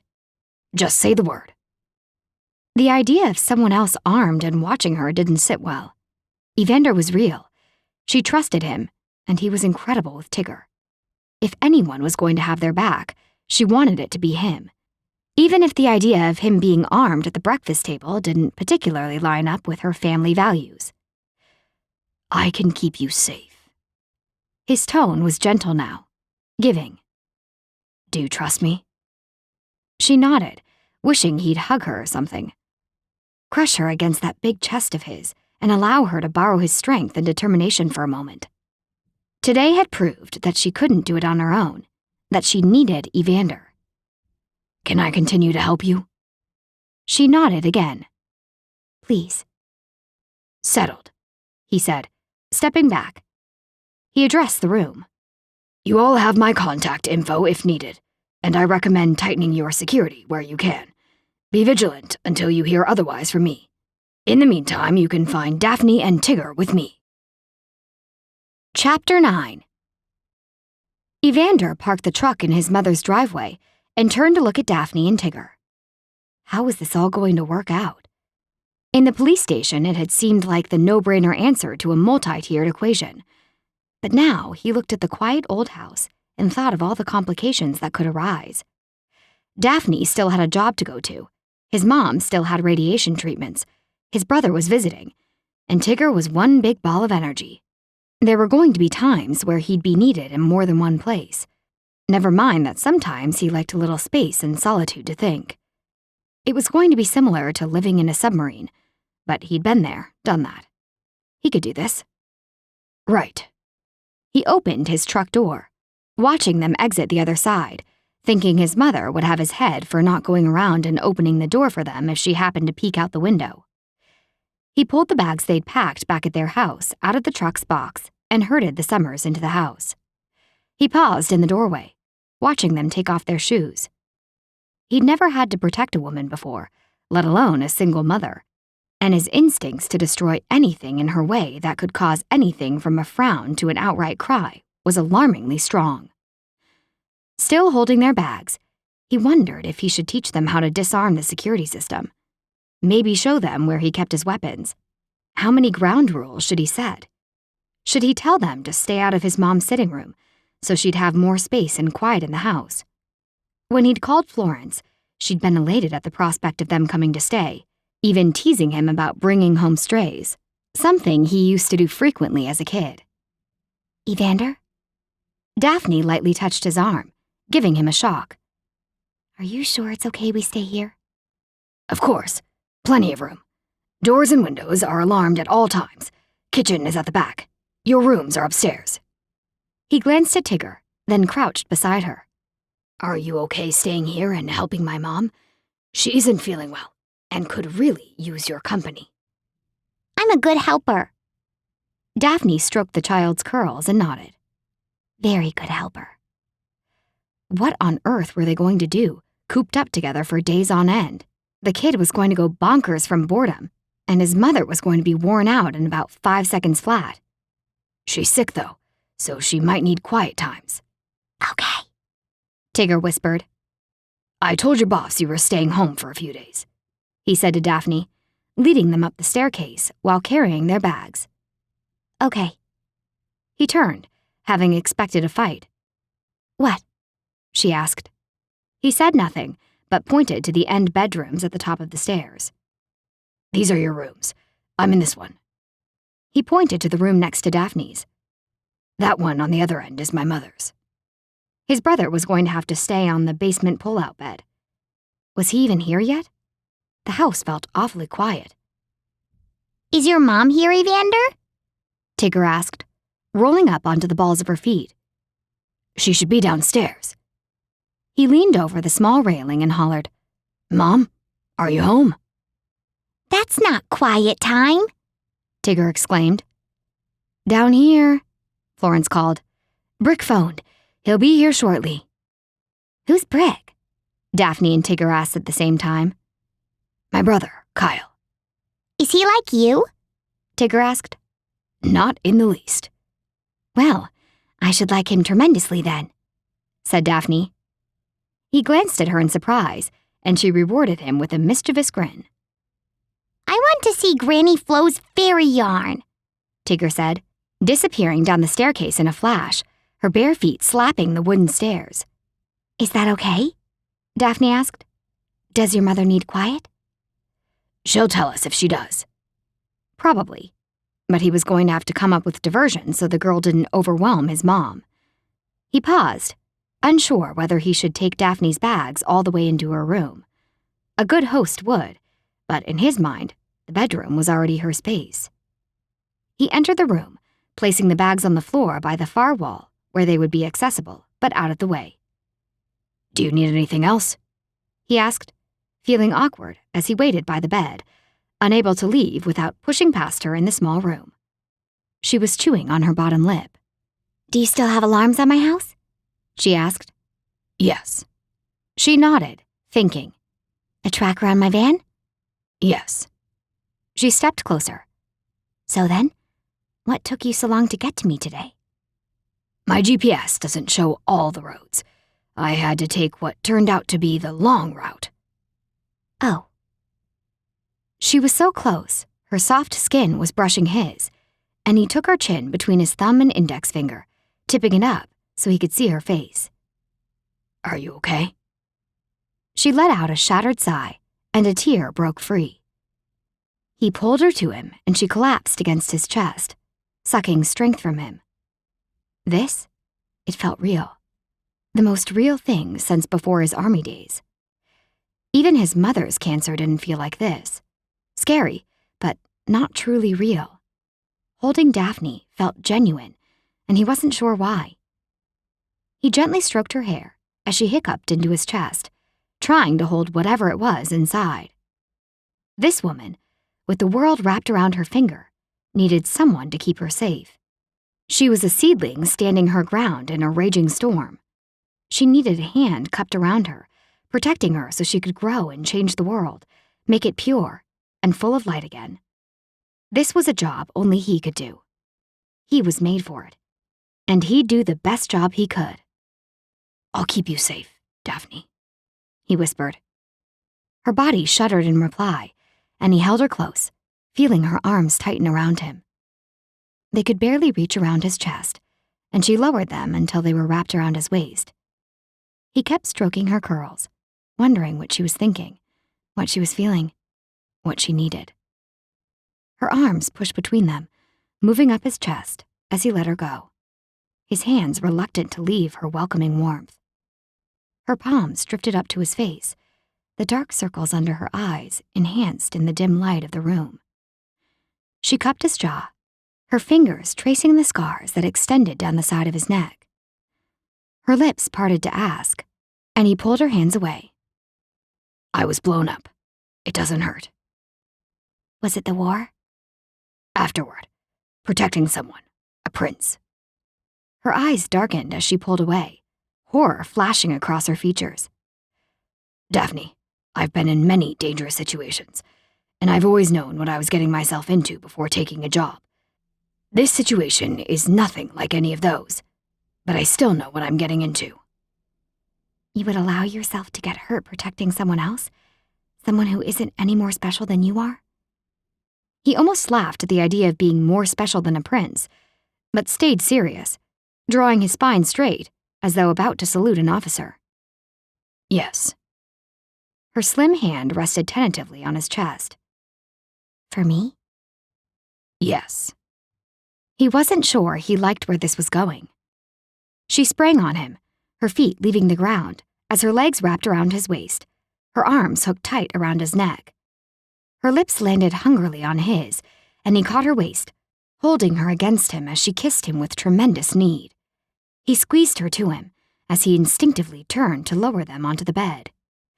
Her kisses lit a fire within him, and he wondered why he'd never thought of the protecting scared woman angle before. It was hot, invigorating, as close to real as he could wrangle. But Daphne, she was in a bad space and would regret this. This was a Molotov cocktail of emotions, adrenaline, and fear. It was nothing more than those reactions spurring her forward, seeking a sexual outlet to ease the unfamiliar and overpowering emotions. He knew getting intimate would only be a temporary stopgap, and that she'd feel uncomfortable around him if he let things go any further. So why wasn't he stopping? He stole one more starved kiss, then, ignoring his own need, gently pushed her off him, his lips unwilling to break the connection. She tasted sweet and delicious, pure. He pushed her safely away again and stood, putting the bed between them. There was a fire between them that was still burning as they stared at each other from across the bed. Then she lunged at him again and he caught her, rolling under her slim form. He caressed her back, trying to find the strength to push her away once more as they kissed, her legs straddling him as her tongue dipped into his mouth. He flipped her over so she was pinned under him, her thigh caught between his legs. He stroked her curls off her face, knowing that with every kiss, he was getting in deeper. The sound of small feet on the stairs gave him what he needed to break away. He sent Daphne one last hungry look before rolling off the bed, taking a moment to catch his breath, before going to douse his desire in a very cold shower. Evander pushed Tigger on the rope and board swing he'd made for her in his mother's rambling backyard. She and Daphne had been living with them for less than 24 hours, and he was already wrapped around Tigger's finger. Although, he reminded himself, the swing had been his idea as a preemptive measure to keep the girl from wearing out Florence, who, so far, seemed perkier from having her light up their home. He eyed the ropes as the child swung back and forth. If he added a rubber strap, he could give the swing a little bounce, which would appeal to Tigger's nature. He added rubber straps to his ongoing mental shopping list, then visually swept the yard's perimeter for safety breaches. He needed a better detection system than he currently had, as well as more lights and possibly a pack of vicious dogs that snarled and frothed at the mouth. Daphne joined them on the lawn, smiling, seeming not at all shy despite the way she'd attacked him with her lips last night. She moved with grace and simplicity, a compelling figure of femininity, and he wanted to hold her, inhale the scent of her hair while falling into her warmth. Thinking that way was a direct route to mission failure. Women were almost always the biggest distraction for soldiers. He needed to stay focused, Stay impartial, objective, removed. He turned his back to Daphne, giving Tigger another push. Look what Evander made me, The girl said to her mother. a whole swing just for you? There was something wistful in Daphne's voice, and he caught her hugging herself in his peripheral vision. Take over, Evander said, directing her to step in and push Tigger. He needed to go check the feed from Daphne's yard gnomes. Maybe he could ask Brick to help out. His brother had arrived, distracted by grief to the point of being more of a hindrance than a help last night. This morning he seemed better, but he needed purpose to help keep him from dissolving into worst-case scenarios. Plus, once the press caught wind of what had happened on the road yesterday, and where Daphne was hiding out, Evander would surely need a bit of help with crowd control. At the edge of the yard, he turned, checking on the mother-daughter duo. It wasn't smart spending this much time in the open backyard. There was a fence along the alley, plenty of large trees, lots of coverage, but it was still open if you knew where to peek in, and there were plenty of places to do so and not be noticed. The swing had been a bad idea. Tigger would want to spend too much time out here. Evander knew he needed to focus, but he was so tired of it. He wanted nothing more than to sit back and laugh while watching the kid bounce around the yard. He wanted a life where he had nothing better to do than worry about her happiness. But he had to be the man he was trained to be, because Aaron Bloomwood wasn't in custody, even though the Hummer driver had pointed his finger at him, and Daphne's little chats with her ex weren't leading to progress. It was up to Evander to be vigilant and keep them safe at all times. His mother called from the back door. Rudolph got out. The cat pranced past him in the grass, legs extending as he upped his pace to stay out of range. Tigger, out of nowhere, pounced on the feline, rolling him over to rub his belly. Oh, not a good idea, Evander warned. He claws. He swooped the cat off the ground, and, like sharpened steel on silk, those claws sliced through his skin. He liked that, Tigger protested. Cats don't like having their bellies rubbed, Daphne said, backing him up as she directed Tigger to the swing again. She was being careful not to allow her daughter to bother Florence too much, and Evander appreciated the effort. He passed the cat to his mother. Lunch? She asked. That time already? I can make a quiche, Kyle said, appearing behind her, his face covered in some sort of green goop that made Evander think of women in spa commercials. That would be lovely, dear, Florence said. Consider it done, Kyle said with a graceful bow. Florence cuddled the cat to her chin, still standing in the doorway. You looked like a family out there. Mom, Evander warned. I like having kids around. She gave the cat an extra squeeze. And you seem different with them here. Yeah, super worried they're going to be hurt, he grumbled, familiar anxiety rising within him. He turned to face the yard. Time to come in. Aww, protested Tigger. Daphne began ushering her off the swing. At least the woman was listening to him now. Although he wasn't sure if she was just going with the flow and taking the path of least resistance. Either way, today he'd take it. I meant you seem relaxed, his mom said. More alert and worried, but relaxed somehow. That makes no sense, he said over his shoulder, hurrying to where Tigger had stopped to peer into the lush lawn. Daphne crouched over her back to Evander. Come on, he said, glancing at the ladybug that had delayed them. Daphne jumped, hand going to her throat. you scared me. He placed a palm on her shoulder, guiding her to the house. Didn't mean to sneak up. The old lady wants lunch, Tigger. Let's see what we can make her. My brother wants to make something that I'm sure will take 5 hours, and you probably won't like it anyway. If we beat him to the kitchen, we set the menu.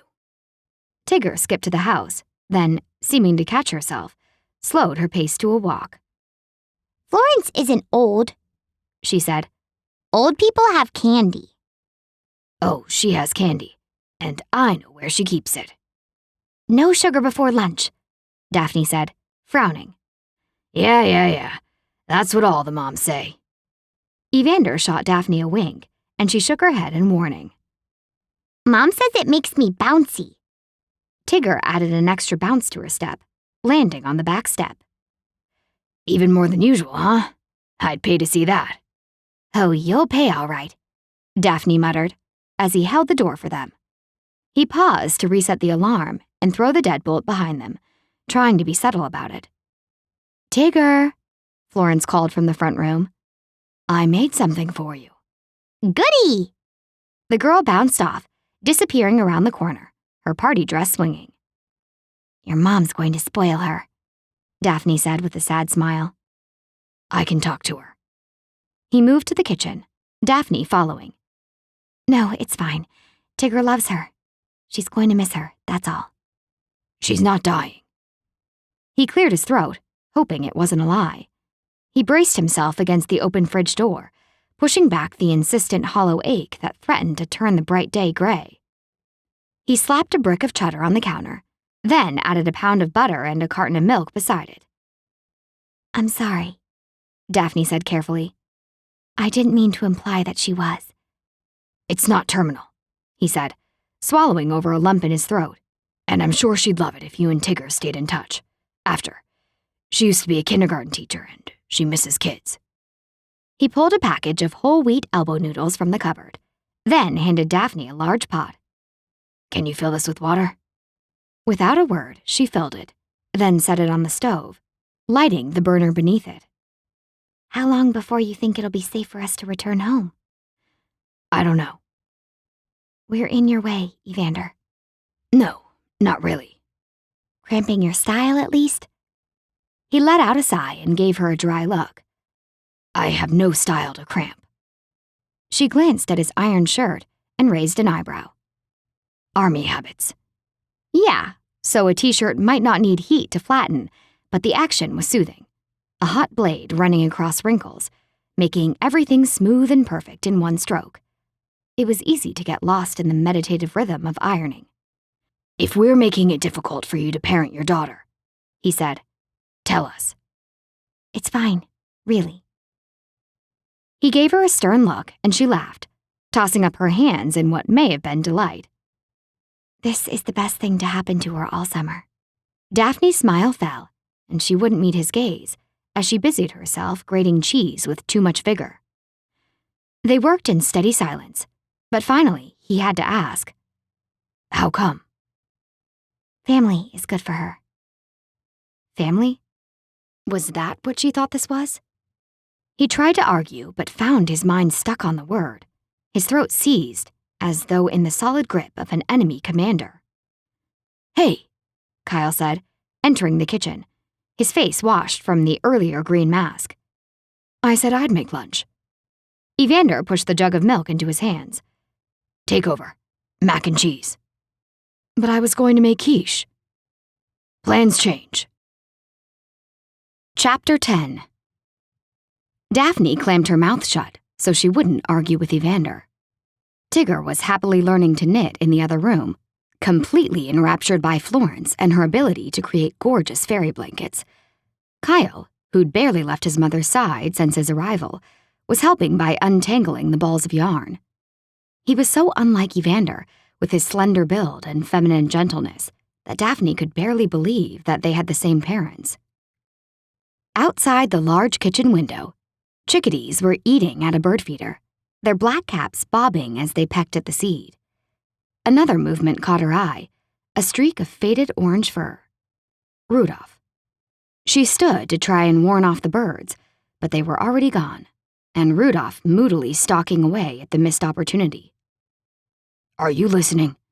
Evander asked. I don't know. Are you still lecturing? He gave a disgruntled snort at her flippant dig. She had been carefully following his directions and advice in hopes that he'd take his tension down a notch. If he said it was time to come in from the yard, she came in, no questions asked. But he'd been on a tear since she'd announced wanting to go back to work. She'd had to remind him that even though she was living here, she still had expenses.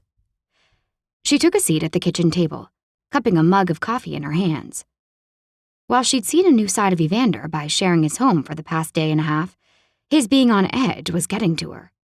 Yesterday, he'd all but stormed out of the kitchen while they were making lunch, leaving her and Kyle to finish the macaroni and cheese. Have you heard any more about the guy in the Hummer? She asked him now. There's no new information, he said. Have you talked to Mistral? Do you think I should? She found it strange that Mistral hadn't called her cell. He had to have heard what had happened. I think you should be an active participant. What's that supposed to mean? His voice took on an edge that she didn't like. You have a habit of sitting back and allowing your life to steer itself, or letting others to make decisions for you. Fine, I can move out. I thought this was the safest option. But if you'd rather I stand up and make a big choice about it all, I'll go pack my bags. Hear me out before you go twisting your panties in a knot. She stood up. You really don't know how to be civil, do you? You can't let everything flow by you. Being one with the world is not a life plan. Evander punctuated his sentences by slapping the back of one hand into the opposite palm, like a politician making an important point. She'd never liked politicians that much. Too many seemed to be on the take or didn't have the balls to make the big changes the planet needed, for fear of ticking off their constituents. You need to be an active participant in keeping yourself safe. Don't wait for everyone to make decisions without you. And what do you know about my life? A lot more than you seem to. His eyes were flashing as she dropped her hands onto her hips to glare up at him. I doubt anyone like you could ever understand someone like me. For all your acceptance, he said, stepping close enough that his body heat scorched her skin. You sure can't seem to accept me and where I'm coming from. I'm putting my life on the line to save your skin. In fact, how many times have I bailed you out in the past 5 days, and you can't even find it in your big, generous heart to grant me a sliver of understanding? Daphne felt as though he'd not just turned the tables on her, but that he'd pushed one against her, pinning her in a corner. Her voice wobbled as she said, You know what? Showing up with your testosterone hanging out and waving that gun of yours around like a big ol'— Oh, no you don't. He was so close now that she could barely think, only feel desperation and anger, and something else she most definitely didn't want to feel anywhere near this man. You don't get to blame the gun thing on me. Do you even know who Mistral's bodyguard is? Evander pressed closer. Do you? She slowly shook her head, her curls tangling as they brushed over her shoulders. The man you want your daughter hanging around employs a man with a rap sheet longer than my tibia. Ricardo's been arrested for assault several times. Is that in line with your family values? She really wanted to slap him. At the same time, everything Evander was saying was slamming kernels of truth into a tender place she'd tried to keep buried inside. She closed her eyes, willing herself to be strong enough to take whatever he was saying. He was pointing out all these things because he believed it was best for her and her daughter. She knew that, but it didn't make it hurt any less. Okay, Daphne said, giving in, hoping he'd just stop talking. He gently took her arms, his large hands covering so much of her skin that she leaned into his touch, wanting more. She wanted to have a long nap in the shelter of his protection, then wake up and find her life fixed again. Instead, she had to be strong, as strong as this man who was telling her that she had to be even stronger. She had to be a mother. She had to do what was best for everyone, even if it wasn't the best thing for her. Okay, what? Evander asked. You want me to accept you? Her voice shook, so many emotions battling within her, she was surprised she didn't burst at the seams. Then let me in. She needed him to break down the wall that always seemed to come up whenever she saw glimpses of the real man. The more she got to know him, the more she saw snippets of realness. But she needed something to show her that he was feeling the same attraction she was. She wasn't even sure what it was exactly, but she needed to know if he felt it too. You want to know why I went to war? Evander said finally. Because of love. She twisted out of his grip, laughing as she ran a hand through her hair, fingers catching in the fine knots. To get in some woman's pants? I didn't expect that. Evander ignored the joke. I know that what you do comes from here. He touched his chest above his heart.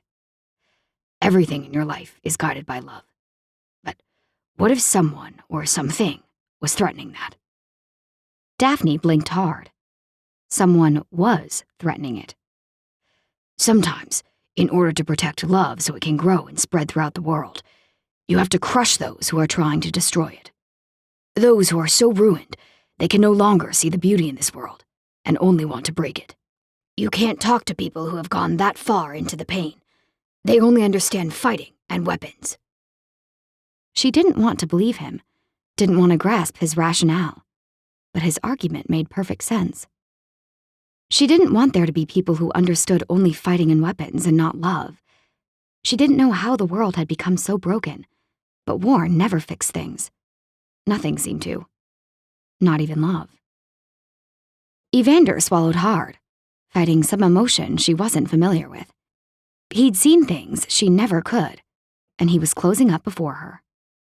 I went to war, he said, glancing up, his eyes dark and chilling. No, he wasn't closing up. He was letting her in. He was showing her what she was seeking, baring himself so that she could understand. to protect love, to make sure it had a place to grow, even in the unlikeliest of places. She shivered despite the warmth of the morning sun. His gaze softened, and he extended a hand to her. She hesitated for a second before reaching out and placing her palm in his large one. Let me protect you, he said. Let me give your love the shelter it needs so that it can grow and change this world. She folded herself into his arms, nodding, mute with the shock of having someone so different finally understand and accept where she was coming from. Evander was quickly becoming the man who was everything that she had been missing in her world. Daphne shook the tension out of her hands and released a gusty sigh. The way Evander had revealed himself in the kitchen had been unexpected. The fact that he went to war for the same reasons she lived her life was unsettling. How could they both be driven by love? It was incongruent, having a gun-toting, knife-throwing hunk of muscle going to war to preserve love in the world. What had set them on such separate paths if they had similar core values? War and peace. Which would help save the world? And yet, if they were so similar, why couldn't Evander see that she was an active participant in her life? She wasn't sitting around letting it go by, as he seemed to believe. She vowed not to think about him any longer and finished folding the basket of laundry in her room. Pushing back the curtain, she glanced at the street below. There was a car parked along the curb. The window rolled down. An elbow rested on the sill, and she wondered when the reporter would give up. He'd banged on the door, requesting an interview, but Evander had chased him away with threats that had sent chills down her spine. She allowed the curtain to fall back into place. She needed a way to show Evander she was taking action. Just because she wasn't controlling every little thing and left space for spontaneity didn't mean she was letting her life run her. Picking up her phone, Daphne dialed Mistral's office. She was going to arrange that meeting she'd told her sisters about. No more pussyfooting. No more waiting for Mistral. Summer was almost over, and she needed a decision from him. Mistral, please, she said when the secretary picked up. I'm sorry, he's not taking calls right now. Now or ever? Daphne asked with suspicion. I do believe his lawyer has advised him not to speak with you. The secretary's voice had a chill that could rival a kiss from a snowman. Right. And that's your business how, exactly? Daphne asked sweetly. I will not put your call through. Peace, light, and goodwill. No murder via ballpoint pen. You will let him know I called, because that is your job. Daphne hit the red button to end the call, wishing she'd been able to slam the phone down. Maybe next time she could slam it against something and then tell a woman to... No. Peace, light, happiness. Inhale 1, 2, 3. Exhale 1, 2, 3. Oh, forget it. Daphne picked up the phone and dialed Mistral's cell. Yeah. His voice was curt and dismissive. For a moment, Daphne forgot why she was calling. Take charge of her life. Be active and not a passive participant. Prove to Evander that he was wrong. Make him proud of her. Have you had a chance to think about my proposal? She asked. My lawyers advised me not to speak to you any longer due to what happened on the road the other day. You heard about that, huh? Thanks for your concern. Yeah, he said dryly. It was a little embarrassing, being hauled down to the police station for questioning. Did you send him after me? Give me some credit. Did you? Who do you think I am? Some monster? What if Kim had been with you? I'm fine. Thanks for asking. Sorry. I'm sorry. Things are crazy around here right now, and it's getting to me. Daphne bit her tongue so she wouldn't say something snarky. Does Aaron still work for Rubicor? She spied Evander in the hall outside her bedroom. He paused as he went by, his head stuck in his phone as usual. She was starting to dislike his phone, and it felt as though he was using it as a barrier between them, when all she wanted to do was find out more about him, to sit, to talk. And maybe get another one of those kisses, like when she'd been hopped up on nerves and adrenaline after he'd brought them into the safety of his home. He'd met her with a passion and a need that had cranked her up even further. But then he'd pulled away, several times. She wasn't sure what would have happened if Tigger hadn't come up the stairs. She wanted more of Evander, but she knew it was the kind of more that would lead to trouble. They might seem to have some core beliefs in common, but they were still so incredibly different. But the way he handled Tigger and made her eyes dance caused Daphne's heart to warm and swell as though she had a circulatory problem. The worst part was that she desperately wanted Evander to care for her as well. He's a bit of a mess, Mistral said carefully into her ear. And for a moment, she thought he was talking about Evander and not Aaron. He's not dealing well with the roadblocks, and I've suggested counseling. I've let him go, but my father has decided to keep him on as his own assistant. It doesn't matter what I do. Dad always undermines me. He let out a sigh, as though the weight of the world was pressing on him. I fired Ricardo, too. I have a new assistant. Is he armed? Probably. I'm sorry. I know how you feel about guns. Why do you need a bodyguard? I was advised to make sure I had an assistant who was armed for crossing picket lines up in Muskoka. What picket lines? The ones everyone assumes you'll erect against me. He gave a sheepish laugh. I've had time to think. I let my dad blow you up as this big evil force who hated me. But seeing you... His voice was soft and almost wistful, and Daphne wondered if he was remembering those hot summer nights they'd spent together hiding out at Trixie Hollow, when nobody else was around. I understand where you're coming from. She could practically visualize Mistral running a hand through his hair as he let out a jagged breath. Thank you. Thank you for saying that. She sagged onto her bed. Mistral was still the good man she'd known him to be. They could still get control of the situation. But they had to work together, and he was going to have to learn how to be a whole lot stronger. Daphne glanced into the empty hallway, wishing Evander could have heard Mistral. But he'd wandered into his own room on the other side of the wall. She half pictured him pressing his ear against it to hear her side of the conversation, although it was more likely he had her room or phone bugged. This project is my baby, Mistral continued. It was also Aaron's first real chance to prove himself and get a massive promotion. He didn't take the threat well. That's why I'm calling. I want to remove the threat by working together. You think we can work together without killing each other? He added quickly. That's just an expression, by the way. I think in a lot of ways we're coming from the same place. She thought of her recent conversation with Evander. The two of them, even though vastly different, had similar core values driving them to take action in different ways. Mistral hadn't changed so much that they were no longer coming from the same place. They just had different reasons for doing what they were doing. You always saw the world differently, he said, and with a hope that none of us others could ever wish for. Daphne gave an uneasy laugh. I'm not sure if that's a compliment or not. It is. Silence stretched out between them. So? She asked. What do you say? Shall I drive down so we can discuss this plan?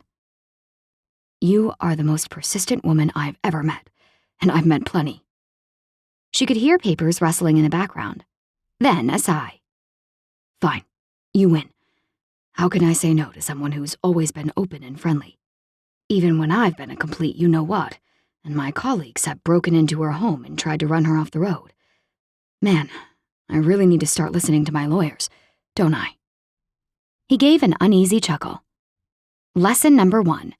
It was always harder to say no to someone who was smiling, friendly, and expected the best from you. Evander might not understand her go-with-the-flow happy attitude, but it was kicking his let's-fight-it-out plan right now. How's tomorrow? She asked. Any openings? I'm in Toronto. Well, in case you haven't heard, the highway does run both ways. How about 11 o'clock? Fine, he said with resignation. She hung up the phone and began planning.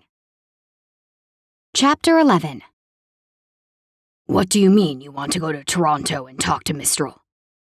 Evander wanted to give Daphne a good hard shake, but was struggling to squeeze drops into the cat's folded back ears. Yesterday, he'd been certain she'd understood what he was saying about being an active participant in her life. He knew he'd agree to help her with peace talks. But this? Several members of the press were waiting out on the street for their chance to go in for the kill, and she was busy whipping up a meeting that would be in the papers all around the planet without consulting him first, he might add. Email your proposal, he said. How was he supposed to protect her? How was he supposed to keep her safe when she kept shutting him out? He'd thought they understood each other at long last. He'd opened up, and yet she was still the same old Daphne, charging on. Nothing had changed. Rudolph clawed his way loose when Evander unconsciously tightened his grip on the feline. Evander held in a hiss of pain, not wanting to be distracted from the bomb Daphne was imploding at his feet. I don't want to go. I am going, she said, tipping up her chin with determination. There's a difference. Brick wandered into the room in a magenta bathrobe. Oh, Toronto. Are we all going? I could use better slippers than the ones I packed. I was in such a state. He smiled expectantly at the fighting couple, and Evander scowled, pointing to the door. I'll take that as a no.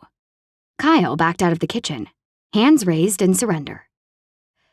Did it ever occur to you to run this meeting by me first? Evander boomed. That there might be things I need to put in place to ensure your safety? I thought we were a team trying to keep you safe.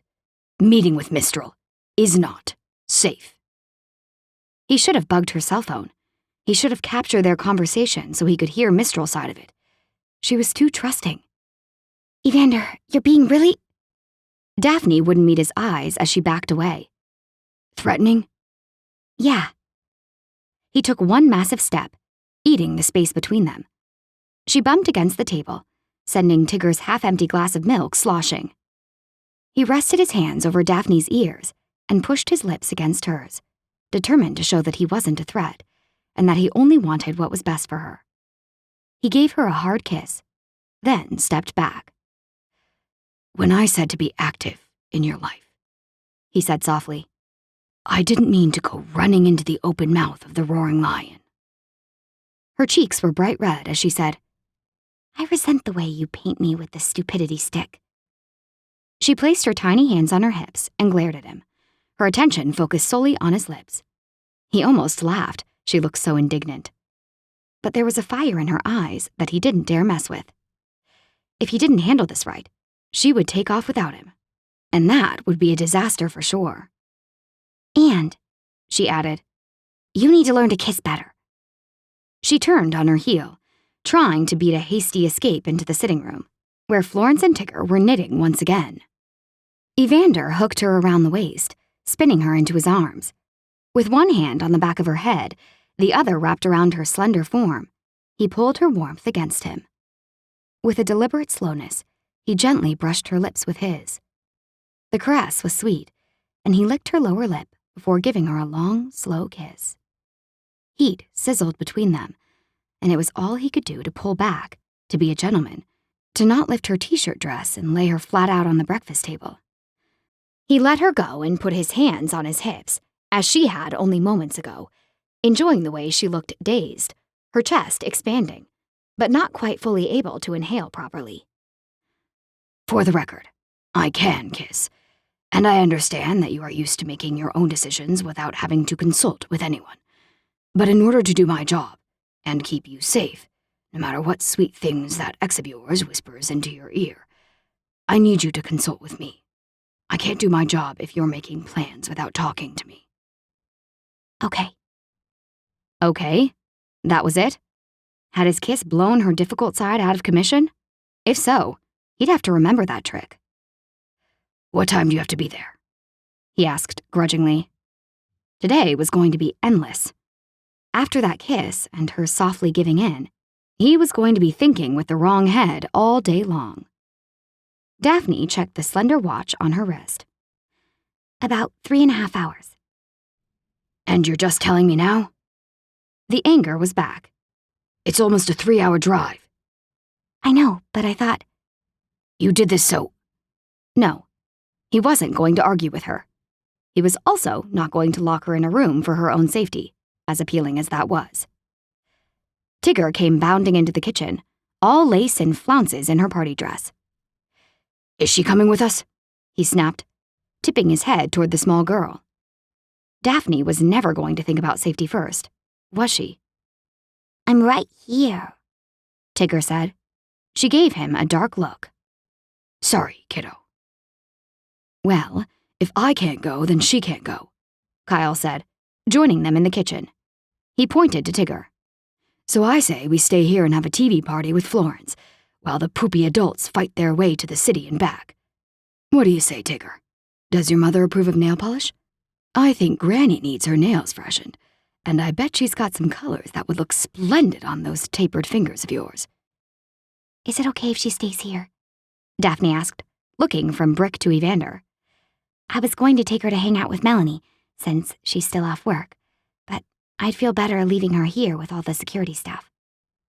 Evander ran a hand down his face, taking in his brother's magenta robe. Would the kid be safe here?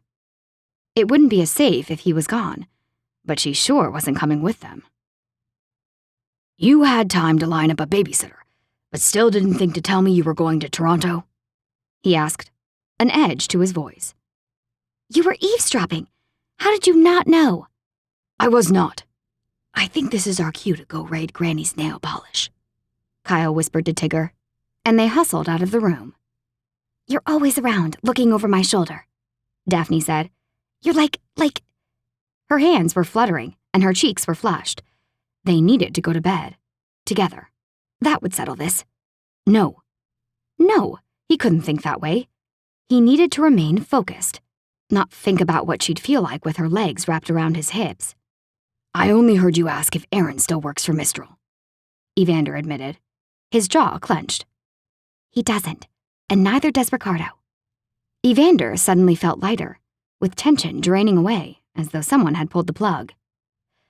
That's promising. I thought so. He checked the time and gave a hefty sigh as he poured coffee into his travel mug. We'll take my truck, even though there's no back seat for Tigger. Why hadn't he bought a bigger truck last winter? Had he really believed he was that alone in the world that he'd never need to give several people a ride? Or small people, for that matter? She'll be okay riding up front again.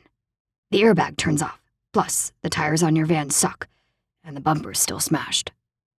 Instead of arguing like he expected, Daphne gave him a sunny smile. Darn women. Evander had a very fast, very cold shower while trying to get his frustration with Daphne out of his mind. That, and how wonderfully right her body had felt pressed against his as he'd kissed her in the kitchen. Again. He really needed to stop doing that. It was becoming harder to get the way she felt out of his mind, as well as those sneaky fantasies that were starting to take over. Fantasies of what they could do together. Alone. Focus. Keep her safe, no matter the cost. He groaned and buttoned his cotton dress shirt. He jerked the cuffs, inspecting his ironing job. Perfect. At least one area of his life was staying controlled and in line with what he needed, even if it was only his ironing. Tigger bounded by his bedroom door. She stopped and doubled back. Grinning, she said, I'm not going to Aunt Melly Melons anymore because we're having a nail polish party instead. You call your aunt that to her face? He slipped his phone in his back pocket and his wallet in the other. He needed to get Daphne's van worked on. There was a shop a few blocks from here that might be able to get it fixed today while they were out. The girl giggled. She likes it. You're joking. Tigger shook her head. I like Max. He's Tristan's dog. He has a really big tongue. I didn't know that about Tristan. Interesting. Evander grabbed his truck keys and slipped by the girl. They headed down the wood staircase, where sunshine streamed through the window, hitting the landing and blinding him for a half-second. Max has a big tongue, not Tristan. The girl giggled, her bare feet tapping out a chirpy beat as she trundled down the steps behind him. Oh. He pretended to be chagrined. It's a good thing I didn't say anything to Tristan about his big tongue. That would have been embarrassing. You're silly. I don't think I've ever been called that before. They found Daphne in the sitting room talking quietly with his mother. The women paused, looking up as he entered the room.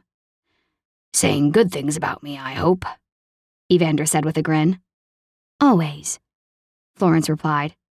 She got up from her armchair, looking better than she had in days. Having a house full of distraction was good for at least one of them. Look at Daphne, Evander. Isn't she a delight?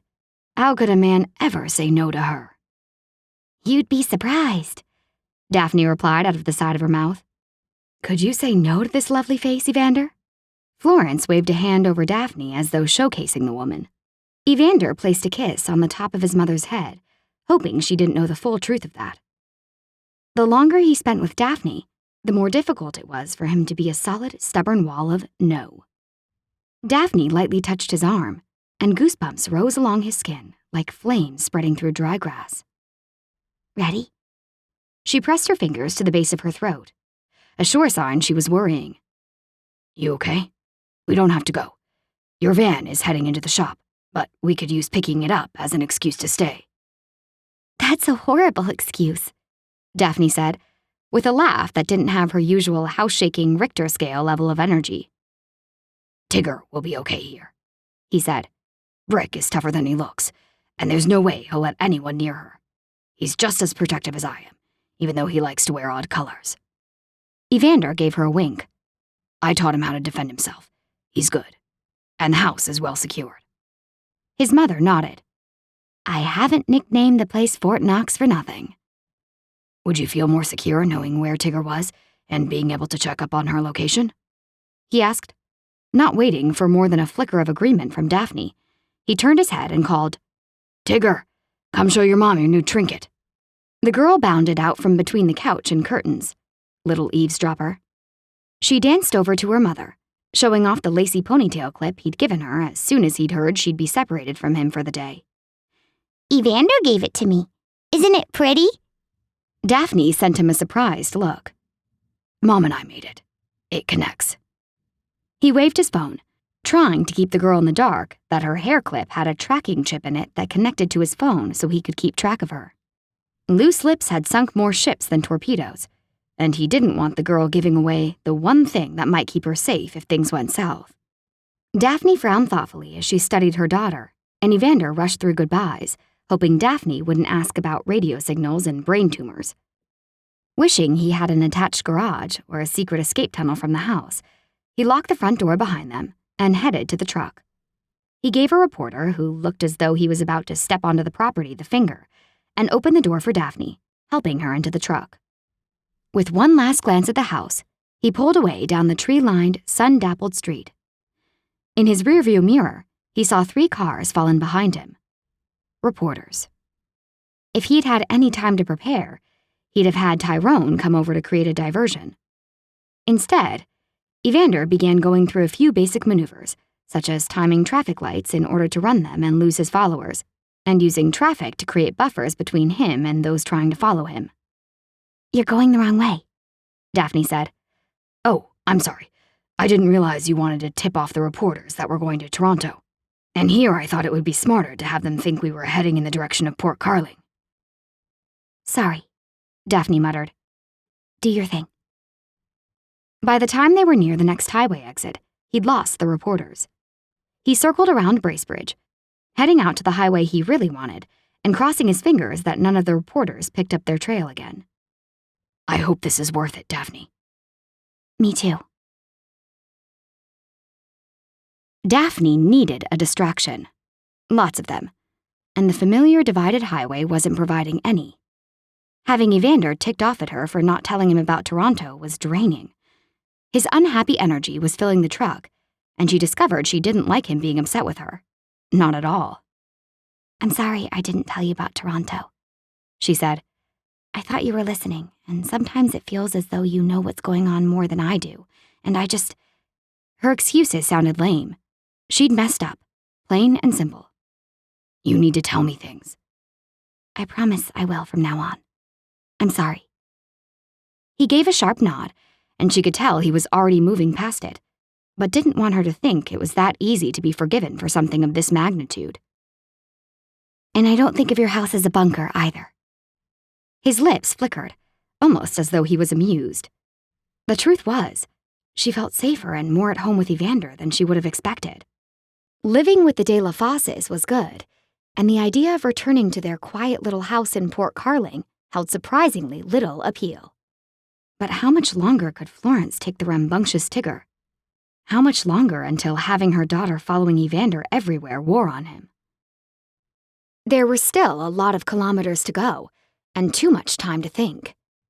Daphne had a general idea of what she wanted to say to Mistral, but she needed a distraction so she didn't turn into a nervous mess who wondered how on earth she'd ever fallen for a man like her ex. Have you traveled a lot? She asked Evander, hoping he was feeling chatty. Yes. What was your favorite place? In what way? People. Canada. Does that count? He smiled at her, his eyes teasing. Of course it does. How so? Look at how much land we have, how diverse we are. I was stationed out in a small farming town in Alberta for a while. The people were very down to earth. You could tell they'd been through tough times, and they depended on each other. Nobody was an outsider or stranger. They still pulled over to help if someone had an accident or their car broke down. They looked you in the eye and called you on your crap. I liked it. Daphne smiled at the idea of Evander in the middle of a bunch of tell-it-like-it-is farmers. It sounds nice. Real. Honest. Very different from the online world she'd come to avoid. It seemed as though her friends and acquaintances presented only their edited, polished, supermom side, leaving her feeling poorly about her own life and failures. She knew their lives had ups and downs, just like hers, but it still got to her, seeing only the shiny moments. It was either that, or the drama created around small things that they'd blown out of proportion. And if there was one thing that bugged Daphne, it was when people competed to see who was having the worst life or the crappiest day. Think a town like that would have room for a hippie like me? She joked. It's like Northern Ontario in some ways, Evander continued, ignoring her question. Although there's maybe more laughing and booze up north. There always is. Gotta stay warm, right? This conversation wasn't distracting her, not nearly enough, especially the way he was smiling now. It looked good on him, and all she could think about was how those lips had felt against hers this morning in the kitchen. Why did you keep pushing me away? Upstairs, when I first arrived? Well, that wasn't supposed to come out. Evander's eyebrows lifted, and his chest expanded as though holding in a breath. Finally, giving her a quick glance, he said, I've been hired to protect you. If I get involved, it will compromise my ability to stay focused and retain a clear mind. I have to be square, not distracted. And you are definitely a distraction. She liked the idea of being able to distract a man like Evander. He was impenetrable in so many ways, but being able to dig into that armor and get underneath was more than flattering. It was empowering in a way she hadn't expected. And I know, too, with this stuff going on, emotions can get out of whack. His voice was lower now, his head tipped to check his blind spots as he changed lanes. I'd hate to let things get to a point where you'd regret it later. Right, because I obviously don't know my way around birth control. She'd been down this road before with the one man she'd seen since Mistral, back when Tigger was 2. Just because Daphne had a child out of wedlock did not mean she didn't understand what sex led to if one wasn't careful. Sorry? Evander looked uncomfortable, maybe even as if he was contemplating jumping out of the moving vehicle. Baby out of wedlock? Oh. It seemed as though he didn't believe she was a man-trap. That was good.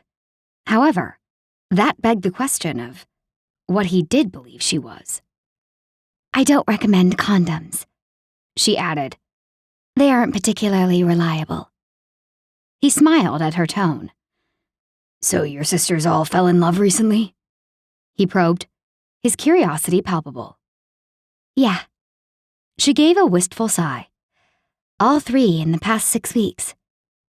How had destiny brought all 3 of them boyfriends in such a short period of time, especially when they didn't believe in the legend? And what about her? Was destiny going to pass her over? She had only a week before the tax deadline. What if they lost the island? Would she remain single forever? Had Mistral been her one Nymph Island love match?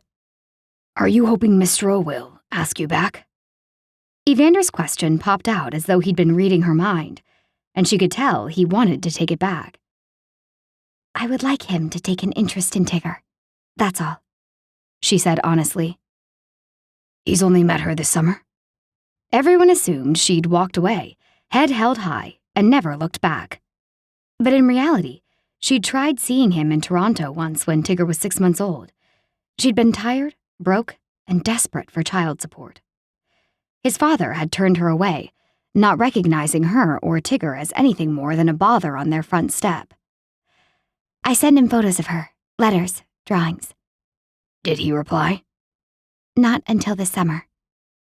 She turned to Evander, whose expression turned dark. Do you think it's a game? His sudden interest? My sisters think. Do you think he really wants to be her father? Truly?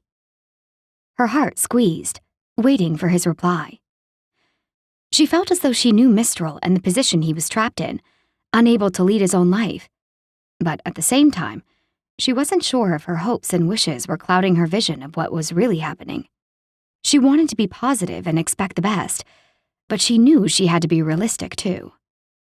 She thought of Mistral trying to play with Tigger at the picnic before Tristan had punched him. Had that all been an act? Because Evander was taking more of an interest in Tigger than Mistral was. Sure, the bodyguard was stuck with her, but he was still being the man she wished Mistral would be, and that wasn't part of the job description. It could be a ploy, Evander admitted. He's a shrewd businessman. It just seemed so out of character for the young man she had fallen for all those years ago. She wasn't sure who he was now, but it didn't fit. People didn't change that much in such a short period of time, did they? He's successful, isn't he? Evander added. You know, just because he has money doesn't make him special. You can say that again. There was a glimmer of a smile playing at Evander's lips. He used to be a decent man. He had potential to change the world. Still does. I'm sure. You have a secret, she said lightly. There was something in the turn of the conversation that was tickling his funny bone.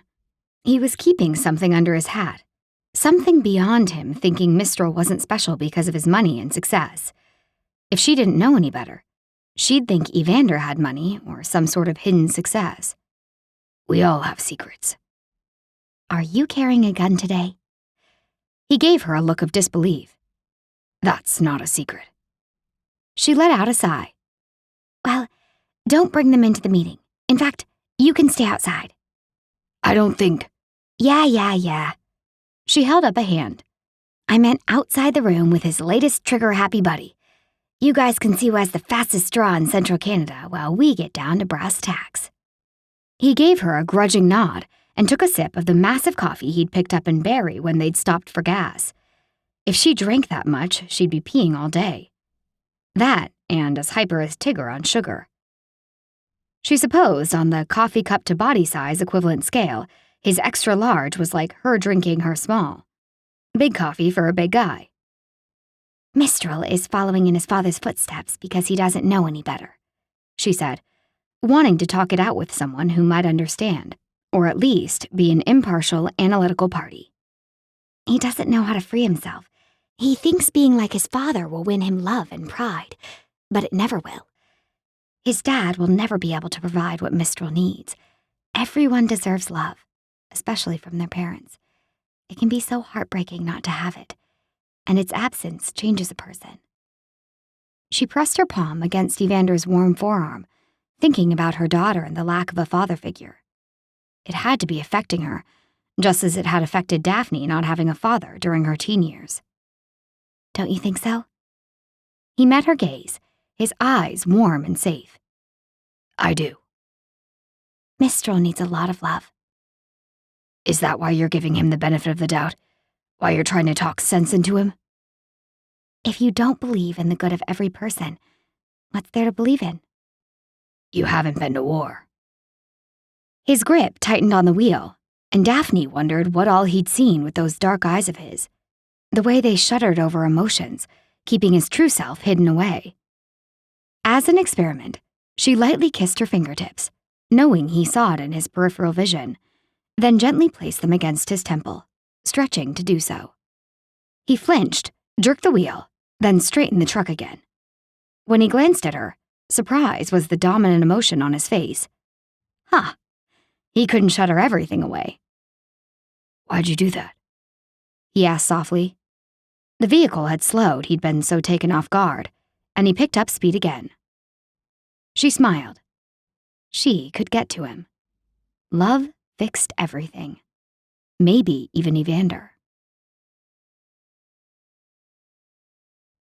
Evander waited outside the skyscraper's meeting room. He didn't like the idea of Daphne in there alone with Mistral, even though he was just outside the door. Mistral was a man caught between two worlds, and based on what Evander had seen in his life, that made a man unpredictable. It didn't help that Daphne thought she could fix the guy. Opening his tracking app, Evander checked on Tigger, still at home. While he trusted his brother to watch out for the girl, he knew that if Mistral and the others knew Daphne was here, they could try to do something behind their backs. Not likely, but knowing Tigger was exposed, despite security measures, left Evander anxious to head back to Bracebridge. He texted his brother. Anything unusual? His brother texted back. Yeah, this kid's energy levels. Did you give her sugar? Daphne says it makes the kid wacky. Oh, oops. Evander shook his head and pocketed his phone, then erred on the side of caution and pulled it out to text. Don't go outside. Stay in the house. Keep the alarm on. Feeling better, he studied Mistral's new bodyguard. He seemed familiar, and Evander placed him as an acquaintance from his army days. Again, if Daphne had given him more time, he could have found out who the new guy was and done a background check.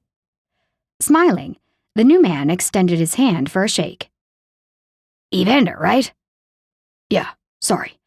I can place you in the Army or Navy. No, Army, but not your name. Leaf McLean. They shook hands. The man looked him in the eye, his grip not too firm, but authoritative enough that Evander took a liking to him. Good to be forgotten, since I never made it out of boot camp. You had to throw me over that stupid wall every single time. Sorry. I threw a lot of people over, if it makes you feel better. I wasn't cut out for the Army, as I still hadn't hit my growth spurt. He patted his biceps. How'd you do? Navy. JTF2. The man's eyebrows rose in appreciation. Medals? A few. Mistral was trying to surround himself with honest, level-headed men, judging by the personable bodyguard. However, Leaf really needed to shut up so Evander could keep an ear out for trouble beyond the closed door. He had a vision of Mistral trying to badger Daphne, and he turned to the door to check in on her. If he'd had more time to prepare, he could have bugged Daphne so he could listen to their conversation via an earpiece. The quiet mumble of voices on the other side grew louder, but as his hand touched the doorknob, Mistral's man lightly tapped his arm and shook his head. Evander ignored him and opened the door. It was his job to keep Daphne safe, not listen to the lackey hired by the man voted most likely to hurt her. Quickly taking in the situation, Evander caught Daphne's gaze. She seemed distraught, and he was at her side in a moment. Everything okay? He kept his eyes on her, knowing Mistral would try to smooth things over. No. Daphne glared across the desk at her ex. But I suppose that is nothing new. She rose with grace, and Evander couldn't help but be pleased to think that the trip to the city was coming to completion. There were too many unknown variables when they were treading on enemy ground. I have agreed to cooperate. I've proved I'm trustworthy. The way she spit out the word trustworthy, he figured the man had questioned her loyalty. You can't blame me because your corporation didn't follow laws. I purposefully stayed out of the Rubicor fight, something you can't seem to comprehend. Her voice was hard, stubborn. You led a protest against us closing our own summer camp. It wasn't yours to close. It's a charitable organization on land you bought out from under it, with the promise that you'd take care of it on Baby Horseshoe Island. Closing it so you can build your resort isn't taking care of it. That camp is important for teenagers, and both you and I know it. I'm not the only one who makes decisions around here. Mistral's face was flushed, and Evander wondered how many decisions the man actually got to make in his own company. She leaned forward, her voice softening. Be the hero I know you are, and open Camp Atticus somewhere new. Tristan Bell has agreed to cover the cost. You'd look like a saint for looking out for those troubled kids. Think of the publicity and goodwill it would generate around your business. She paused, and Evander felt himself holding his breath so he wouldn't miss Mistral's reply. He noted that the new bodyguard was doing the same. I'm on your side, Daphne cooed. Oh, this man was going down. Who could resist her when she got like that? Not a man who was swinging for team heterosexual, that was for sure. There's a way to follow the rules with this development and come out on top. Be the good guy, be the hero, as well as make a tidy profit and prove yourself to the corporate world. Everyone could be emulating you. Man, she knew this man's weaknesses and was playing them like a major league pitcher. Evander should have told her to be active in her life sooner. Then again, he wouldn't have had the chance to hang out with that firefly kiddo of hers. The girl seriously brightened his days in ways he hadn't expected. Daphne, too, if he was honest with himself. She collected her purse, saying casually, Think about it. You know me. I wouldn't do anything to hurt you. I have your best interests at heart, and I know if we cooperate, everyone could get what they want. Everyone. Daphne turned to the door, and Evander fell into step behind her, shaking himself out of the moment in order to keep one eye on the men. In the doorway, Daphne paused, turning back, and he stepped out of the way so she could see Mistral. You know it doesn't have to be this way, she said to him. We could be on the same side again. Were we ever really on the same side? Evander could see there was no love lost between them, yet the hope in Daphne's eyes nearly crushed him. Her desire to have Tigger's father in their lives was almost unbearable to witness, and the worst part was that Evander knew Mistral didn't have the strength of character to be good for either of the Summers. Daphne was a smart, competent, and confident person, yet she was falling for the same mistakes women made over and over again. She was believing in the wrong man instead of cutting loose, knowing she deserved someone better. There was a time when you wanted to make a difference on this earth, she said. Money wasn't everything, and you wanted to be different from your father. But look at you. You couldn't be more like him if you tried. Daphne had moved back to the desk, facing off against her ex-boyfriend, her fingertips resting lightly on the smooth varnish. Has he accepted you yet? Is he proud? Have you finally received his love? Evander watched, intrigued. The man who had been so removed, emotionless, and determined shrank into his fine leather chair. She had him by the ballsack, and all she had to do was twist, and he'd be a crumpled heap on the floor, wailing for his mama. Evander had definitely underestimated Daphne. She turned, pausing again in the doorway. You're a crappy father, Mistral, just like your dad was. I thought you'd want to be different from him in that regard, but I suppose I was wrong. With that parting shot, she brushed by Evander, the contact making the hairs on his arm stand up. He grinned at the stunned-looking Mistral, then followed Daphne back down on the elevator and out into the street. She may have just picked a fight, or she may have put the man in his place, But either way, Daphne's stock had definitely gone up. I think I fell in love back there, he said, helping her into his truck. Oh, Evander, you did not. She gave him a dry look. No, really. Sexiest thing I've ever seen. He held up his hand as though taking a vow. She blushed. That wasn't my best side, playing him like that. Maybe not, but it was still dead sexy and revealed just how powerful she could be when she got out of her own way. Chapter 12. Can we go to the island? Tigger asked, tugging on her mother's arm. They'd barely made it in the door, and the kid was all over her as if they'd been separated for weeks rather than hours. What island? Evander asked. The idea of going somewhere again was exhausting. He wasn't a wimp, but he could use a low-key evening after strutting about in the lion's den with Daphne poking at the snarling beast. He had way too much time on the way back to imagine all the ways Mistral could react to her little showdown today. Everything from the good to the bad to the very ugly. The cottage, Daphne clarified, brushing a mess of curls out of her face. She looked worn out, and her usual hurried, brisk movements were methodical as she pulled off her sandals. He studied her with a hand on her elbow, knowing she needed more than he was offering. So, can we go? Tigger bounced alongside her mother, and Kyle raised his eyebrows hopefully to Evander. Daphne looked at him as well, deferring the decision. She was going to defer to him on going to the family cottage, but not on going to see the man who could possibly be in charge of having someone attack her with a Hummer? Because, while everyone kept pointing to Aaron Bloomwood, the fact of the matter was, the man had been working for Mistral, whether he'd ordered the attacks or not. And although Evander hadn't pegged the wishy-washy, weak Mistral as a mastermind, he knew better than to underestimate someone who was scared and easily influenced by others. How's Mom? Evander asked his brother, putting off answering the girl. Fine. So, can we go? Brick asked. I've heard all about this magnificent island. Why don't you and Tigger go see what you can rustle up for supper, and Daphne and I'll talk about it. Evander felt fatherly, shocked at how comfortable it was. Then again, Tigger seemed to have a knack for weaving her way into people's hearts, making them feel as though she was theirs. That kid is something, isn't she? He took Daphne's light sweater and hung it on a hook at the door. So, what's the island about? It's where our cottage is. We go for supper picnics there fairly often. You like picnics, don't you? Who doesn't?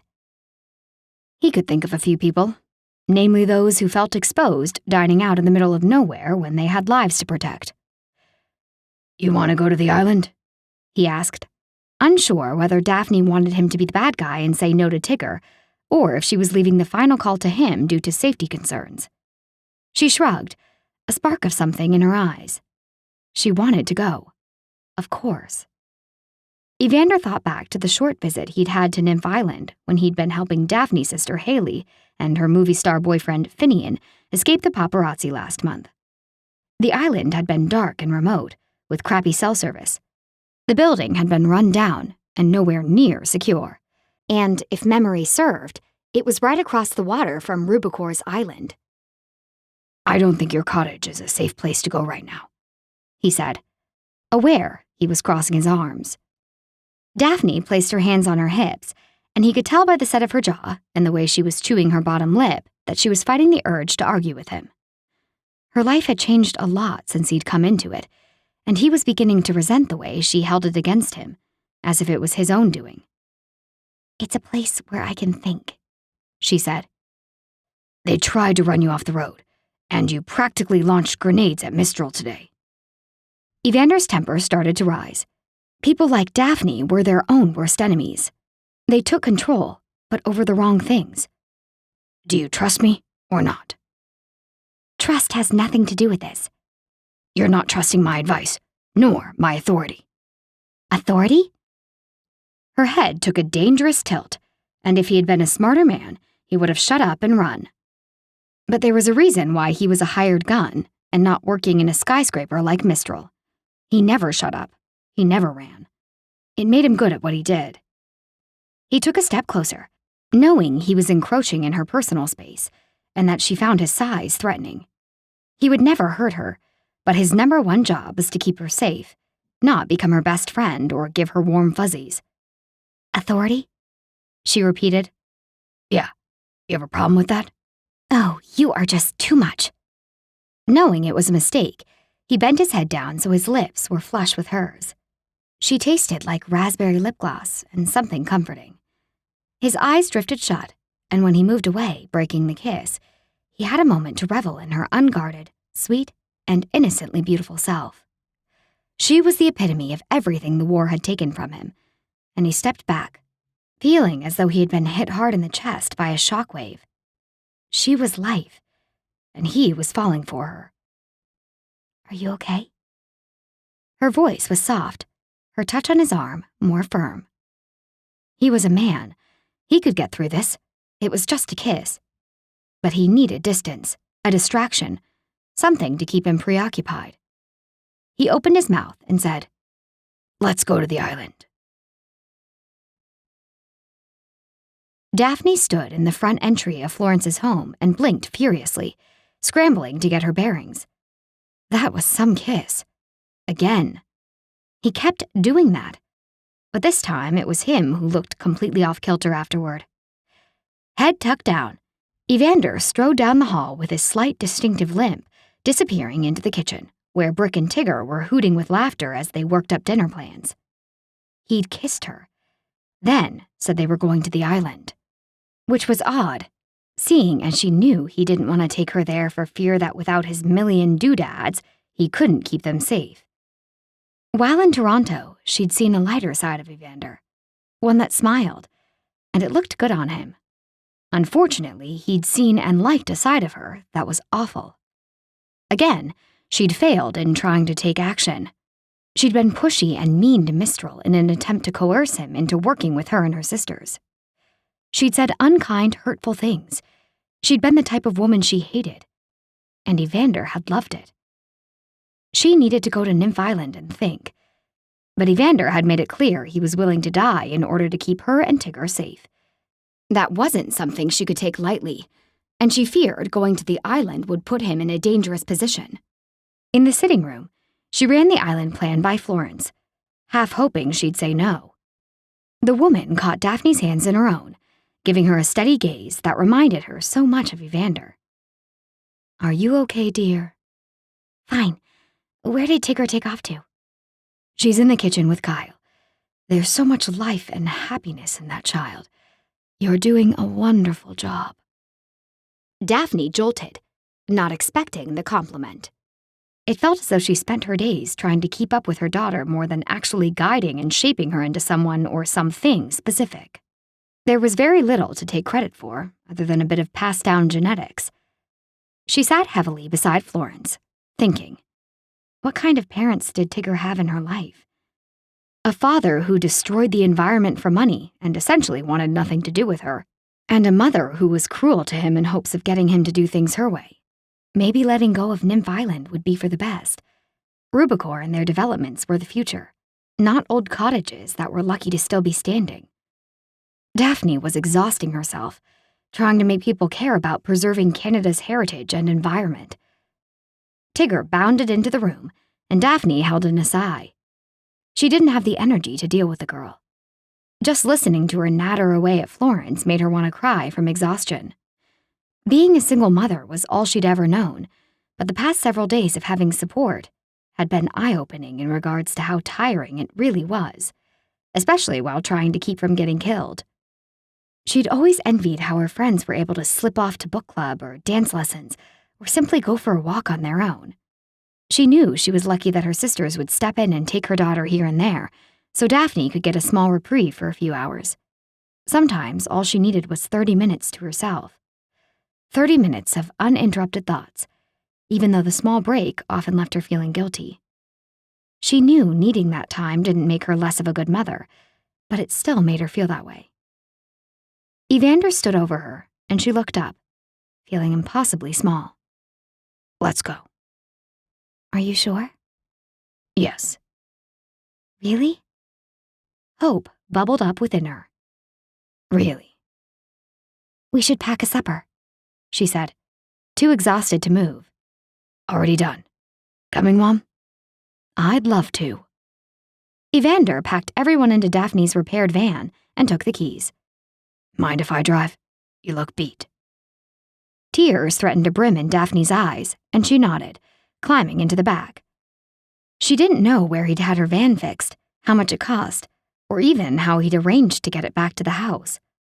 Right now, she was just happy to not have to do anything but go along for the ride. Evander nudged her awake in the marina parking lot. Everyone else was already heading down to the dock, and they needed her and the boat key. You okay? You were wrong, Daphne said. I take action in my life. I do things. I organize protests and influence people about the environment. Man, that was an exhausting endeavor. What would it be like when she worked for Environment Canada? More of the same, only every day and not on her terms? It sounded like a sure path to burnout. I don't let others do everything for me. I let you fix my van, and I listen when you boss me around about safety stuff now. That's different. I'm always trying to do what's best for my daughter, as well as ensure we have enough. It's not an easy balance. Today, when I tried to be the person you wanted, I wasn't someone I liked. He sat in the captain's chair in the van's middle row, angled back so he could look at her. Okay. Okay? She asked. He seemed thoughtful for a moment. Maybe I was wrong. I got a charge out of seeing you kick Mistral in the proverbial nads today. But you're right. It's not you. He rubbed the side of his face where the scars were, and she wondered what he was thinking. That wasn't the peace talk you had in mind. So now what? She shivered, worried she'd made things worse with her trip today instead of better. We re-strategize. Yeah? Yeah. He held out his hand to help her out of the seat, but didn't pull her up yet. I need to learn how to get out of the way and trust you and your slow and steady instincts. You need to do this your way, and I need to stop interfering and simply be there to help keep you safe. He swallowed hard, showing her it had been difficult for him to tell her he'd been wrong. She leaned forward, awkwardly hugging him in the cramped space. Thank you. You're a real man. You know that? His eyes clouded briefly. Then, without a word, he nodded, drawing her out of the van and down to where everyone was waiting for them. At the cottage, Tristan's boat was tied up at the dock, and Daphne sighed, knowing that on top of everything, she didn't have the energy to deal with Melanie tonight. Her sister and Tristan came down the shaded path hand in hand, and Daphne worried they might be interrupting something. I'm surprised you let them out of Fort Knox, Tristan said to Evander, shaking his hand. Although he said it with a grin to show he was kidding, Daphne could see tension return to her big bodyguard. It had slowly begun to creep up on him the closer they got to the island, and now it was back in full force. We have a picnic, Kyle said, holding up the basket. We brought way too much food, and I'm sure there's enough for everyone. Sixth sense, said Florence, tapping her temple with a finger. I knew there'd be more people. We won't be staying long, Melanie said, and Daphne knew it was a lie even before Tristan shot her sister a look. They'd always been good about sharing the cottage, and any of the sisters were welcome at any time, even if the others were using the place. But now that they were all hooking up, Daphne wondered if she would be the odd woman out in a place that had always felt like home. Oh, do stay. I'd love to get to know Daphne's family better, Florence said, as introductions were made. Love your dress, Kyle said, eyeing Melanie's 1950s-style frock. I can see the Summer women have a thing for femininity. Daphne looked down at her t-shirt dress, then over at her daughter, who was in her usual flounces. I'm special, Tigger said. You sure are, Florence said, giving her a pat. Daphne frowned at Tigger. She'd been saying the odd, uncharacteristic thing lately. About not causing a fuss, about being special, and something about cycles or circles. I suppose we should go up? Daphne asked, waving the picnic basket toward the path. They all made their way up to the cottage, Florence taking the ancient lift so she wouldn't have to deal with the steep hill. On the veranda, Daphne began unloading the picnic on the outdoor dining table as Tristan and Melanie brought more chairs. Evander helped his mother out of the lift and joined Daphne. Where's Tigger? He asked. Probably making a fairy house. Where? Out there somewhere. She said, waving vaguely toward the underbrush behind the cottage. Evander tensed, the large muscles in his shoulders bunching up. He squeezed the bridge of his nose and said, You know you're killing me here. She gently touched his shoulder, wishing she could massage the tension out of him. Expect the best. How am I supposed to do that when I've seen nothing but the worst? Evander, what a thing to say, his mother scolded. Daphne kept her attention on setting the table, carefully lining up the utensils beside the plates so she wouldn't cry. How could a man see the horrors she was certain Evander had and still keep on living? How had he not been crushed by the knowledge that the world was a dark and nasty place? It's okay, she said softly to Florence. I'm sure he has. I'll call Tigger back in a minute. Did you hear I got heritage status for Nymph Island and Trixie Hollow? Said Melanie, her voice a bit too chipper. They processed it so fast. That's amazing, Daphne said. Going forward, we should get more tax breaks due to it being a heritage site. As well, any fix-ups we do here might be eligible for grants. That would be great. Tristan said he knows a guy who can redo our roof in the spring, Melanie whispered, checking to make sure the rest of the group was still around the veranda corner, inspecting the rotting steps. He said he'd pay for it. Daphne continued setting the table, feeling even more out of place on the island. All her sister's rich boyfriends were going to spruce up the place, squeezing her, the single mother, out even further. Finian had already fixed the chimney, and now Tristan had plans as well. That was assuming the cottage would still be theirs next year. She sighed and listened to Melanie continue talking about the cottage. I still haven't figured out how Ada, our great-grandmother, came to own the cottage, though. Christoph, the curator at the Port Carling Museum, you met him last year at the antique show. Anyway, he's trying to find a connection with the cottage's name. You know, combine the names Ada and Stuart Baker and get Attiker? Daphne nodded, having heard something about this from Haley the other day. So I think if I could find out more about that and their relationship, then I could really get the public interested in some sort of heritage claim for Heritage Row. I still feel I'm still missing something major, like it's right there and I just can't see it. Daphne made a non-committal sound as her sister paused to look out over the trees and water to the island across the way, where a few old cottages from the past era still remained. Silence stretched between them. There was only one more thing for the two of them to discuss. Daphne met her sister's eye, and they both looked away. How'd it go with Mistral? Melanie asked quietly. She shrugged. Time will tell. We don't have a lot of that. Daphne rearranged a few last things on the table. I think we're about ready to eat. I'll go call Tigger. Everyone sat, with the exception of Evander, who waited for Daphne to come back with Tigger. When he saw them step onto the veranda, his shoulders relaxed. He helped them into their chairs, then took a seat beside Daphne. Have you ever considered yoga? She asked, as he kept his gaze moving, always checking for security breaches. His mother unsuccessfully held back a chortle. JTF2 men do not do downward dog. Evander gave Daphne a look that could have melted steel. She began laughing. It started low in her belly and worked its way up until it was exploding out of her in a way that shook the table. Tigger started in beside her, and soon everyone except Evander was laughing. The look on his face was priceless, and before long she was wheezing from the effort of laughing so hard. She wiped the tears from her eyes and said, Oh, honey, you know we love you. Evander's expression twisted. She leaned over and pulled his large shoulders toward her in a half hug. Has nobody ever told you they love you? She knew she was probably playing with fire. Well, more like a flamethrower filled with jet fuel, but she couldn't resist poking at his serious side. No, he said, his voice not wavering one iota. Ah. She gave him an extra squeeze before releasing him. Now that's simply not true, said his mother. She folded her napkin carefully beside her plate and gave her son the eye. Daphne felt someone move behind her, and she turned to see her daughter bouncing up beside Evander. Stretching, the girl reached up and wrapped her arms around his thick neck. She gave him a light kiss on the cheek and said, I love you, Evander. Melanie gave a happy sigh, and Daphne watched the man's reaction. He was struggling with something, but she couldn't identify what it was.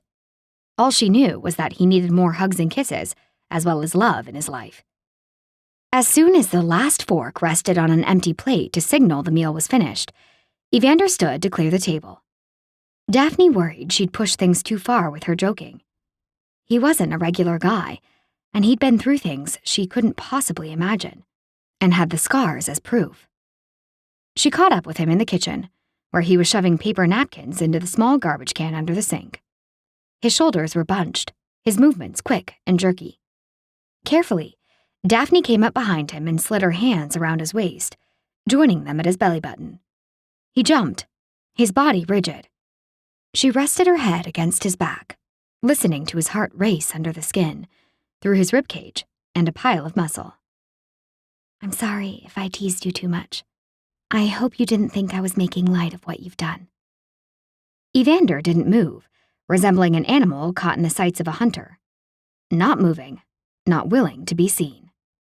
Finally, he said, It's okay. Most people are afraid to tease me. Aw, but you're not scary. Yes, I am. She laughed against his broad back, feeling as though she was hugging a bear, and his body gradually softened under her. He braced himself against the counter with his hands, not slipping from her embrace. Daphne, if you knew the things I've done. I have a child out of wedlock. I get not being perfect. It's not that. He turned, breaking her tight grasp as though it was nothing more than a thin thread binding him. This is different. I don't care. I know who you are, here, in this moment. She wasn't sure what she was saying, but it felt as though she was fighting for him, for them, for a chance that he would let himself live again. That was the problem. He wasn't allowing himself to live, and that's all she wanted. Him, alive, with her, living and laughing their way through life, together. It was a good thing she'd got Evander off Nymph Island when she did. 4 generations in the Summer family line had fallen in love there, and she was not falling for Evander. But things had gotten sketchy a few hours ago. Tossing herself onto her side, Daphne pulled the thin blanket up under her chin and stared at the sliver of moonlight peeking through the gap between the wall and the curtain of Florence's guest room. How long until this was all resolved and she could go home? Today hadn't been as productive as she'd hoped, with Mistral becoming defensive rather than open as he'd been over the phone. She'd gone in strong, thinking he was in line with her suggestions, but he'd pulled back. Maybe she needed to be more like Maya and show up with a whole plan, a business plan. Kicking her legs off the bed, Daphne sat up and grabbed her phone off the tall antique nightstand. Hey, I hope I'm not calling too late, she said to Maya. It's okay. Connor and I were just... Never mind. Didn't Destiny get it? Daphne was the one who needed someone, not her strong sisters. If anyone needed a man to lean on sometimes, it was her. No, positive thinking only.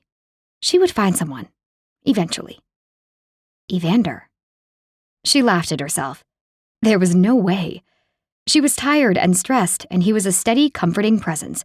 That was all. They were too dissimilar. She wanted someone in her life right now only because she was feeling vulnerable and lonely. It was just getting to her.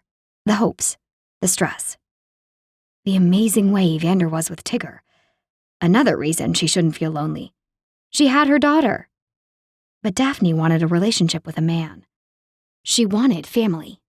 Love. More kids. Stability. A father for Tigger. Someone to take over when she was too exhausted to see straight. Hey, you okay?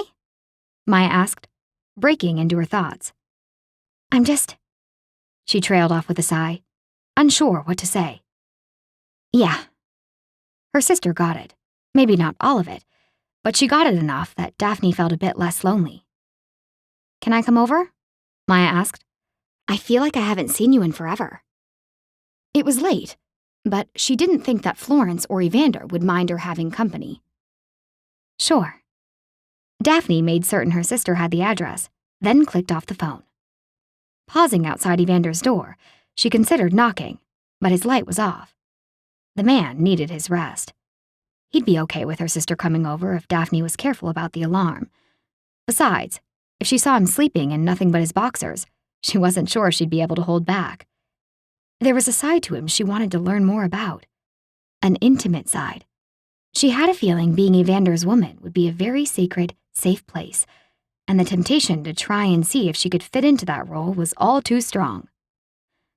A half hour later, her sister and their old friend Polly Pollard were at the front door, and Daphne hoped she remembered the right sequence for turning off the security system so it wouldn't go off and wake the sleeping household. I bumped into Polly at the gas station, Maya said as she stepped into the house. Will Evander have a fit if she comes in too? Nah, but fair warning, he might try to microchip you, Polly. She winked at the woman to show she was kidding. Their old friend looked sad and tired, but gave a small smile. She'd married for money rather than love, and it looked as though it was starting to take a toll. Daphne remembered her as a vibrant woman, but lately, whenever she saw her, she seemed worn down by the world. Things are pretty rough? Polly asked Daphne. Kind of, but I'm in good hands here. How are your fundraisers going? Oh, and thanks for getting our mom to go for a mammogram during your breast cancer awareness campaign. If Daphne could rouse people for environmental reasons, Polly could rouse people for a cause. And they were both looking exhausted. Go figure. They're going well, thank you for asking. Polly held her hands loosely intertwined in front of her. She was polite and slightly distant, not at all the girl they'd grown up with. Are you okay? Daphne asked. Hey, can we make some margaritas or something? Maya asked. Daphne ignored her sister and watched Polly. The woman's eyes brimmed with tears, and Daphne pulled her into her arms, squeezing her tight. I filed for divorce. Polly sniffed. I'm so sorry to hear that. I'm not, she said, straightening up. She adjusted the hem of her trim white shorts, pulling herself together. It was time. No love lost and all that. What happened? Maya asked bluntly. Daphne flashed her a look. Sometimes her sister got so wrapped up in what she wanted and where she was going in life that she forgot other people might be feeling tender about things. I married for money and not for love, Polly said. I got tired of it. That about sums it up. Oh, Maya said, apparently satisfied with the answer. Speaking of money, I think I may have managed to convince Connor that I should get some sort of finder's fee for the dental device, as well as an advance on the project we're working on. Better than asking him for a loan for the cottage taxes, right? So, it looks like I may be able to foot my portion of the bill. How are you doing? Less than a week left to pay it off, Daphne said gloomily. She led the women into the sitting room where Florence knitted during the day. Daphne was going to be the one who lost the cottage for them all. And not just for them, but for future generations. For Tigger. The women took seats, and Daphne wondered if it would be okay to raid the De La Fosse's liquor cabinet. She contributed with groceries, but just barely, due to Evander's persistence that they were guests, something his mother agreed with. Getting up, Daphne went into the adjoining kitchen and began digging around. She found a bottle of spiced rum and a few cans of cola in the back of the fridge. Carrying them back to the sitting room, she set the girls up with drinks, figuring that tomorrow she could replace what they consumed. Do you think we should take the offer? Maya asked. She turned to Polly and explained, The cottage is going to be sold in a tax sale in less than a week if we don't come up with several years' worth of back taxes. We've all decided we'll pay our own equal share, which is a lot. But we've had an offer to purchase. Trixie Hollow? Polly said, a note of loss lowering her voice. What a shame. Is there anything I can do? Polly, when she and Haley had been close, had spent tons of time at the cottage and likely had good memories of the place as well. It seemed as though everyone who went there did. I don't think so, but thanks, Daphne said, topping up the woman's glass. You're that far away from making the payment? Maya asked. Depends if I sell more paintings. It's been doing okay, but I'm still short. This sucks. Tell me about it. What about Simone? Polly asked. She adjusted her string of pearls and watched the sisters as though unsure whether she was overstepping her bounds. You think she'd like to buy a painting? The honorary summer sister and boutique owner was expanding into making her own dresses to sell, and it was unlikely that she had money laying around to buy a painting. Not that Daphne charged a lot, but still, she knew money was tight for their friend, too. I meant, have a show in her boutique, like she did for Haley last month. That was a success, right? Polly said. Hot diggity, Daphne said. Why didn't I think of that? That's what I do. Solve problems. Polly tipped back her glass, emptying it. How's Melanie doing? Does she have her portion? Daphne asked, hoping she wouldn't be the only sister who couldn't come up with the money on her own. She's been selling her antiques, again, Maya said. Did you hear what Tristan did? Both women nodded. The fact that Tristan had gone out and accidentally bought all the antiques Melanie had put up for sale and then given them to her as a gift had become a bit of a legend. Add in that tax break she got during the reassessment, and I think she's pretty much covered. I'm going to be the one who loses it, aren't I? Daphne moaned. Well, as Mom says, it's up to destiny, Maya said with a cackle as she finished her drink. I need a sugar daddy, Daphne decided with a laugh. Somehow I can't see you with one of those, Maya said. You're currently living with the billionaire, Polly stated. Obviously, the grapevine has things incredibly inaccurate, as usual, Daphne said, taking a sip of the spiced rum. This is Evander de la Fosse's house, right? Polly said, her glass languidly hanging in her hand as she gazed around the old home, taking in the high ceilings and crown molding. It's his mother's. I doubt he's a billionaire in disguise. Quite the contrary. Polly leaned forward, elbows on knees, voice dropping to secret revealing tones. He used to protect princes. He'd take high-risk jobs protecting royalty over in the Middle East when everything went haywire. He even got himself blown up. If anyone knew about billionaires, it was Polly, but she was reaching a bit with this one. Getting yourself blown up for being a macho man doesn't make you a billionaire, Daphne said. If you do it enough times, it does. What do you mean? Daphne's heart thundered at the thought of Evander allowing himself to get blown up over and over again as a way to accumulate wealth. You get paid fairly well to protect a prince whose life is in danger. If you get blown up, you not only get a bonus added to that danger pay, but some sort of insurance gives you extra money as well. It's ridiculous, really. But only the elite can get a job like that. Shake out his couch and see if you can find an extra grand or two. Or, use your feminine wiles. I am not going to sleep with Evander in order to save the cottage. Polly and Maya focused on something behind Daphne. He's in the doorway, isn't he? They both nodded silently, eyes round. You're drinking my rum and have uninvited guests that you didn't run past me, Evander said, his voice low and unimpressed. Sorry, I'll buy you a new bottle. And you know Maya. Daphne stood, turning to Polly, wishing Evander wasn't looking so unwelcoming. This is Polly Pollard. She's an old friend. I didn't want to wake you, and I reset the alarm.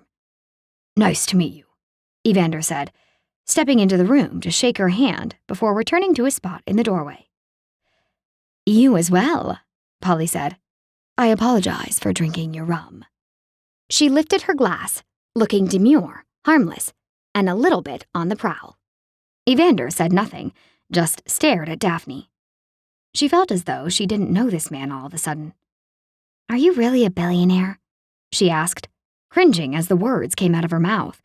It didn't make a difference if he was, and now he'd think it did. He turned on his heel. Make sure you reset the alarm when you go to bed. Daphne eased back onto the sofa and faced the two women. Polly appeared thoughtful, while Maya looked as though she was trying to hold in the giggles. Good on you, Maya said, just like the rest of us, shacked up with billionaires, but not asking for a dime. What on earth is wrong with us? She let out a snort of laughter. We should be like Great-Grandma Ada and milk it. She laughed again. There's some awesome irony in here somewhere, isn't there? I guess we're too independent for our own good, Daphne said with a sigh. Are you talking about the Ada who started Camp Atticur? Polly asked. The one and only. She really did know how to work an angle. Polly lifted her glass in a toast. Cheers to that. Maya and Daphne frowned at her. Well, I mean, she got that cottage given to her when she was pregnant with your grandmother. What? Maya perched on the edge of her armchair. What? Say that again? It was a baby keep quiet gift. He was married, Stuart Baker, the father. How do you know that? Maya leaned forward. I work on the camp board. And? Polly was dishing out fresh info and acting as though it was common knowledge. How did she know more about their family than they did, when Melanie had been digging for weeks? Ada and Stuart started the camp. Okay, Melanie suspected that, the camp name part, Maya said. It's an epic love story. Polly cozied into her spot, looking dreamy. Ada and Stuart used to camp out on Nymph Island when they were working on the summer camp. The island became their lover's nook. Destiny causes people to fall in love when they're on the island, Maya said, eyes focused on something in the distance. Yeah, but how do you know the cottage was a keep quiet gift? Daphne said. Polly shrugged. There are old letters at the camp. It's all written between the lines. Letters? Daphne pressed. You have to tell Melanie. Maya smacked the table with the flat of her hands. That's so crazy that they're still around and we had no clue. Daphne pinched her lower lip between her fingers, thinking. She turned to Maya. Could you help me create a business plan for an ecotourism retreat? A business plan? Ecotourism is a fun idea, Polly said. My brother Josh, the firefighter? She waited for them to nod in recognition. He just went on one of those trips. It was expensive, but he said it was incredible.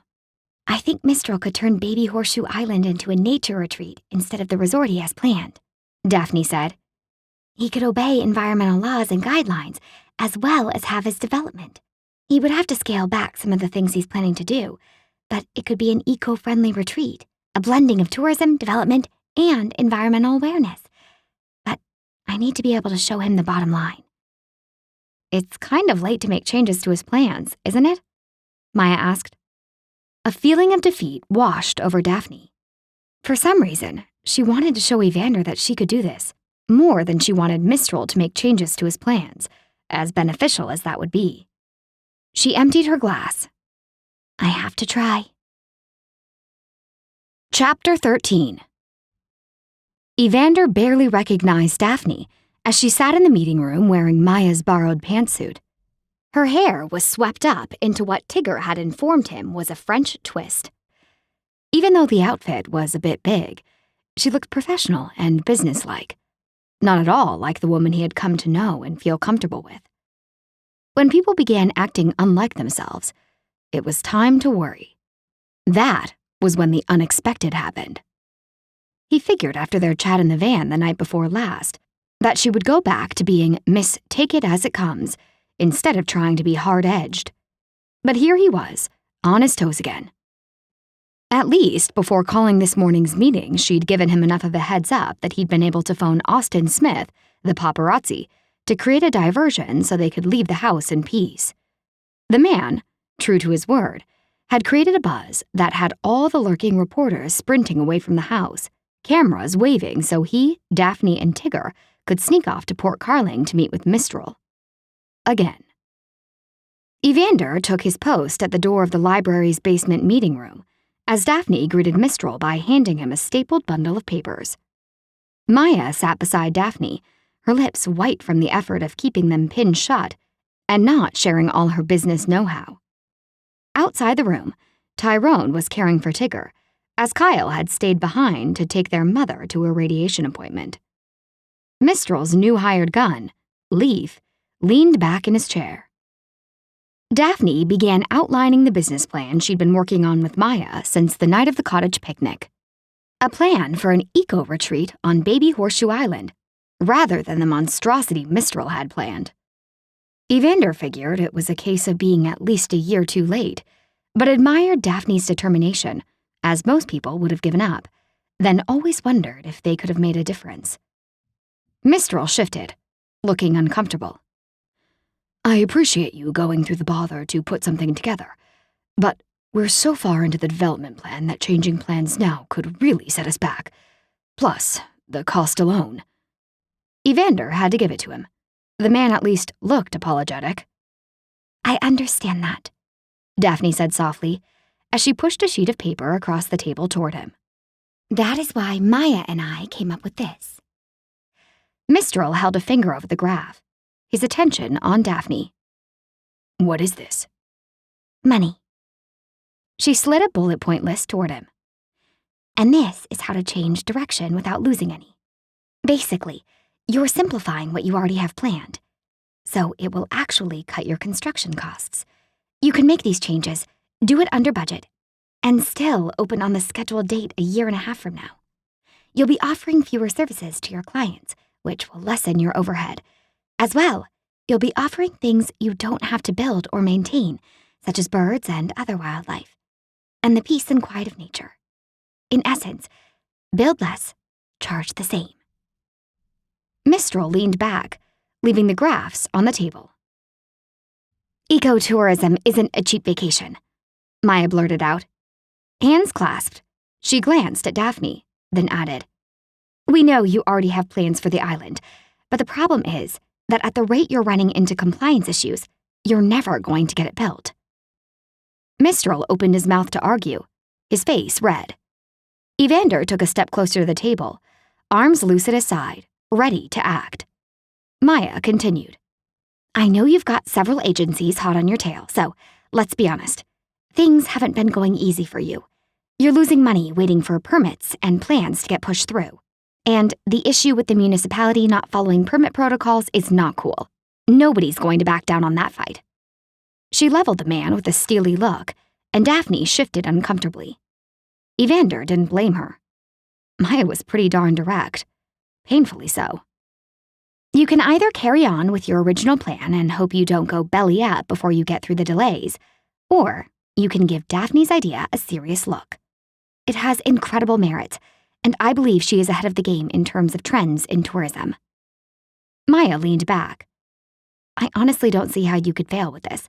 In fact, Connor Mackenzie took a look at the plans last night, and if you don't do this, he will.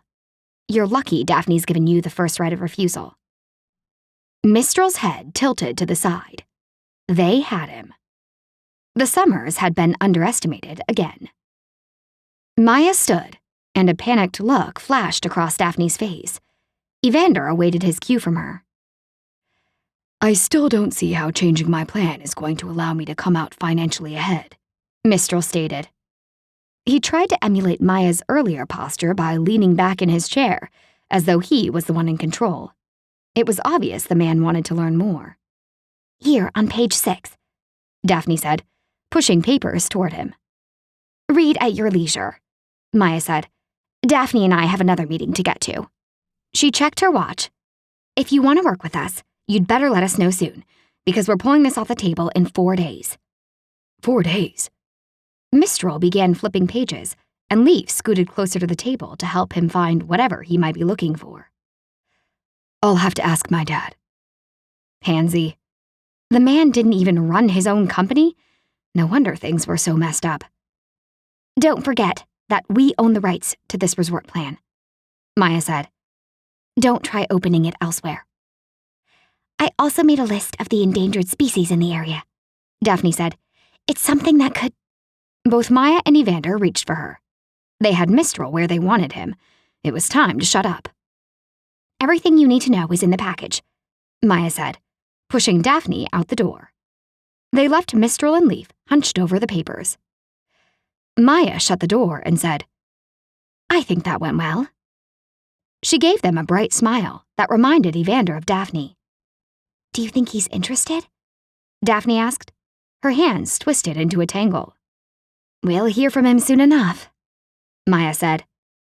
Daphne turned back to the door, and Evander cringed, catching her hand. She didn't know when to let well enough alone, did she? What did you forget? He asked. I just wanted to ask if he wants to see Tigger, since he's out here today. Evander shook his head. One thing at a time. Don't distract him. With a gentle hand on her shoulder, he moved her away from the door, wishing they had the kind of relationship where he could give her a hug. Maya was watching, her lips pulled into a frown. Maya would make a good soldier, with her determined, straightforward approach, but Daphne had too much hope and too much heart. She'd make a lousy soldier, and for that reason, it made Evander like her all the more. Against his better judgment, he pulled her close, wrapping his arms loosely around her. She leaned in, resting her head against his chest. She trembled, making him think of a sapling in need of protection from the storm. I'll go round up Tigger. Maya hustled off, and Evander wished she'd come back. He was doing a sister's job right now. He should be rounding up the kid, and she should be doing the mumbo-jumbo loosey-goosey huggy thing her sister needed, not him. He smoothed Daphne's hair, reveling in its straightness when it bullied into a twist. No, definitely not him. He allowed himself to snuggle her closer. Mistral and Leaf left the room, Mistral not even looking their way, and Evander had to struggle not to go after the man. The way he'd dismissed Daphne during the meeting had bothered him. Daphne was right here, wanting Mistral in her incredible life, and the man couldn't even give a crap. He was taking everything for granted. His freedom, his life, other people, even ideas. What was the point of Evander getting blown up and going to war if goofs like Mistral could sit around in offices and ignore great ideas? This was a democracy. There was freedom to try new things, to live a real and full life. But what was the point of it all if you were going to live by tight rules and never try stepping out of the box? If you were never going to even bother to try and stretch a little? Evander hadn't gone to war so men like Mistral could ignore their awesome kids. The man didn't even have an inkling of what he was missing. If Mistral could see what Evander saw, he'd be a changed man. But Evander didn't have the power to open the man's eyes. Mistral had to make the choice to open them, and to see everything he had. Sometimes, Evander had discovered, you had to go across the world and get shot at in order to understand just how precious one small child growing up in Canada could be. He shook his head. Mistral didn't even know what section of the dictionary to find the word lucky, let alone where to see it in his own life. Mistral doesn't realize what he is missing, Evander said, hugging Daphne tighter as Tigger came bounding over, her face lit up like sunshine. He has absolutely no idea. Daphne had been moping around his mother's house all day, and Evander had finally figured out a decent way to distract her. Yesterday's meeting with Mistral had torn a piece out of her, and he could only imagine how she must feel, rejected at every turn. He peeked into the sitting room, where his mother was patiently teaching Tigger to knit, her usually smooth ball of yarn a mess of tangles at their feet. Kyle was trying to sort it out without getting attacked by Rudolph, laughing whenever the cat pounced. Radiation had gone okay, but Evander could see how tired Florence was.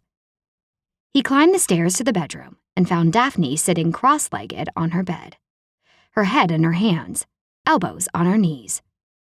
She was wearing uncharacteristic jeans and a t-shirt, her feet bare. Gripping the doorframe above his head, Evander leaned his torso into the room. Bored? He definitely was. There hadn't been a hint of danger in almost a week, and the past few days of checking his monitors and security measures for breaches had become a tedious, mindless habit that was making him wonder if he was missing things because there was never anything to see. Were the Summers finally safe? Oddly enough, Daphne hadn't asked to go back to her house other than to pick up a few things. She turned to him, her eyes sad. Just feeling sorry for myself. Isn't there a yoga meditation thing for that where you shove your butt in the air while sticking out your tongue? Probably. It occurred to Evander that he didn't know how to proceed from here. An 8-mile run usually helped him out of any funks, but he didn't think sending Daphne out was a wise idea. Not yet. Who knew if Aaron Bloomwood was still on the warpath, especially if he was indeed working for Mistral's father, who obviously ran Mistral. And if Mistral actually brought Daphne's new development idea to his father's attention, Evander could pretty much guarantee Aaron would do something stupid in order to preserve all he'd been trying to accomplish in making a name for himself within Rubicor and the planned development. So, Evander said, not quite self-centered enough to walk away from the woman and her blues. So? She replied. What's got you down? She let out a long sigh. What doesn't? He let go of the door casing and sat down beside her on the bed, making the mattress dip so low she had to shift away from him in order not to fall against him. She smelled like sunshine. List the blues. It'll be like skeet shooting. You fire, I'll blast 'em. He got a flicker of a smile. For one, I'm stuck living in G.I. Joe's headquarters. Ouch. Of all the crappy things she had to choose from, and she picked that first. He'd actually believed they were doing pretty good at the cohabitation thing. I'm sorry, that came out wrong. I mean, the food is much better here than in the army, from what I've heard. She gave him a half smile that made him want to kiss her lips. He shifted farther away. She began listing more blues-causing grievances. My ex wants nothing to do with our daughter. My sisters are in a battle with him. His partner tried to run me off the road and break into my home. His bodyguard would have shot me or something if you hadn't intervened. She shuddered, and Evander eased closer in case she needed him. My life has become an action movie. I don't even have the money to help with the cottage. My sisters are all going to be able to raise enough to not only save the place, but their billionaire boyfriends are going to fix it up. Meanwhile, I'm over here, about to lose the island for our family after 100 years of ownership, all because poor Daphne, the single mom, is an irresponsible hippie with her head in the clouds and doesn't understand money. What I understand about money is that there is never enough. No matter how much I budget or skimp or save or buy used. Are you looking for an ear? Or do you want me to argue those points and shoot them down? Evander angled himself so he was facing her more fully. First of all, I think you're doing a bang-up job of keeping those ducks in a row, especially that bouncing one you've got going on. But Daphne, you can't control what others do and how they run their own lives. You can only change your own. But by doing so, sometimes we can change someone else's. I guess. She paused, running her hands through her hair. I just wanted to prove that I could take control over my life and that I could make changes, and I can't. She met his eyes. You were right. Hearing her say that wasn't as rewarding as he thought it would be. You're in a tough spot right now, and there aren't a lot of directions for you to maneuver. Don't judge yourself based on the ability to take charge over the past week and a half. You've tried a lot harder than most people would in your situation. Are you blowing sunshine? You should know me better than that by now. Are you really a billionaire? The shock must have shown on his face, judging by her reaction. Yeah, he said simply. Pretty much. Only a few dollars short, and a lifetime too late to really enjoy it. I would never have figured. You carry it well. Was that a compliment? You get so few that you don't recognize them? She gave him a goofy smile, and he could see that she was well on her way to a cheerful mood again. Back to the Daphne he had come to love. And, she said, holding up a finger in warning, complaining about money is not me asking you to save me. I know you heard me, Maya, and Polly talking. You'd make a horrible gold digger. She sighed, shoulders drooping. I know. Come. He stood and held out his hand. I want to show you something hard. She rolled her eyes with a groan. I have no interest in touching your gun. Don't make this dirty. She blushed in a way that made him grin inside as he led her out of the house. Daphne should have known. Evander wanted to teach her kung fu, or karate, or jujitsu, some sort of martial art that was not created for aligning one's chi, but rather for killing someone with one's bare hands. The man was never going to understand her, was he? Digging her bare toes into the soft grass of the sloping backyard, she put her hands on her hips and cocked her head to the side. "Don't give me that look," Evander said. Which one? She tipped her head to the other side. The one where I am staring at you as though you are a crazy fool who knows nothing about me even after living elbow to elbow for 6 days? That one? Or maybe the one where you try to make me into a killer so I can be like you, the big army hero. He took her down. She didn't even see it coming. One moment she was giving him sass, and the next moment she was flat on her back in the grass, the heavy weight of his body pushing into hers. She kind of liked it, even though the move was taught to him for reasons she was opposed to. "I never said I was a hero." His breath was warm on her forehead. She could stay here a while. He hadn't even hurt her, laying her out flat. Do that again. That was really cool. No. She stuck out her tongue, and he pulled her to standing. He maneuvered her hands so they were in front of her face, elbows pointed down. "We'll start with a few blocks." I want to take more action in my life, but not in a kung fu action movie way, Evander. Then again, if she got a chance to hit Evander, she probably wouldn't refuse. Yeah, she was a peace-loving person who believed in words before violence, but she figured she owed him one for the way he'd cramped her style and messed with her chi's alignment. And she hated to admit it, but this was kind of perking her up for some weird reason. "Take out your frustrations on me," he said, beckoning her with his raised arms. He had them positioned as if he was going to chop through something. She snorted. I'm not going to hit you. He'd just block every hit she tried to make, which would lead to immense amounts of frustration. She contemplated his face, the strength of his bones. She'd probably break her hand if she managed to land a hit. Can you teach me how to wipe that grin off your face? She asked. "Which one?" He teased. "This one where I look at you as though you don't know me after living elbow to elbow for 6 days?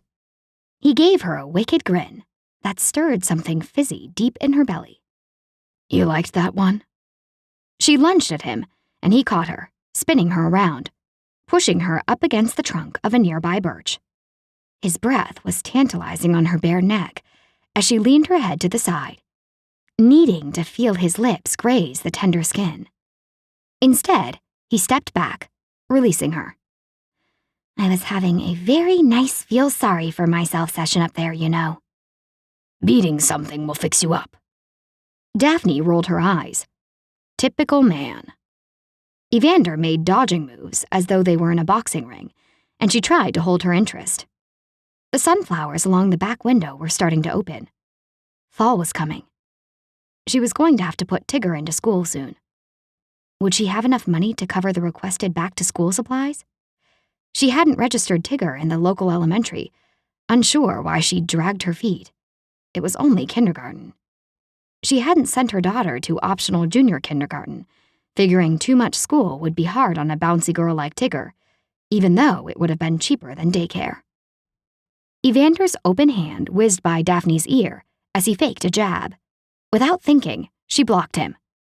Good, he said encouragingly. He threw another jab, and she blocked that as well.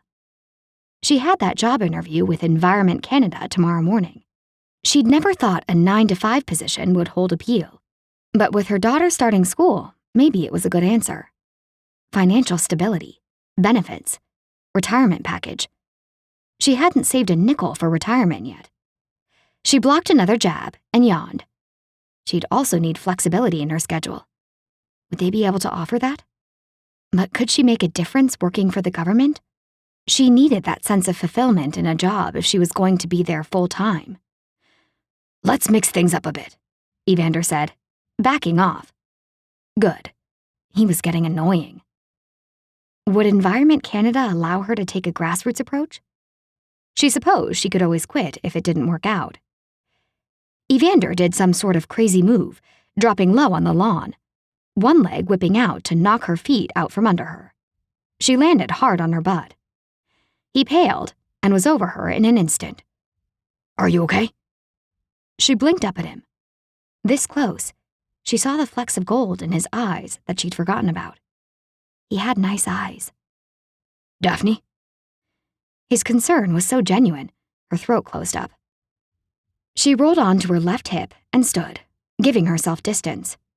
Dusting herself off, she said, I'm fine. I just wasn't expecting it.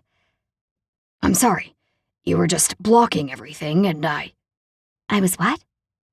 You were blocking me like you'd done this before. I figured it was time to step things up. What kind of training do you have? Training? Martial arts. Karate or something? Tai Chi. Yoga. Huh. He leaned back on his heels. Maybe I should try yoga, after all. You're good. The compliment was unexpected, and Daphne felt herself blush. You went to this sort of Zen place, Evander was saying.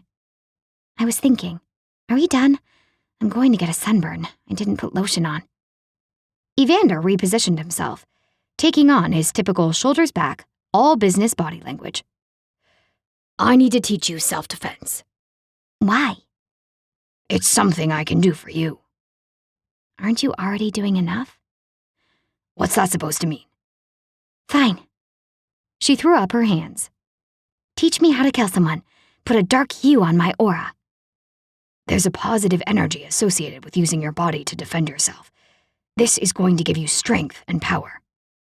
Okay. Show me. She tipped up her chin, fighting to be positive. She always worked so hard to show the world a happy side, and it seemed as though Evander simply walked up and it all just drifted away as though it had never been there, revealing all her hurt and anger. The hurt and rejection she kept hidden inside.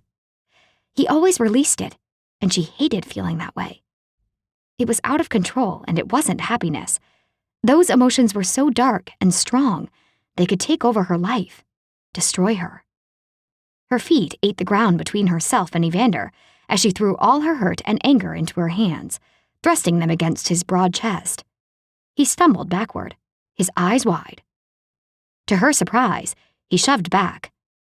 She caught herself before she fell and whirled on him, fists clenched and swinging. If he'd been a second slower, she would have hit him a good one right on the cheekbone. Instead, he blocked her and dropped into a ready position, legs bent in a crouch, arms out and ready to block her jab. She imitated his position, glad she was in jeans for once. He wiggled his fingers at her as though to say, "Give it to me. Give me your best shot." She knew she couldn't take him. She had nothing in her arsenal that could get through to a man as trained and as ready and aware as he was in this moment. The lawn stretched out behind him. Birds chirped in the sky. A light breeze kissed her skin. And in front of her was a man as large as a grizzly bear, ready to take her down as soon as she moved. She dropped her arms in defeat. This was her life right now. She couldn't move without being taken down. She could throw goodwill and ideas out there, and they'd be swatted right back out of the sky again, as though someone was standing over her, swinging a giant fly swatter. Tumbling into the grass, she held in a choking sob. Evander was wrapped around her in an instant, pulling her onto his lap. He held her so tight it was both confining and comforting, soothing and painful. It was perfect. The sobs spilled out of her, and his lips burned trails across her forehead, laying kiss after kiss as though paving a highway of sympathy across her skin. She tipped her head up so the kisses would land lower on her face. The heat of his skin touching hers left tingles along her cheekbone, over the bridge of her nose, before curving around to her lips. Their kisses turned greedy and hard, bruising skin as they tried to give away the pain in their souls. Her palms ran up his sides, untucking his perfectly ironed shirt.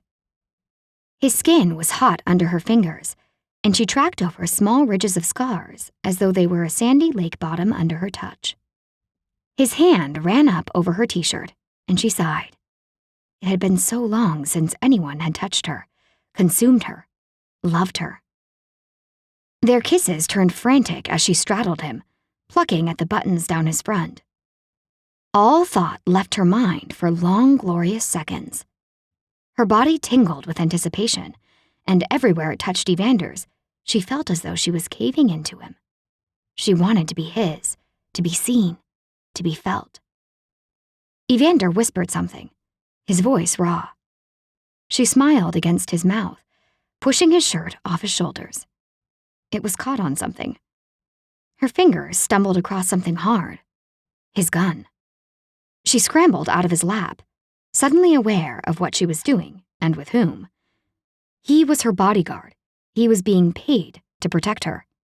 He was a wonderful man, but he'd made it clear that being together would cloud his judgment. She needed him clear-minded for her, for Tigger. Chest heaving, she fell to the grass, staring at the handsome man who locked his eyes on hers, his gaze echoing what she wanted, what she needed, echoing the lust. He felt it too. The connection. It fizzed and sparked between them, like wet Pop Rocks candy. Evander was like nothing she'd ever experienced, not even Mistral. He was the man she wanted, despite everything. Daphne Summer wanted Evander de la Fosse with everything she had. Chapter 14. Daphne walked slowly and carefully down the old wood steps that led into the basement. She'd peeled herself off of Evander's smoking hot body on the lawn 6 hours ago, and had spent the last 6 agonizing hours wanting him, avoiding him. 6 hours of trying to be good. And now she'd had enough. She hadn't been in the basement before. It wasn't exactly off limits, but hadn't been part of the welcome tour of the house. She paused, doubting herself. Would getting involved with Evander put everyone at risk? Would it affect him? Maybe he'd changed his mind about getting involved with a client since nothing dangerous or scary had happened for almost an entire week. Music and light flooded her way as she continued to creep down the old staircase, a hand trailing along the wall on either side. From her vantage point, the basement looked as though it had been finished. She paused at the bottom, then crossed the laminate floor, stopping in the doorway where the music was pumping from. The room was brightly lit, with mirrors along one wall. Foam exercise mats interlocked across the floor. The stereo played Demons by Imagine Dragons loudly enough that Evander, who was in a corner, didn't hear her clear her throat. He was shirtless, with mounds of muscles rippling. Sweat slicked his skin, making it shine under the lights. He was tanned, strong, healthy, and utterly irresistible. The room was filled with exercise equipment, weight machines, and barbells, so massive it seemed impossible that anyone would be able to lift them, let alone one man.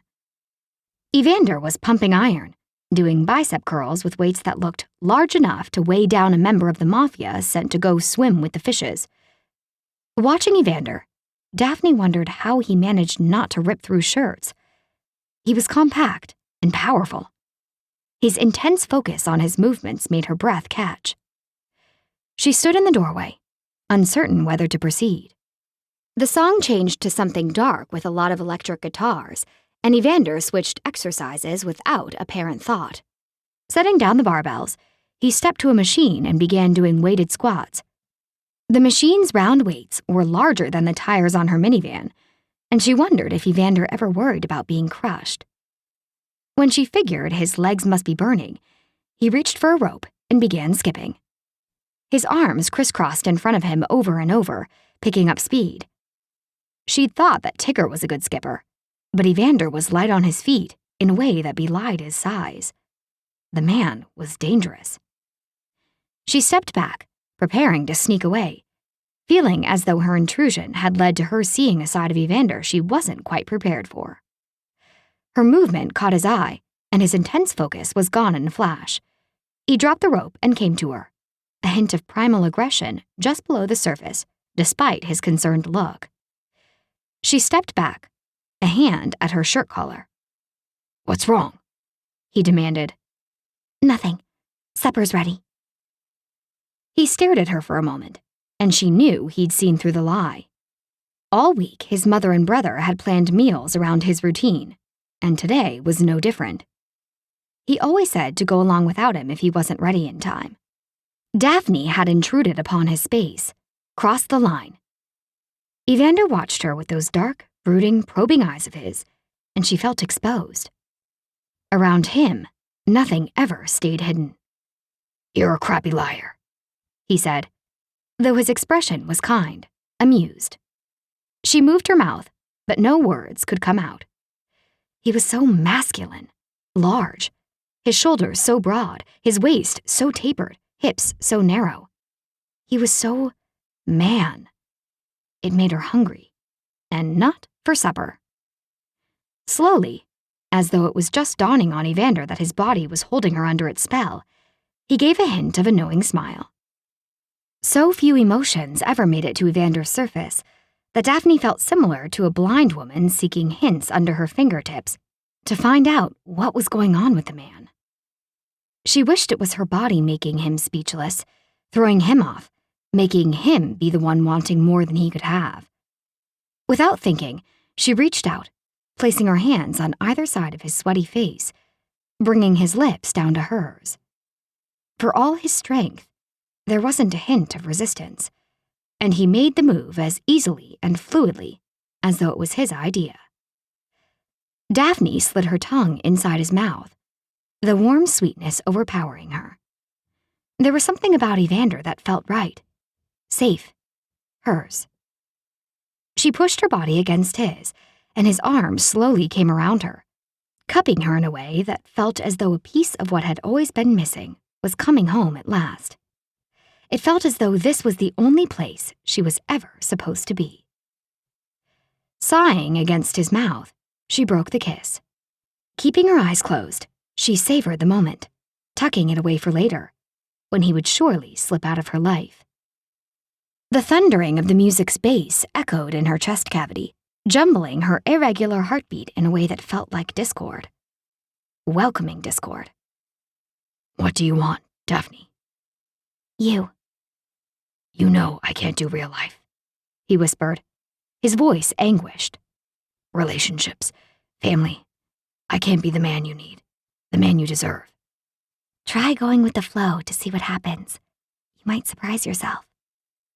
She teased a finger down his chest, loving the way it slid in one long glide, making her think of other things, more carnal things. You are the kind of woman men wait for, he said, removing her finger from where it had paused between his hot skin and the elastic of his workout shorts. She sighed. That sounded really good, but it wasn't what she was looking for. She sagged against his body, wondering why he wouldn't just do what they obviously both wanted. Don't you want me? She asked, hating the vulnerability in her voice. Want has nothing to do with this. Is it because I'm a mom? Not in the way that you think. Why do men have a problem with understanding that mothers still have wants and needs? She could tell her bluntness had caught him off guard. He ran his fingers through his hair, then gently rested a heavy hand on top of her head. Because mothers are special, sacred. You treat them with the honor and respect that they deserve.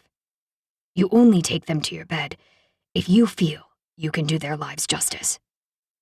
Great. Now she was going to bawl. Fine. She made her voice harsh, turning on her heel before stomping up every single step to the main level.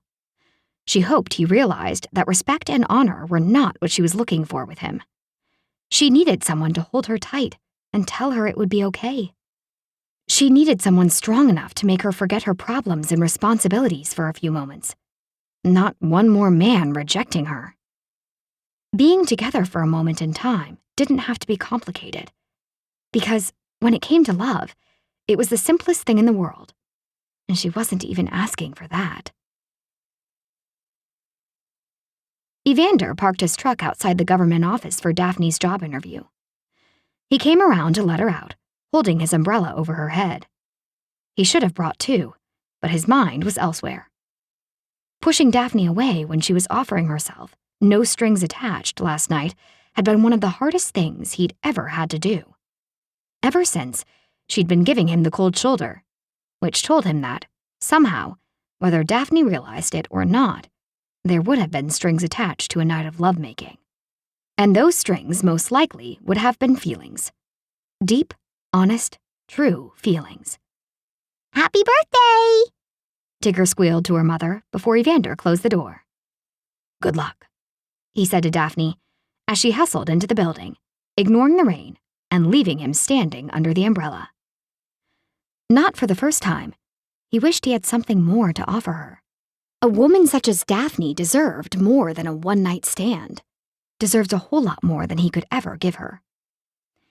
We have to go bake her a cake while she's at her interview, Tigger announced when he climbed into the truck. We don't have time. Sorry, kiddo, Evander replied, watching through the large windows as Daphne was checked in by the building's security. It was refreshing to see someone intent on his job. Hang on 2 secs. Stay here. Door's locked. He splashed across the sidewalk to the building, noting that the weather was similar to his mood. Bleak. His mother had scolded him when he'd pulled the dishes out of the dishwasher and slammed them in the cupboards that morning. Too loud. Take it easy. Don't forget to smile. Canadian summers were short, and once again, he'd been lulled into taking their beauty for granted. He dashed through the drizzle to the security guard, slipping him $50. Keep an eye on that woman. She doesn't leave the building with anyone but me. And who are you? Her stalker? The man asked, eyes narrowing with suspicion. Her bodyguard, he said simply. He handed him his business card. Check with the police if you don't believe me. He returned to the truck, Tigger picking up the cake thread of conversation as he settled back into the cab's dry warmth. We could buy a cake. The bakery will put swirly writing on it. Yeah, okay. Evander glanced at the building, hesitant to drive away. He should be inside, waiting outside the interview room. His mother was at home, having a good day. Brick holding a meeting on the phone with some guys back at the office. The press hadn't followed Evander's truck today. Were things safe? Could he risk leaving to buy a cake? Would he ever actually feel Daphne was safe? Yeah, when she was permanently ensconced at his side.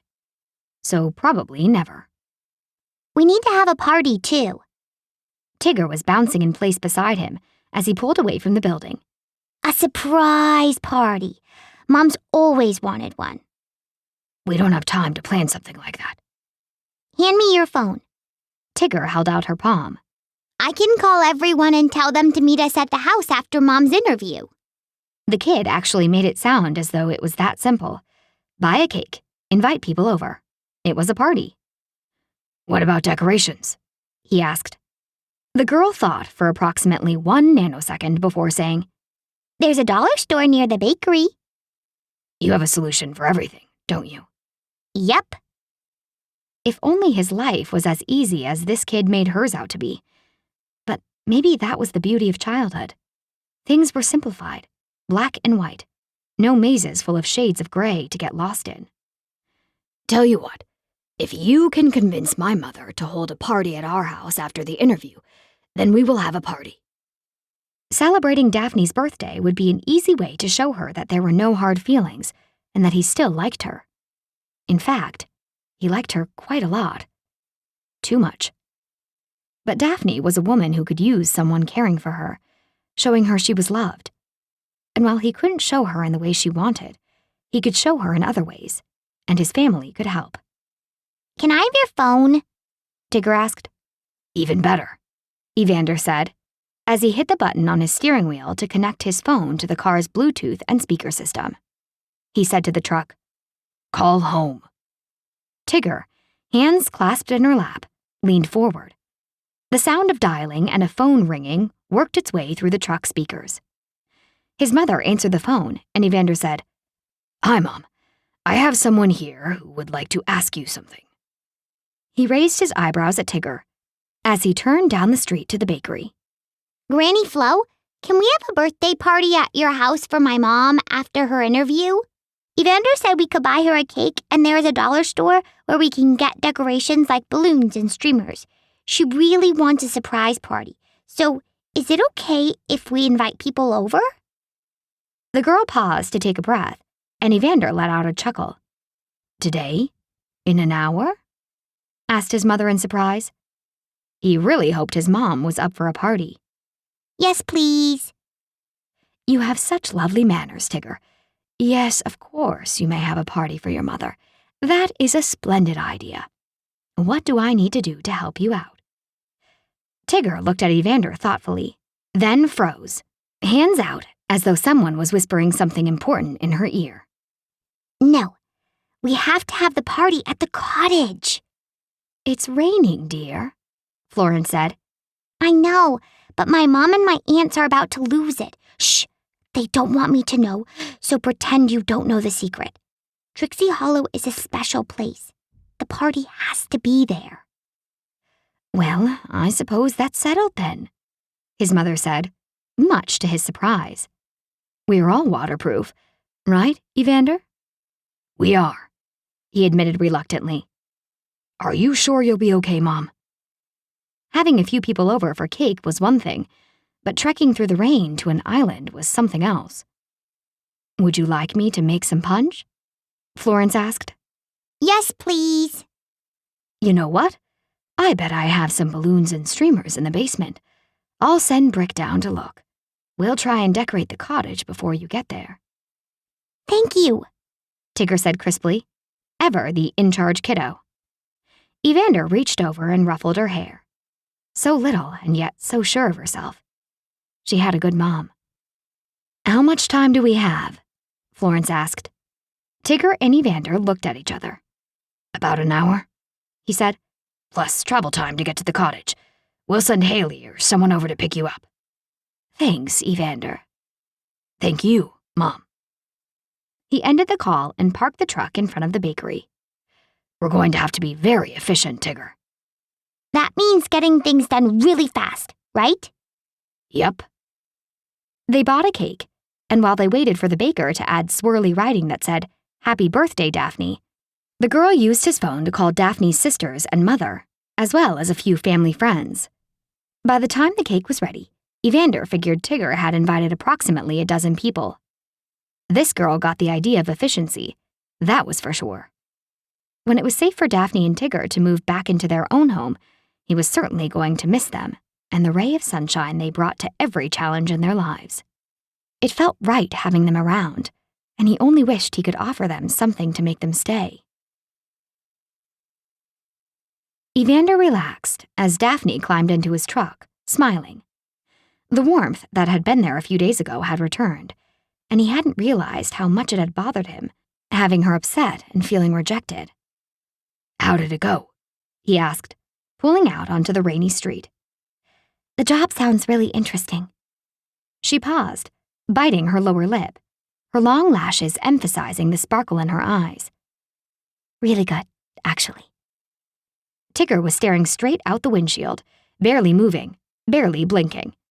The cake and snacks were hidden in what was likely becoming a soggy cardboard box in the truck's box, and he would have to drive carefully to ensure it didn't slide around.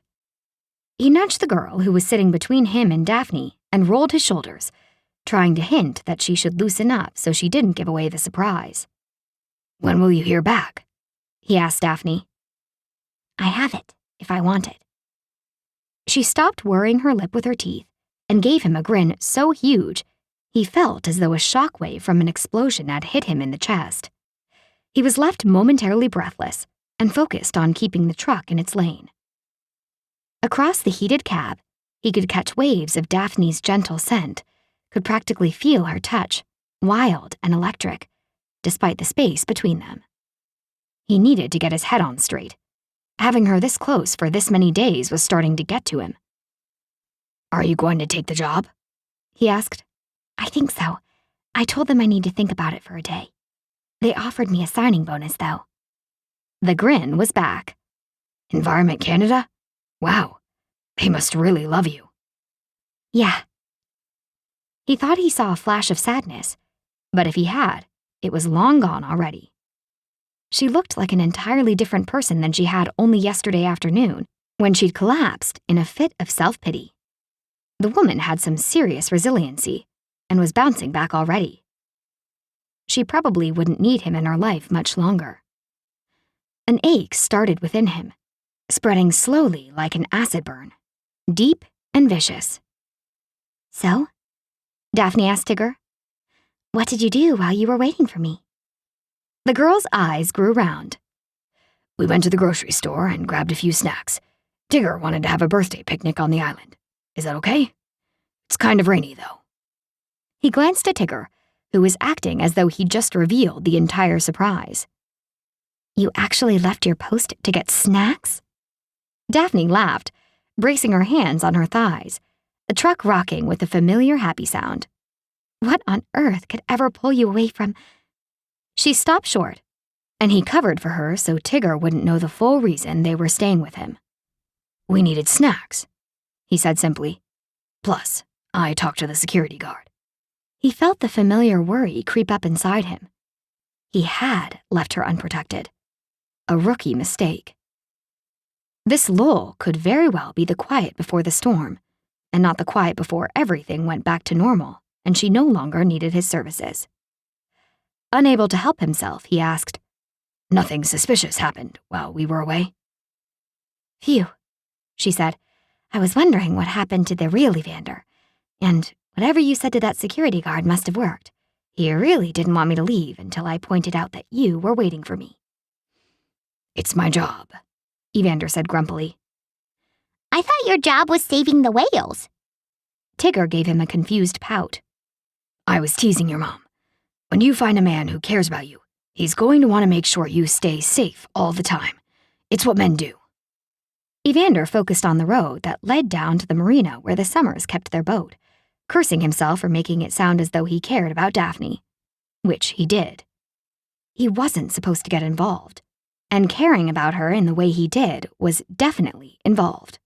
He was going to have to pull himself off the case, but who would take his place? Even with his objectivity compromised, he still did a better job than most. As he parked his truck, he began to worry that something in the marina would give away the surprise. Familiar vehicles parked along the road, stragglers trying to get to the island ahead of them. It was a workday, so how many people would be available to drop what they were doing and go to an impromptu party? What if nobody came? He glanced around for any reporters. Not even Austin today. Maybe they didn't like the rain. He parked in the empty spot reserved for the Summers. Hang on, I have an umbrella. Let me come around. He grabbed the damp umbrella out of the door's cubbyhole and, shaking it out, hurried around the truck. The marina was suspiciously quiet, and Evander decided that surprise parties were not a good idea for a retired JTF2 man. Everything in place seemed suspicious. He should see hints, shouldn't he? Extra vehicles? Boats scooting out of the harbor before being noticed by the birthday girl? Holding the umbrella above the passenger side door, he helped Daphne and Tigger slide out of the truck. Handing Daphne the umbrella, he grabbed the wet box from the back of the truck, letting the rain drip off him as he followed them to the old aluminum boat. Instead of stomping through puddles, Tigger walked somberly beside her mother. You were awfully quiet. Are you feeling all right? Daphne paused on the docks to press a palm to her daughter's forehead, nearly catching Evander in the eye with the umbrella's points as he climbed into the boat. You feel fine. Tigger, Evander said. Can you help us launch the boat, please? The girl sprang to life, and before long they were all standing in the vessel's small overhang enclosure, trying to stay dry despite the wind and rain. As they pulled between Daphne's island and Baby Horseshoe, all was quiet. Other than a few extra boats parked across the way at the neighbors, Nymph Island looked and sounded vacant, causing Evander a moment of doubt. From down here, everything looked normal. No balloons, no streamers, no security guards trying to hide. His heart began picking up its pace, and he worried that something had gone wrong, and most of all, that nobody had come for Daphne. Daphne walked up to the cottage, the damp path silent under her feet. Fat raindrops fell off the leaves above, striking Evander's umbrella as she held it over her and Tigger. Her daughter was acting strange, which was unusual, as hanging out with Evander usually made her extra sparkly. Daphne glanced back at Evander. His head was bowed, drops of rain sparkling in his hair as he cradled the soggy cardboard box of snacks.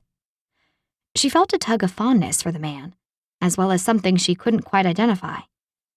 It was almost a possessive feeling, one of wanting to make him happy, to lift his sorrows, and love him until he smiled. She was going to miss him when they moved back to their own house.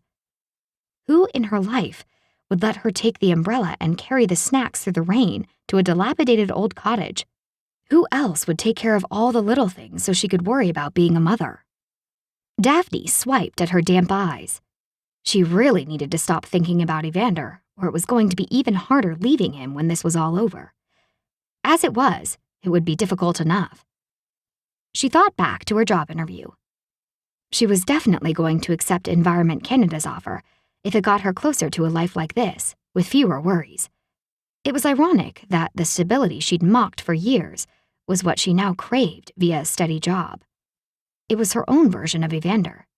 A constant, steady, reliable something to lean on that would take care of the details, which, in her case, would be the money side of things. Taking this job would be a milestone in her life, one where she grew up and planned a bit more, so she didn't end up in a corner where she couldn't even pay the taxes on the cottage. It was time to join the rat race. All she had left to figure out was Mistral. No, it was her birthday. No thinking about a man who hadn't done a thing she'd wanted in the past 6 years. He was a waste of dreams and energy. It was time to let that hope go and move forward so she could find something better, someone more deserving. Tigger was worth it, and so was she. Evander gripped her elbow, steering her around the broken step, third from the top. She stopped halfway onto the veranda. The main room's glass door was open, leaving the cottage unsecured by the flimsy screen door that was closed over it. She turned to Evander, nearly knocking him with the umbrella. The door's open. Behind her, she heard the screen open, and she turned to face the threat. She stepped back in surprise, arms flying out, crashing into the box in Evander's arms. People flooded out of the cottage, shouting, "Surprise!" Behind her, she could feel Evander fumbling with the box against her back. Something tumbled past her on its way to the floor. Cool, moist splatters hit the backs of her bare legs, and she turned to see Evander looking as crushed as the birthday cake lying on the veranda floor. Without thinking, she reached up and cupped his stubbly cheek. He leaned into her touch, as though about to collapse from disappointment. It's okay, she said softly. I'm sure we can salvage some of it. She glanced down at the ruined cake and began laughing. We won't even have to cut it. We can just scoop it out onto our plates. Her laughter took hold, and she had to clutch her sides to support herself.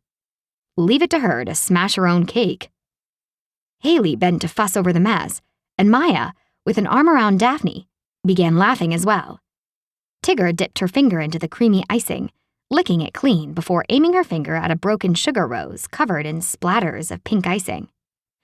Melanie stopped her with a gentle hand. No double dipping.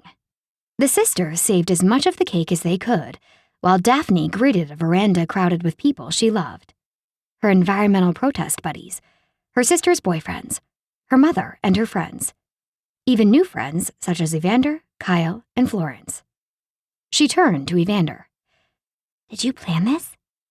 The kid did. He tipped his head toward Tigger, who was licking the icing off a bag of chips that had been in with the cake. Oh boy, when the sugar hits, look out. Don't worry about Tigger. I'll take care of her. You enjoy your party. Daphne watched Evander for a moment, surprised at the affection in his body language. Had it always been there?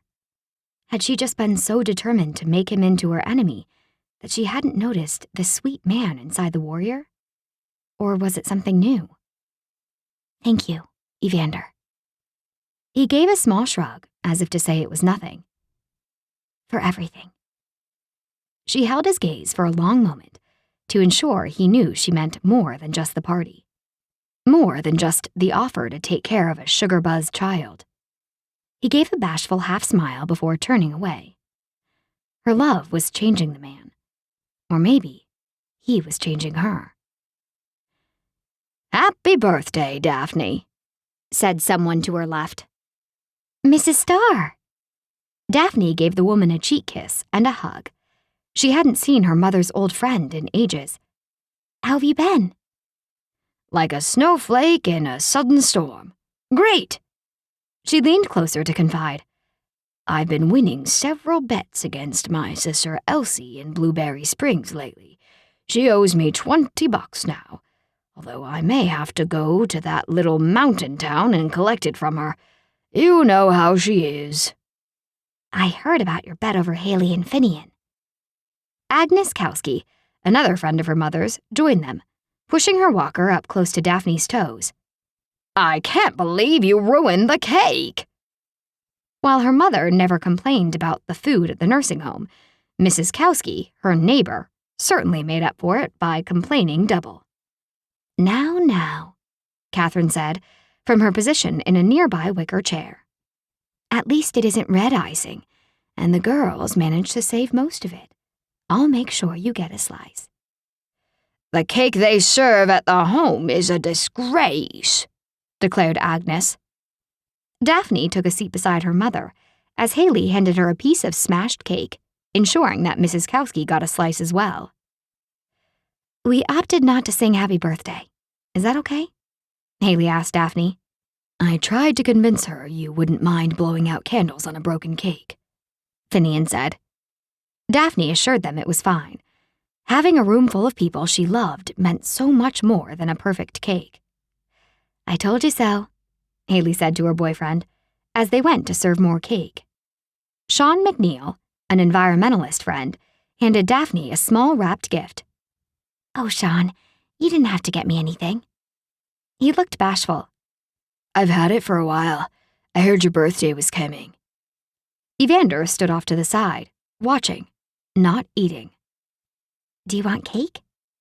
Daphne offered her piece to him, but he shook his head and smiled, his eyes doing their typical flick around the area for potential dangers. The veranda's perimeter was dotted with men she figured were the security agents the boyfriends had shadowing her sisters. What a complete mess she'd made of things. Hopefully, next year would be better. Hopefully, she'd grow up with her new job and quit messing things up for others. Daphne set the cake down and carefully unwrapped the gift. She held up 3 6-inch-wide slabs of wood, slices from a tree showing the growth rings. She glanced up at Sean. These are wonderful. Thank you. The man ran a hand through his longish hair. "They're heat pads, like big coasters." He took them from her grasp and laid them out on the coffee table in front of her. With gangly, awkward moves, he snatched plates of cake from bystanders, setting them on top of the short stumps. He stood back. "See? But you put hot stuff on them." Daphne smiled. The gifts were so Sean, who was training as an arborist. They're wonderful. Thank you. He gave a smile and his body relaxed. "Yeah? You like them?" She nodded. Connor, who had been standing nearby eating cake, said to Sean, "Knock any trees down lately?" His voice was without humor, and Daphne could tell that he still wasn't over last month's incident that had endangered Tigger. Sean had been taking down some trees, as well as testing some of the bigger ones for rot, and despite his precautions, one of them had fallen too close to Tigger. If it hadn't been for Connor, there would have been a funeral. Daphne's gut clenched at the thought of what could have happened, and her fingers gripped her plate. Forcing herself to relax, she looked up to see Evander watching her. "What happened?" he asked, coming to her side. No, nothing. "What did he do?" Evander's neck was strung tight, veins popping as he fought for control. Fists bunched, he whirled to face Sean. "What did you do?" Sean backed up so quickly, he tripped over the coffee table and went sprawling, sending cake and tea crashing to the floor. "Oh dear," Florence said, surveying the mess. "Evander, honey, please go get a dustpan." Daphne jumped up, not liking the way he was pulling Sean to his feet. What did you do to Daphne and Tigger? Evander demanded. Connor stepped in. No harm, no foul. Tigger interfered with some safe ties. Connor saved her from a falling tree, Maya said, giving her fiancé's arm a squeeze, her engagement ring sparkling in the late afternoon sun streaming through the rain clouds. Mom, a rainbow! Tigger came bouncing over, her eyes lit up, pink icing smeared around her mouth like clown makeup. Come see, come see, come see! She hauled on Daphne's hand until she had no choice but to follow. She glanced over her shoulder to where Evander was still burning holes into Sean with his eyes. Then, with a short nod, Evander glanced around the gathered group to ensure all was okay before heading to the kitchen. Dutifully, Daphne admired the rainbow until Tigger was satisfied. As she chatted with friends, she watched Evander host.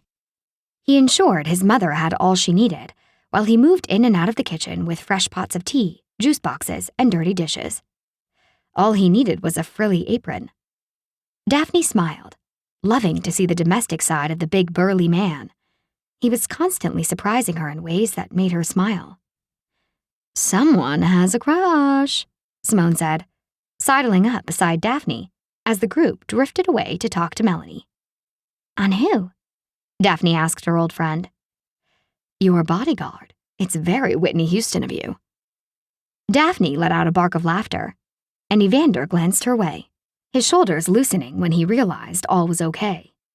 "You're blushing," Simone teased. "Please tell me you've brought that hunk of a man to the island several times in the past week and a half." Not on your life. I'm not letting Destiny get her hands on that one. "Why not?" Because we're total opposites. Liar. At first, she'd believed it, but the more she got to know him, the more she discovered that they were more alike than different. Simone gave her a smile that suggested she didn't believe her for 1 second. "I'm going to find me a hunk and get you to bring us here to see if the island's magic works on honorary Summer sisters." Daphne laughed. "There's nothing to lose. Oh, speaking of nothing to lose, when did you want to have a show of your paintings in my boutique?" She rubbed her hands eagerly. "I can't wait to premiere Daphne Summer." Can you hold a show tomorrow so I can make a few grand by Friday? Tax deadline? Yeah. Unfortunately, I'm just finishing up a show, but in September I could. Daphne sighed. Once she started her new job, she probably wouldn't have time for painting. Not while balancing being a mother, too. Why did it seem as though any time one good thing came into her life, she had to let go of something else? Tigger bounded over, trailing a string of balloons, and dropped to the floor, grabbing Simone tight around the ankles before shoving her shoulder behind the woman's knees, toppling her. Daphne reached out for Simone, who caught herself against the veranda railing. Tigger, what on earth was that? Daphne scolded. Enough sweets.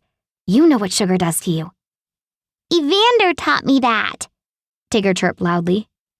A few feet away, Evander smiled with pride. What's he going to do next? Teach you how to fire a gun? Daphne muttered. He says I'm too young and that you have to say yes first. Can I? I'm not that small anymore. I get to go to kindergarten next month. Across the veranda, Evander bent over to allow Mrs. Kowski to whisper in his ear while she pointed at Tristan. No guns. Are you okay, Simone? Daphne asked. Oh yeah, fine. Good one, kiddo. Don't do that again, Daphne told her daughter. But now Rigby doesn't pick on me at the babysitter's anymore, Tigger said, looking pleased with herself. I imagine if you used that move on him, he found out pretty darn quick who he was dealing with, Simone said. But a non-violent takedown? Love it. That'll serve you well in life, little ninja. Rigby didn't even see it coming, Tigger said, bouncing in place. Evander was laughing with Mrs. Kowski now, and Daphne frowned. She didn't realize the woman knew how to laugh.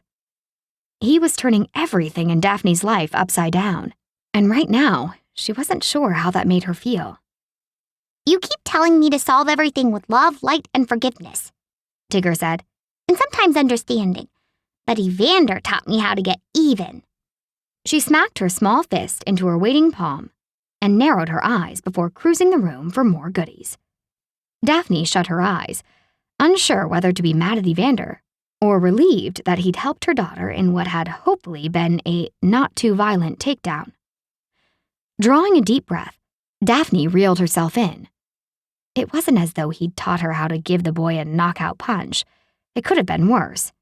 And if she was being honest with herself, there'd been times when she'd lain awake at night, worried that her sweet daughter would be taken advantage of or forced to do something she didn't want to. She didn't believe in violence, but she did believe in self-defense. Therefore, upside down was good. Evander was good. "Tristan Bell," Melanie said in a strong, loud voice. The party grew quiet, and Tristan, licking his lips uncertainly, pushed his way out of the cluster of people he was talking to, his teenage daughter Dot looking concerned. "Yes, Melanie?" Melanie, eyes teary, dropped on one knee. Daphne's heart constricted as the women around her let out happy sighs. "Will you marry me, Tristan?" The man was across the veranda in a heartbeat, pulling Daphne's sister to her feet in order to kiss her thoroughly. "That must be a yes," Simone whispered to Daphne, smoothing her form-fitting dress. "I tell ya, you've gotta get me in on this cottage action." Daphne snorted, feeling oddly alone despite the crowd gathered in her honor. Forcing a smile, she joined the cluster congratulating the couple. With the hubbub still going on, she went to stand in a corner with a cup of tea from Evander and watched Tigger's antics. First, her daughter hit up her grandmother for more sugar, but Catherine knew better. Then she moved on to her next mark, like a druggie in need of a fix.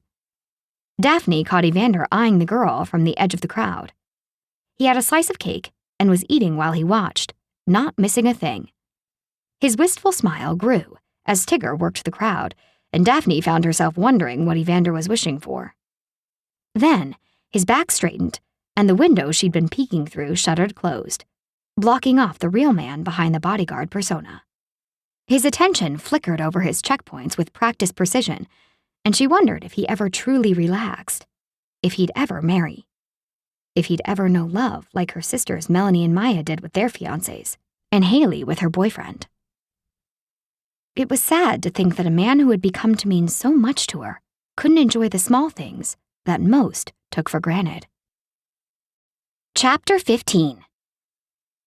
Daphne, exhausted and happy, ushered guests into the rowboats Connor and Tristan were using to shuttle guests across the strait to the Fredericksons' dock, where most of them had moored their boats to avoid ruining the surprise. The word was that Evander and Tigger had pulled together this surprise party with less than an hour's notice. When the majority of the partiers had been sent off, she went up to the cottage, where Evander was trying to get Tigger to eat a slice of cheese in hopes that it would absorb some of the sugar running like cocaine through her veins.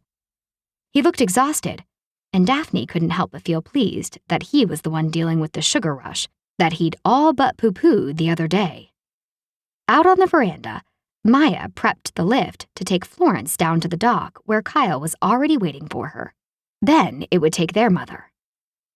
"It was such a pleasure meeting you," Florence said, taking Catherine's hand in her own to give it a squeeze as they said goodbye. "Your daughter is such a fine artist. I hope she continues painting." "Thank you," Catherine said. Maya helped Florence into the lift before heading down the path to help Kyle in case the lift's old latching mechanism needed the special summer touch, a tap with a hammer or a large stone, in order to open. "He sure is good with Tigger," Catherine said to Daphne, as the little girl's laughter rolled out of the kitchen. Daphne tucked her sweater tighter around herself. "Yes, he's become like a father figure for her. Will you stay in touch with him?" "I hope so." The truth was, with Evander around, everything was easier in her life. She should be melting down, but instead, she was growing and changing, and laughing. "Are you still hoping Mistral will step up as a dad?" her mother asked. At her ex's name, a flash of anger rocketed through Daphne. Mistral wasn't strong enough to be the father figure Tigger needed. He didn't have the strength of morals or the ability to do what was right in the face of differing opinions. She'd kidded herself for years, but now with Evander in her life, she could see just how wrong a fit Mistral was. She'd expected too much from him, and had thought his words would make up for his lack of action. How was it that this broken billionaire in disguise, an ex-military bodyguard, could be the man that she wanted and needed? Wanted and needed? Had she lost her mind? It was the island, wreaking havoc on her heart. She didn't love Evander. She couldn't. She gave her head a shake and asked her mother, "How did you manage to raise all 4 of us after Dad died?" "Like you, I rolled with the punches, one day at a time." Her mom gave her a secret smile. "And sometimes I secretly fantasized about the day when the house would be empty and nobody would have any pressing demands on me. But don't tell your sisters. They wouldn't understand." Daphne smiled. She'd had a few of those days herself. At the same time, she would pull those wishes back so fast. She didn't want to wish away her days with her daughter, who was already growing so fast. But it was still hard. There was always more she could do to be a better mother, a better person. She could be a better cook, keep a cleaner house, be more focused and diligent at work, listen more attentively when her daughter told her stories about her day. The list could go on and on. Catherine rubbed Daphne's arm.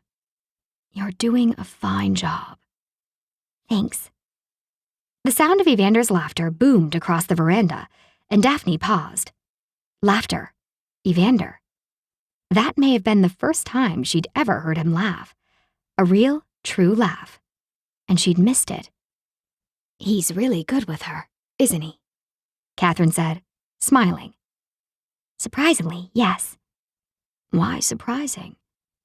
Because he carries a gun and he's all manly." Her mother laughed.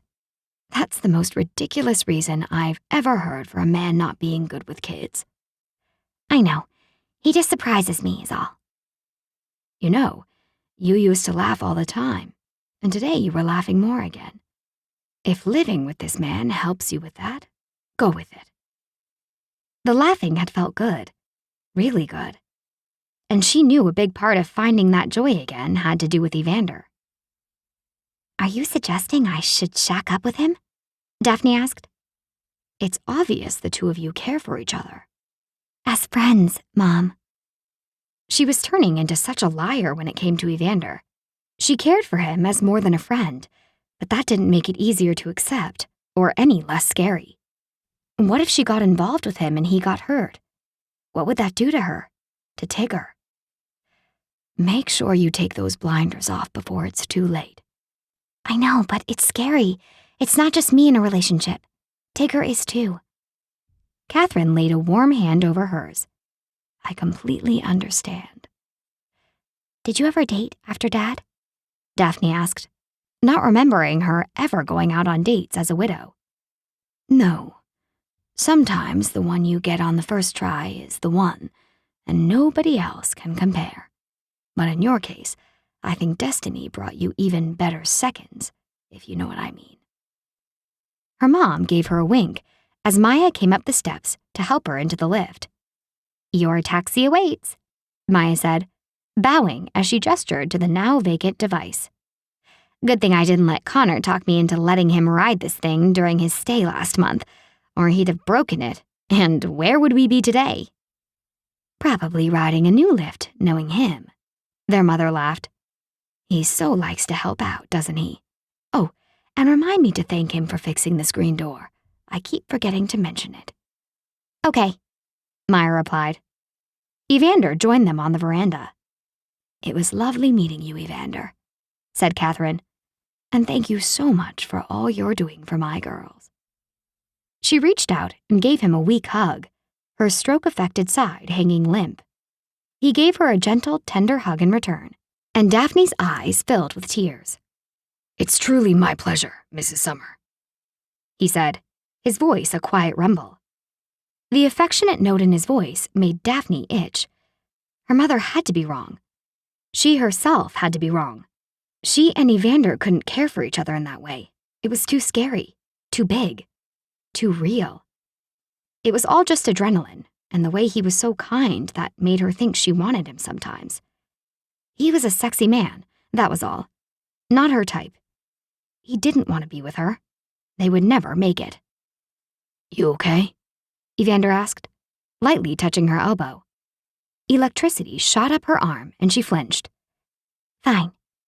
She pushed past him, helping settle her mother in the lift, even though Maya was already there. She needed to get away from Evander, from everything running through her mind like wildfire. She wanted Evander so bad it scared the daylights out of her. Mistral is not the man you need in your life, Catherine whispered, her expression serious. Open your eyes to what you've got before you let it go. Daphne squeezed them shut. I agree, Maya murmured.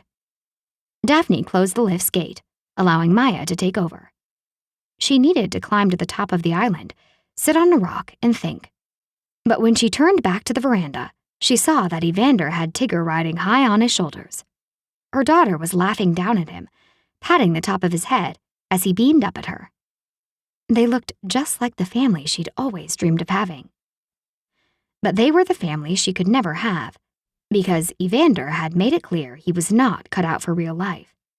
And having kids and a family was as real life as you got. He rolled Tigger off his shoulders, and the girl came bounding over to her. She wasn't going to get that thinking space, was she? Mom, brains and beauty won't buy you everything. You should marry for money. What? Daphne looked at Evander, who shrugged. I am a sweet and quiet girl, and I promise not to cause a stir. A stir about what? Who had her daughter been talking to today? Mistral, Dad, said, if I want to stop the circle, I have to step out of it. What circle? Angry heat spread through Daphne. He said I can be someone special. Evander's face was red, his fists clenched, jaw tight. He looked as though he was holding back a deluge of anger, just as she was. Daphne dropped to her knees. Mistral's not your father. Tigger's face scrunched in confusion. I mean, he is, but a dad shouldn't. She looked to Evander for help. He scooped up the girl. I happen to think you're already somebody special. He leaned over to give Daphne a peck on her cheek. And I think your mom has the power to change the world. Do you understand how amazing that is? Because secretly, I hope you cause a really big stir every day for the rest of your entire life. He gave the girl a kiss on the cheek, then lowered her carefully to the ground. And in that small action, Daphne lost her grip and fell in love with the man she had sincerely hoped to resist. Daphne was storming down the rickety old stairs of the veranda, and Evander worried she would fall through the third step from the top, which was rotting through. He quickly scooped Tigger up onto his shoulders and followed Daphne down to the dock. A bee had definitely zipped into her bonnet, with Tigger's talk of being special, and he worried she was going to leave the island without them. Maya, Florence, Kyle, and Catherine were on the dock and looked startled at the trio's abrupt arrival. Is everything okay? Catherine asked. Voices drifted across the water, and Daphne stormed to the end of the dock. Untying the rowboat that was bobbing there, she climbed in. If she was rowing, she wasn't planning to go far, which meant she was going across to the other island, to enemy territory. Evander passed Tigger to Maya and, ignoring Catherine's questions, climbed into the wobbly boat at the last second, nearly falling into the water as Daphne started pulling the boat with surprising speed and strength across the calm strait. The rain had let up, but the air was cool and damp, and moving through it felt like moving through a rain cloud. Dare I ask where we're going? Evander said. Daphne didn't reply, but climbed out on the opposite shore, yanking the bow upon the land even before he jumped out of the boat. She was out of breath from the brisk row and was panting as he followed her through the trees. Daphne, are you okay? I'm going to settle this once and for all. He had a feeling things were about to get crazy.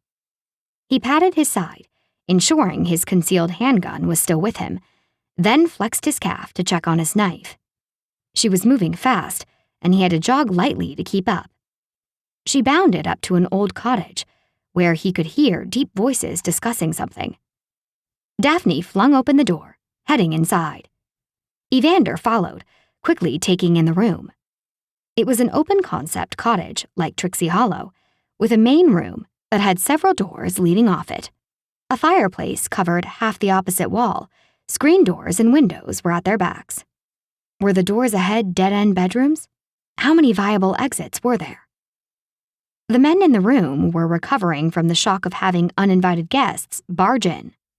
Evander quickly identified Mistral, a gray-haired man who was Mistral's father, Aaron Bloomwood, and the third, less active Rubicor owner, Jim Hanna.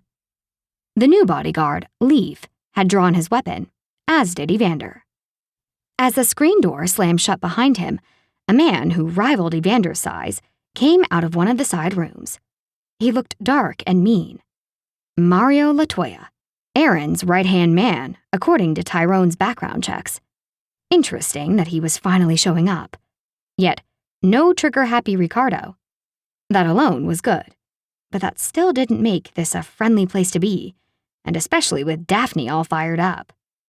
The room had a few tables he could turn up as protection, a few glasses half full of liquid. Flinging them would make a man flinch, buying Evander what could possibly be a life-saving split second or two. Daphne strode straight to Mistral, stopping a few feet from him. It's done. You had your chance, and you blew it. Do not ever talk to our daughter again. Do not talk to me. And the offer to work together on the development has been withdrawn. Mistral paled, and his father smirked. Mistral's father. That would make him Tigger's grandfather. Evander hated him already. What did I do? Mistral asked softly. He angled himself as though trying to shut out his father. Telling Tigger she could be special if she stepped out of the circle I'm in. You're already trying to divide us. I know you don't approve of how I live my life, but putting our daughter between us is a game ender. You will not get custody, ever. You will drop your claim right now and never speak to either of us ever again. Mistral glanced at his father, then whispered to Daphne, trying to draw her away from the men. Evander heard him say, I told her she should step out of my circle. I want her to be able to break the cycle my family's in, where money and prestige are more important than love. He turned to his father, raising his voice. The way the Johnson family lives is not healthy, and I want my daughter to have more than I did as a child. That's part of why I haven't stepped up. She deserves more. You got that right, Evander said. He shut his mouth and stepped back, wishing he'd kept quiet. This wasn't his fight, but with Tigger involved, it felt as if it should be. The girl was like an RPG missile, her sole purpose to break through men's armored shields, as she'd done with him. Mistral's father rolled his eyes. Not this again. You had everything you could possibly want as a child. I never had the one thing I truly wanted. I wanted and needed a father to be there for me. I was out earning a living. You never approved of me. And how have you shown me that you're worth approval? Evander wasn't a sappy, touchy-feely, let's-hug-it-out sort of guy. But the sudden urge to punch Mistral's father made his knuckles itch. He figured it was a good time to put his gun away, so he didn't shoot the man in the foot accidentally on purpose. And hiding a grandchild from me? Mistral's father continued. I had to learn about Kimberly from the press rather than my own son. You're lucky I didn't disown you. Evander wasn't sure whether he should punch Mistral's father now or comfort Daphne, who looked as though someone had yanked a rug out from under her. I can't believe you lied to your own son, she whispered. She gave the man a look that could kill. Almost automatically, Evander covered his nuts. Daphne turned to address her ex. Mistral, I guess your father never told you that he shooed me and Tigger off when we came to see you once. He knew exactly who we were. Mistral paled, and Evander wasn't sure if the man figured he was busted in some old lies, or whether he hadn't realized just how deeply his dad had been meddling with his life. Your father was afraid I'd convince you to give up the life he'd laid out for you," Daphne said. Mistral ran his hands through his hair, shoulders hunched. Evander shook his head, wishing he could give the man enough strength to break free. If only for Daphne and Tigger's sake. She's a slutty liar, Mistral's father shouted, pointing a finger at Daphne. Evander broke the man's nose. He hadn't even felt himself move. He was suddenly in front of him, his fist stinging, with the man bent over, blood gushing. Leaf pulled Evander's arms back in a weak lock that he could break by sneezing. You son of a... Mistral's father shouted, as his men bustled around, trying to take control again. You don't talk to the mother of my child that way, Mistral said, stepping between his father and Daphne. "Mistral," she said softly. No, He replied. it's time I stood up to him. It's time I broke free and lived the life I want. He moved closer to Daphne, and Evander broke Leaf's grip, getting between the two, one hand resting lightly on his holstered gun in warning. He didn't like the way Mistral was changing his tune. Sure, it was probably good that he was standing up to his father after years of submission, but it wasn't enough. "And what life do you want to live?" Daphne asked. Evander got the feeling they were touching on a discussion they'd had years before. Anyone want to buy an island? Mistral called, letting out a pained laugh. Don't you dare, commanded his father. I bought you this island so you could finally break free of this woman and show her she no longer has a hold on you. You go through with this development plan. Show her who's boss. Show her who and what really runs this world. I don't know what runs this world, Dad, but I know it isn't you. Mistral positioned himself at Daphne's side. I can't believe I've let you be in charge of my life for so long. I can't believe I didn't walk away when you hired Aaron after I fired him. I don't even know why he isn't in jail. And you want to know the truth, Dad? Your development plans are unoriginal crap. Who needs another exclusive resort that ruins the environment? Nobody, and certainly not me. This is my island, and I'm asking you and everyone associated with you to leave. Effective immediately. Mistral's father, a handkerchief held to his bleeding nose, gaped at him. Then, his face turned red as the blood still flowing from his nose, as he realized he'd finally lost his son. So? Asked Evander. Is that offer to buy the island still up for grabs? Daphne was already shoving the rowboat into the water by the time Evander caught up with her. "You don't have to buy this island," she said, clambering into the boat.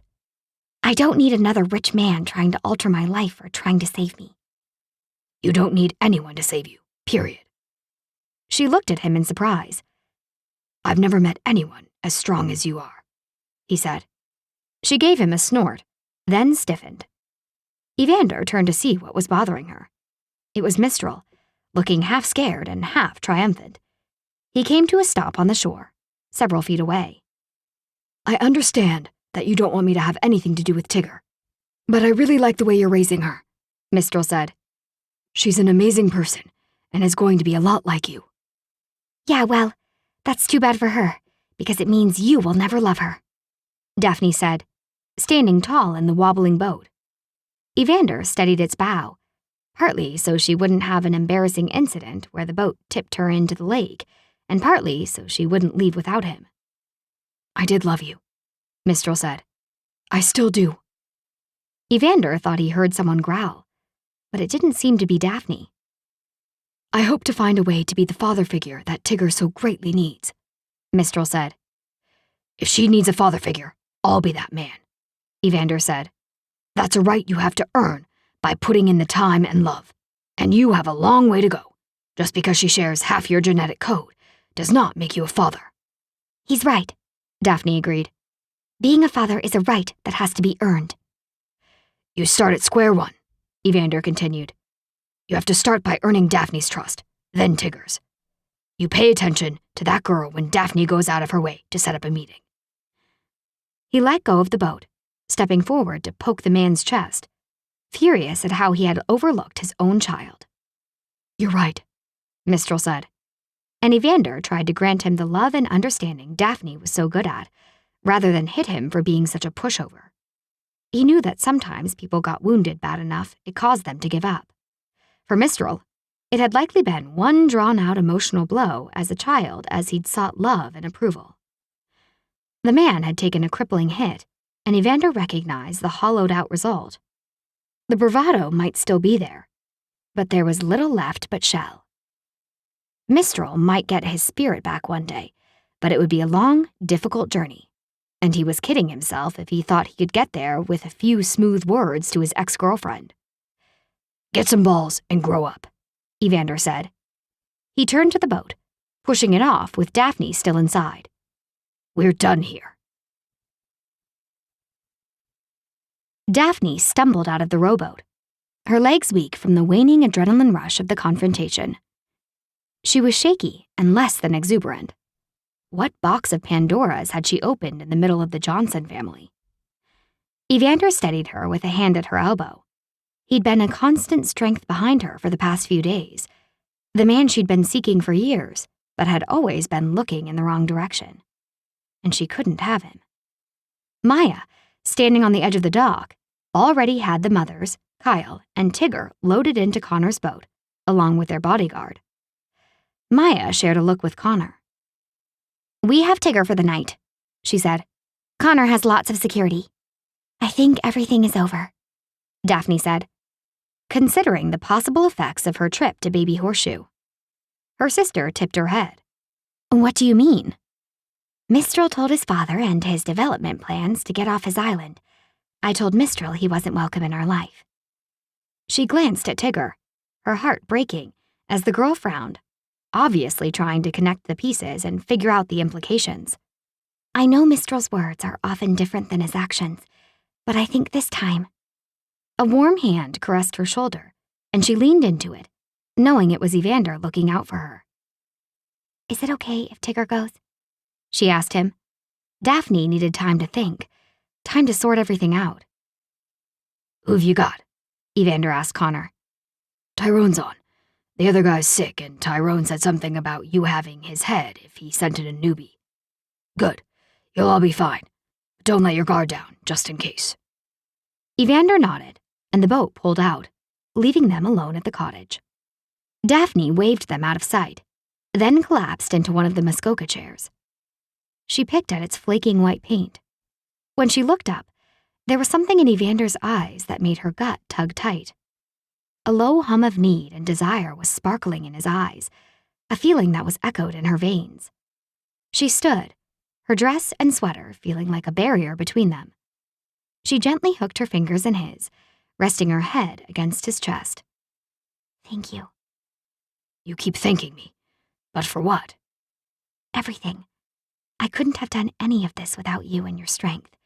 And knowing that you were here, I always thought I was independent and could do things on my own. But you helped me do more. To stand up for myself and to have the courage to say to myself and to Mistral that he wasn't the right fit for us, no matter how much I wanted it for Tigger. With his free hand, Evander thumbed away the wetness on her cheeks. His voice was low and unsteady when he said, "I need to thank you, too." Daphne smiled with uncertainty, quirking her head. What could he possibly need to thank her for? An ulcer caused by her inability to listen to him? He scooped both of her hands into his, and in the cool, damp air, his body heat felt welcoming and familiar, like something she never wanted to leave. "You showed me that real life is still possible." Of course it is, she said softly. "You gave me hope that I may still be capable of participating in it, that maybe I could be more than an ex-warrior." Her heart broke as she pulled her hands from his grip, cupping his face while trying to see inside him. How could a man like him ever make it through the things he'd been through? He had such a kind and caring soul that going to war should have torn him apart. She stroked the scars along the side of his face, ran a thumb along his eyebrow and another faint scar. He rested his forehead against hers, and she smiled. This was who they were, leaning against each other in ways the other didn't understand or even realize.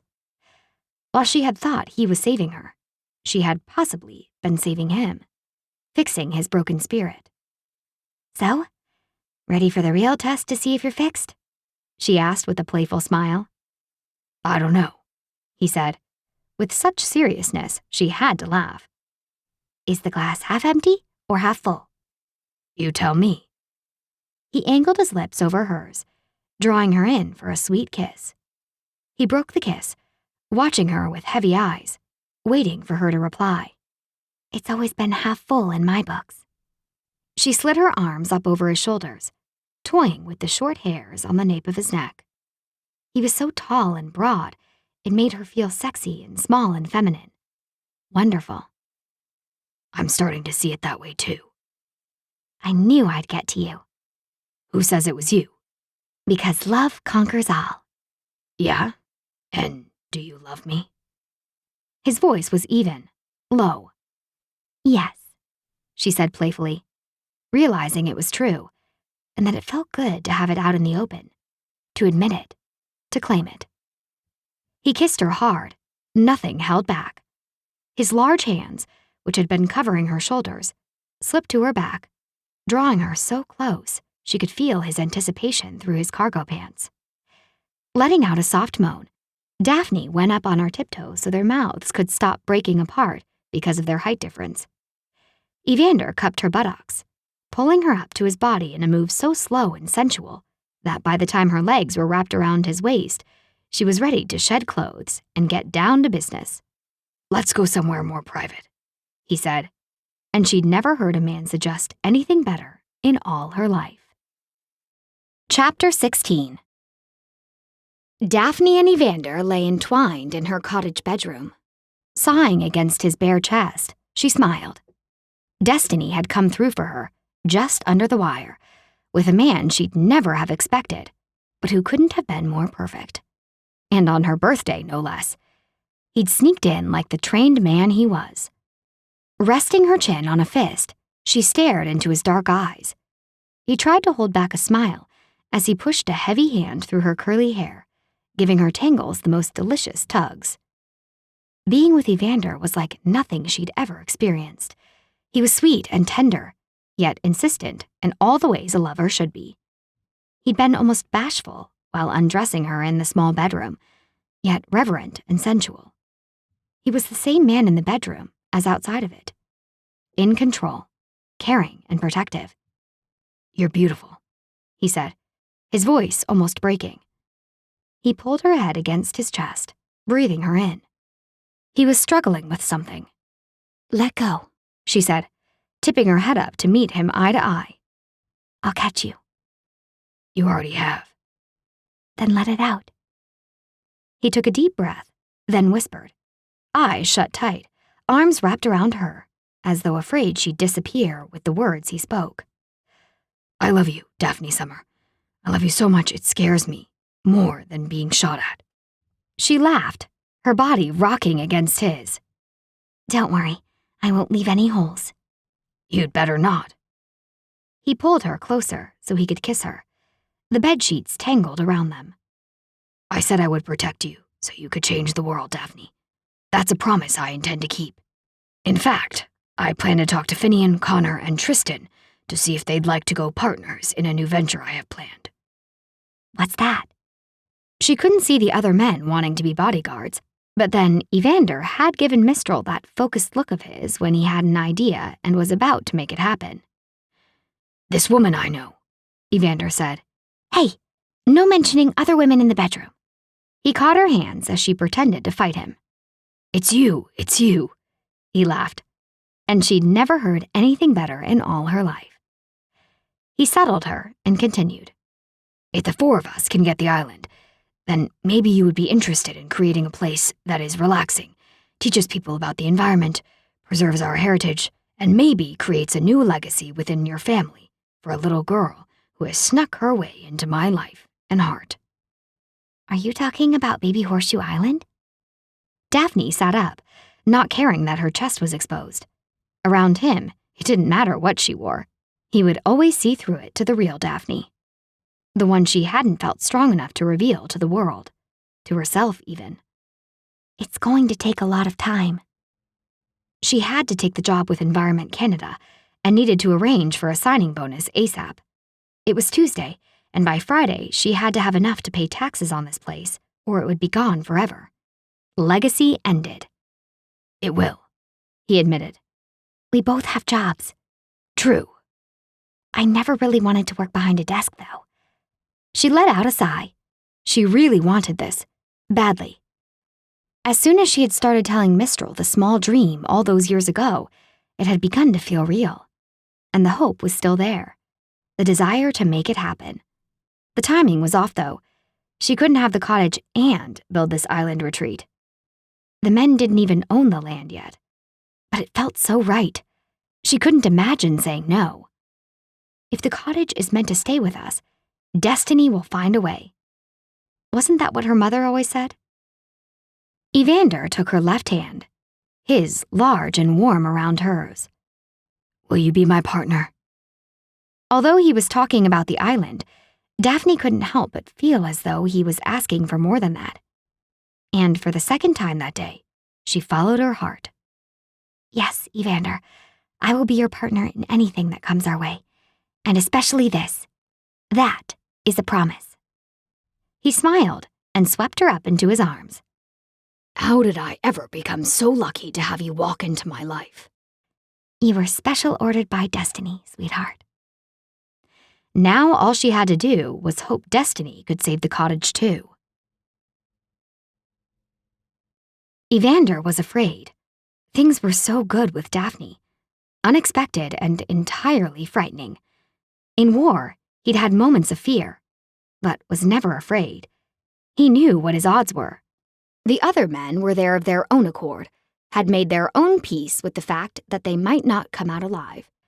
But this was different. Daphne had the power to destroy what war had never been able to touch. And he could break something here more precious than anything he'd ever been responsible for. But he loved her, with all his might, and the hope and brightness he saw on his horizon was something so exciting it nearly split him apart with the possibilities of what his future could be with Daphne at his side. The past 10 days had changed them both, and that crushing weight that had been following him, pressing down hard on his chest, had lifted as though it had never been there. He looked in the old cottage bathroom mirror and caught himself smiling. No, not smiling. Grinning like a mad fool. He was that man in love who whistled everywhere he went, with a bounce in his step.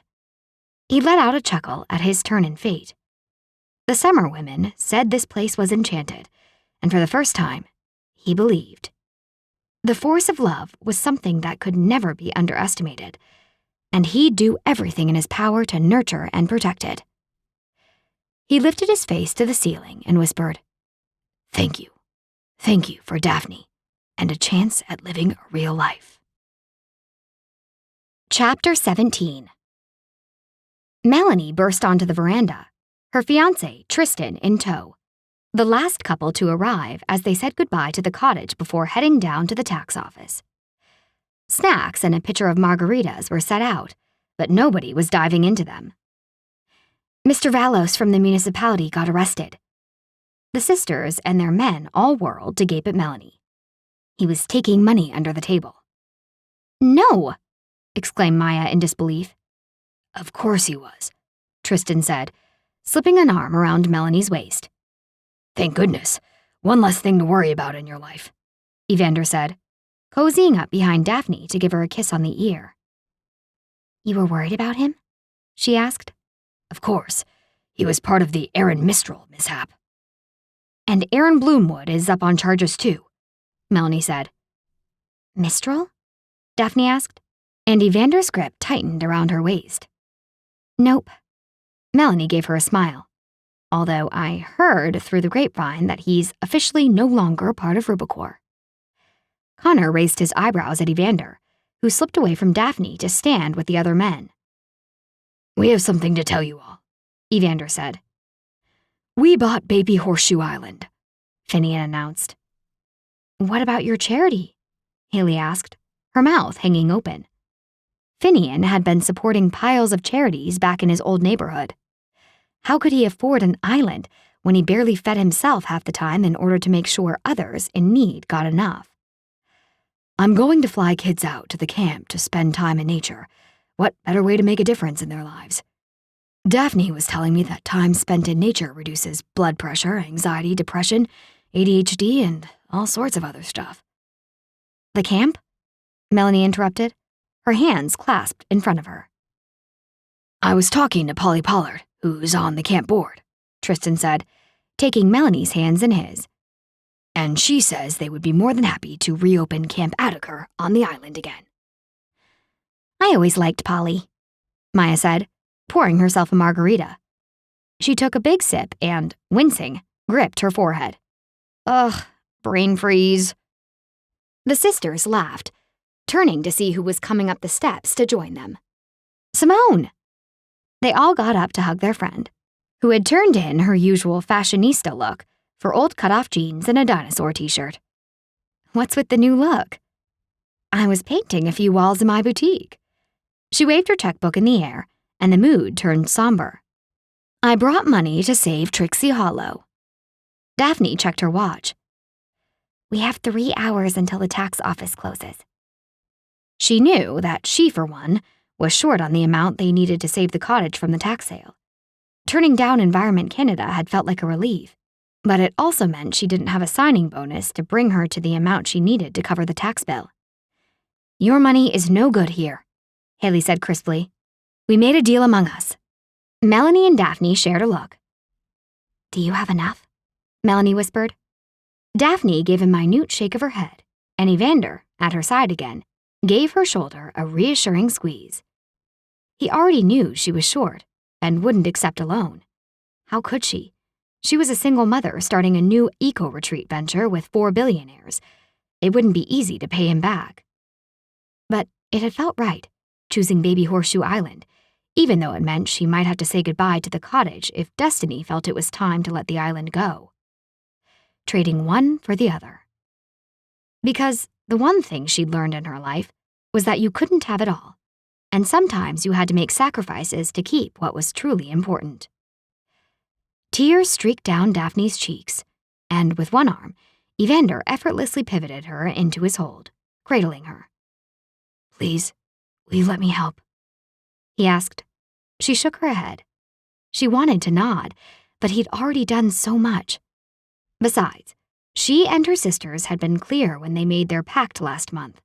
They had to do this on their own, because if they couldn't do it now, how would they ever be able to keep doing it through all the years ahead? The cottage definitely wasn't getting any younger, and its maintenance costs would go nowhere but up. How is my money no good? Simone was saying. You've let me use the place like I own it for years, but you won't let me contribute to it? I say we take a vote. Simone slapped her checkbook on the table and drew a large gulp of Maya's drink. I vote yes, Melanie said, her back straight, her hand in the air. All in favor? We can't change our minds. We made a deal, Haley said.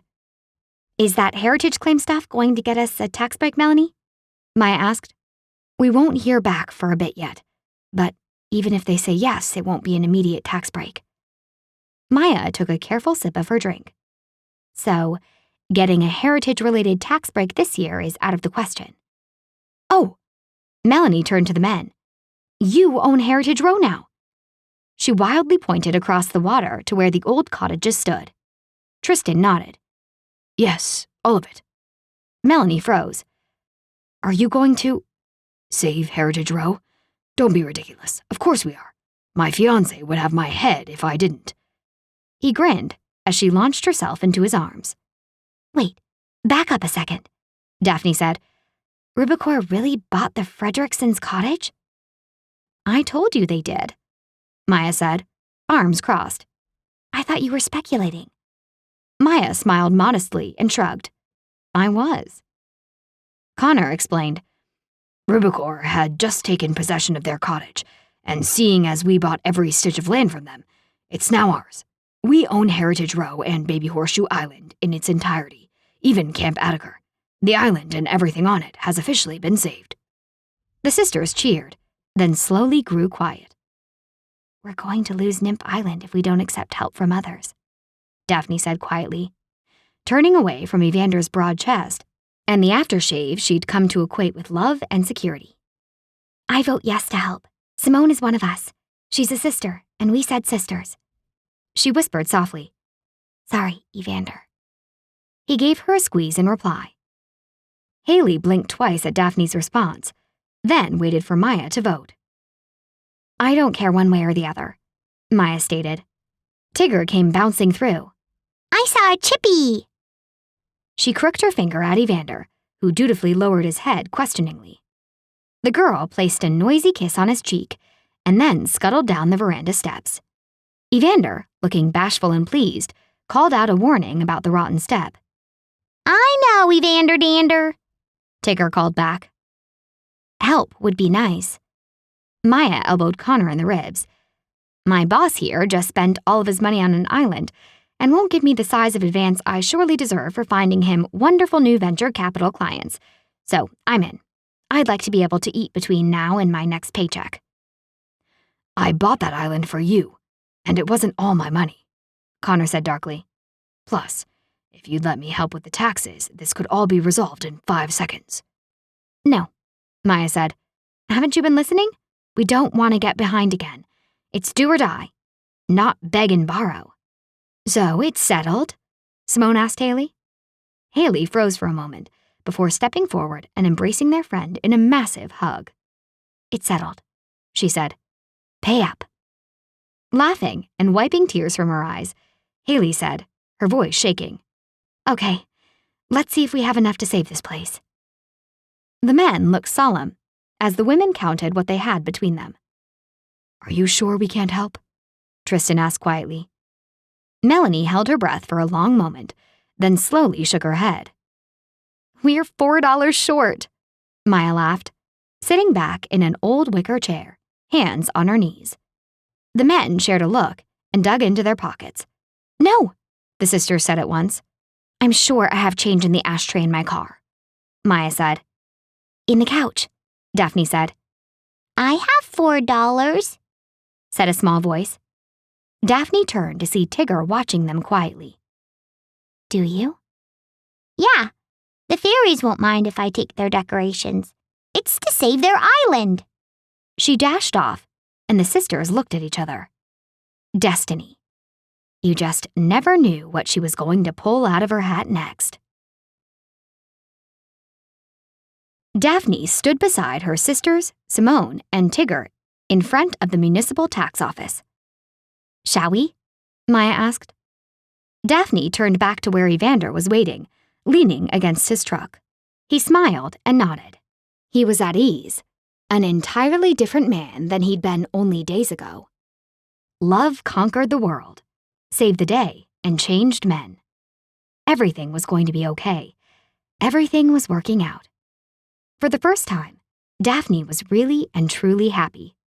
While her earlier happiness had never been an act, her old self felt like a sepia photo compared to where she was now.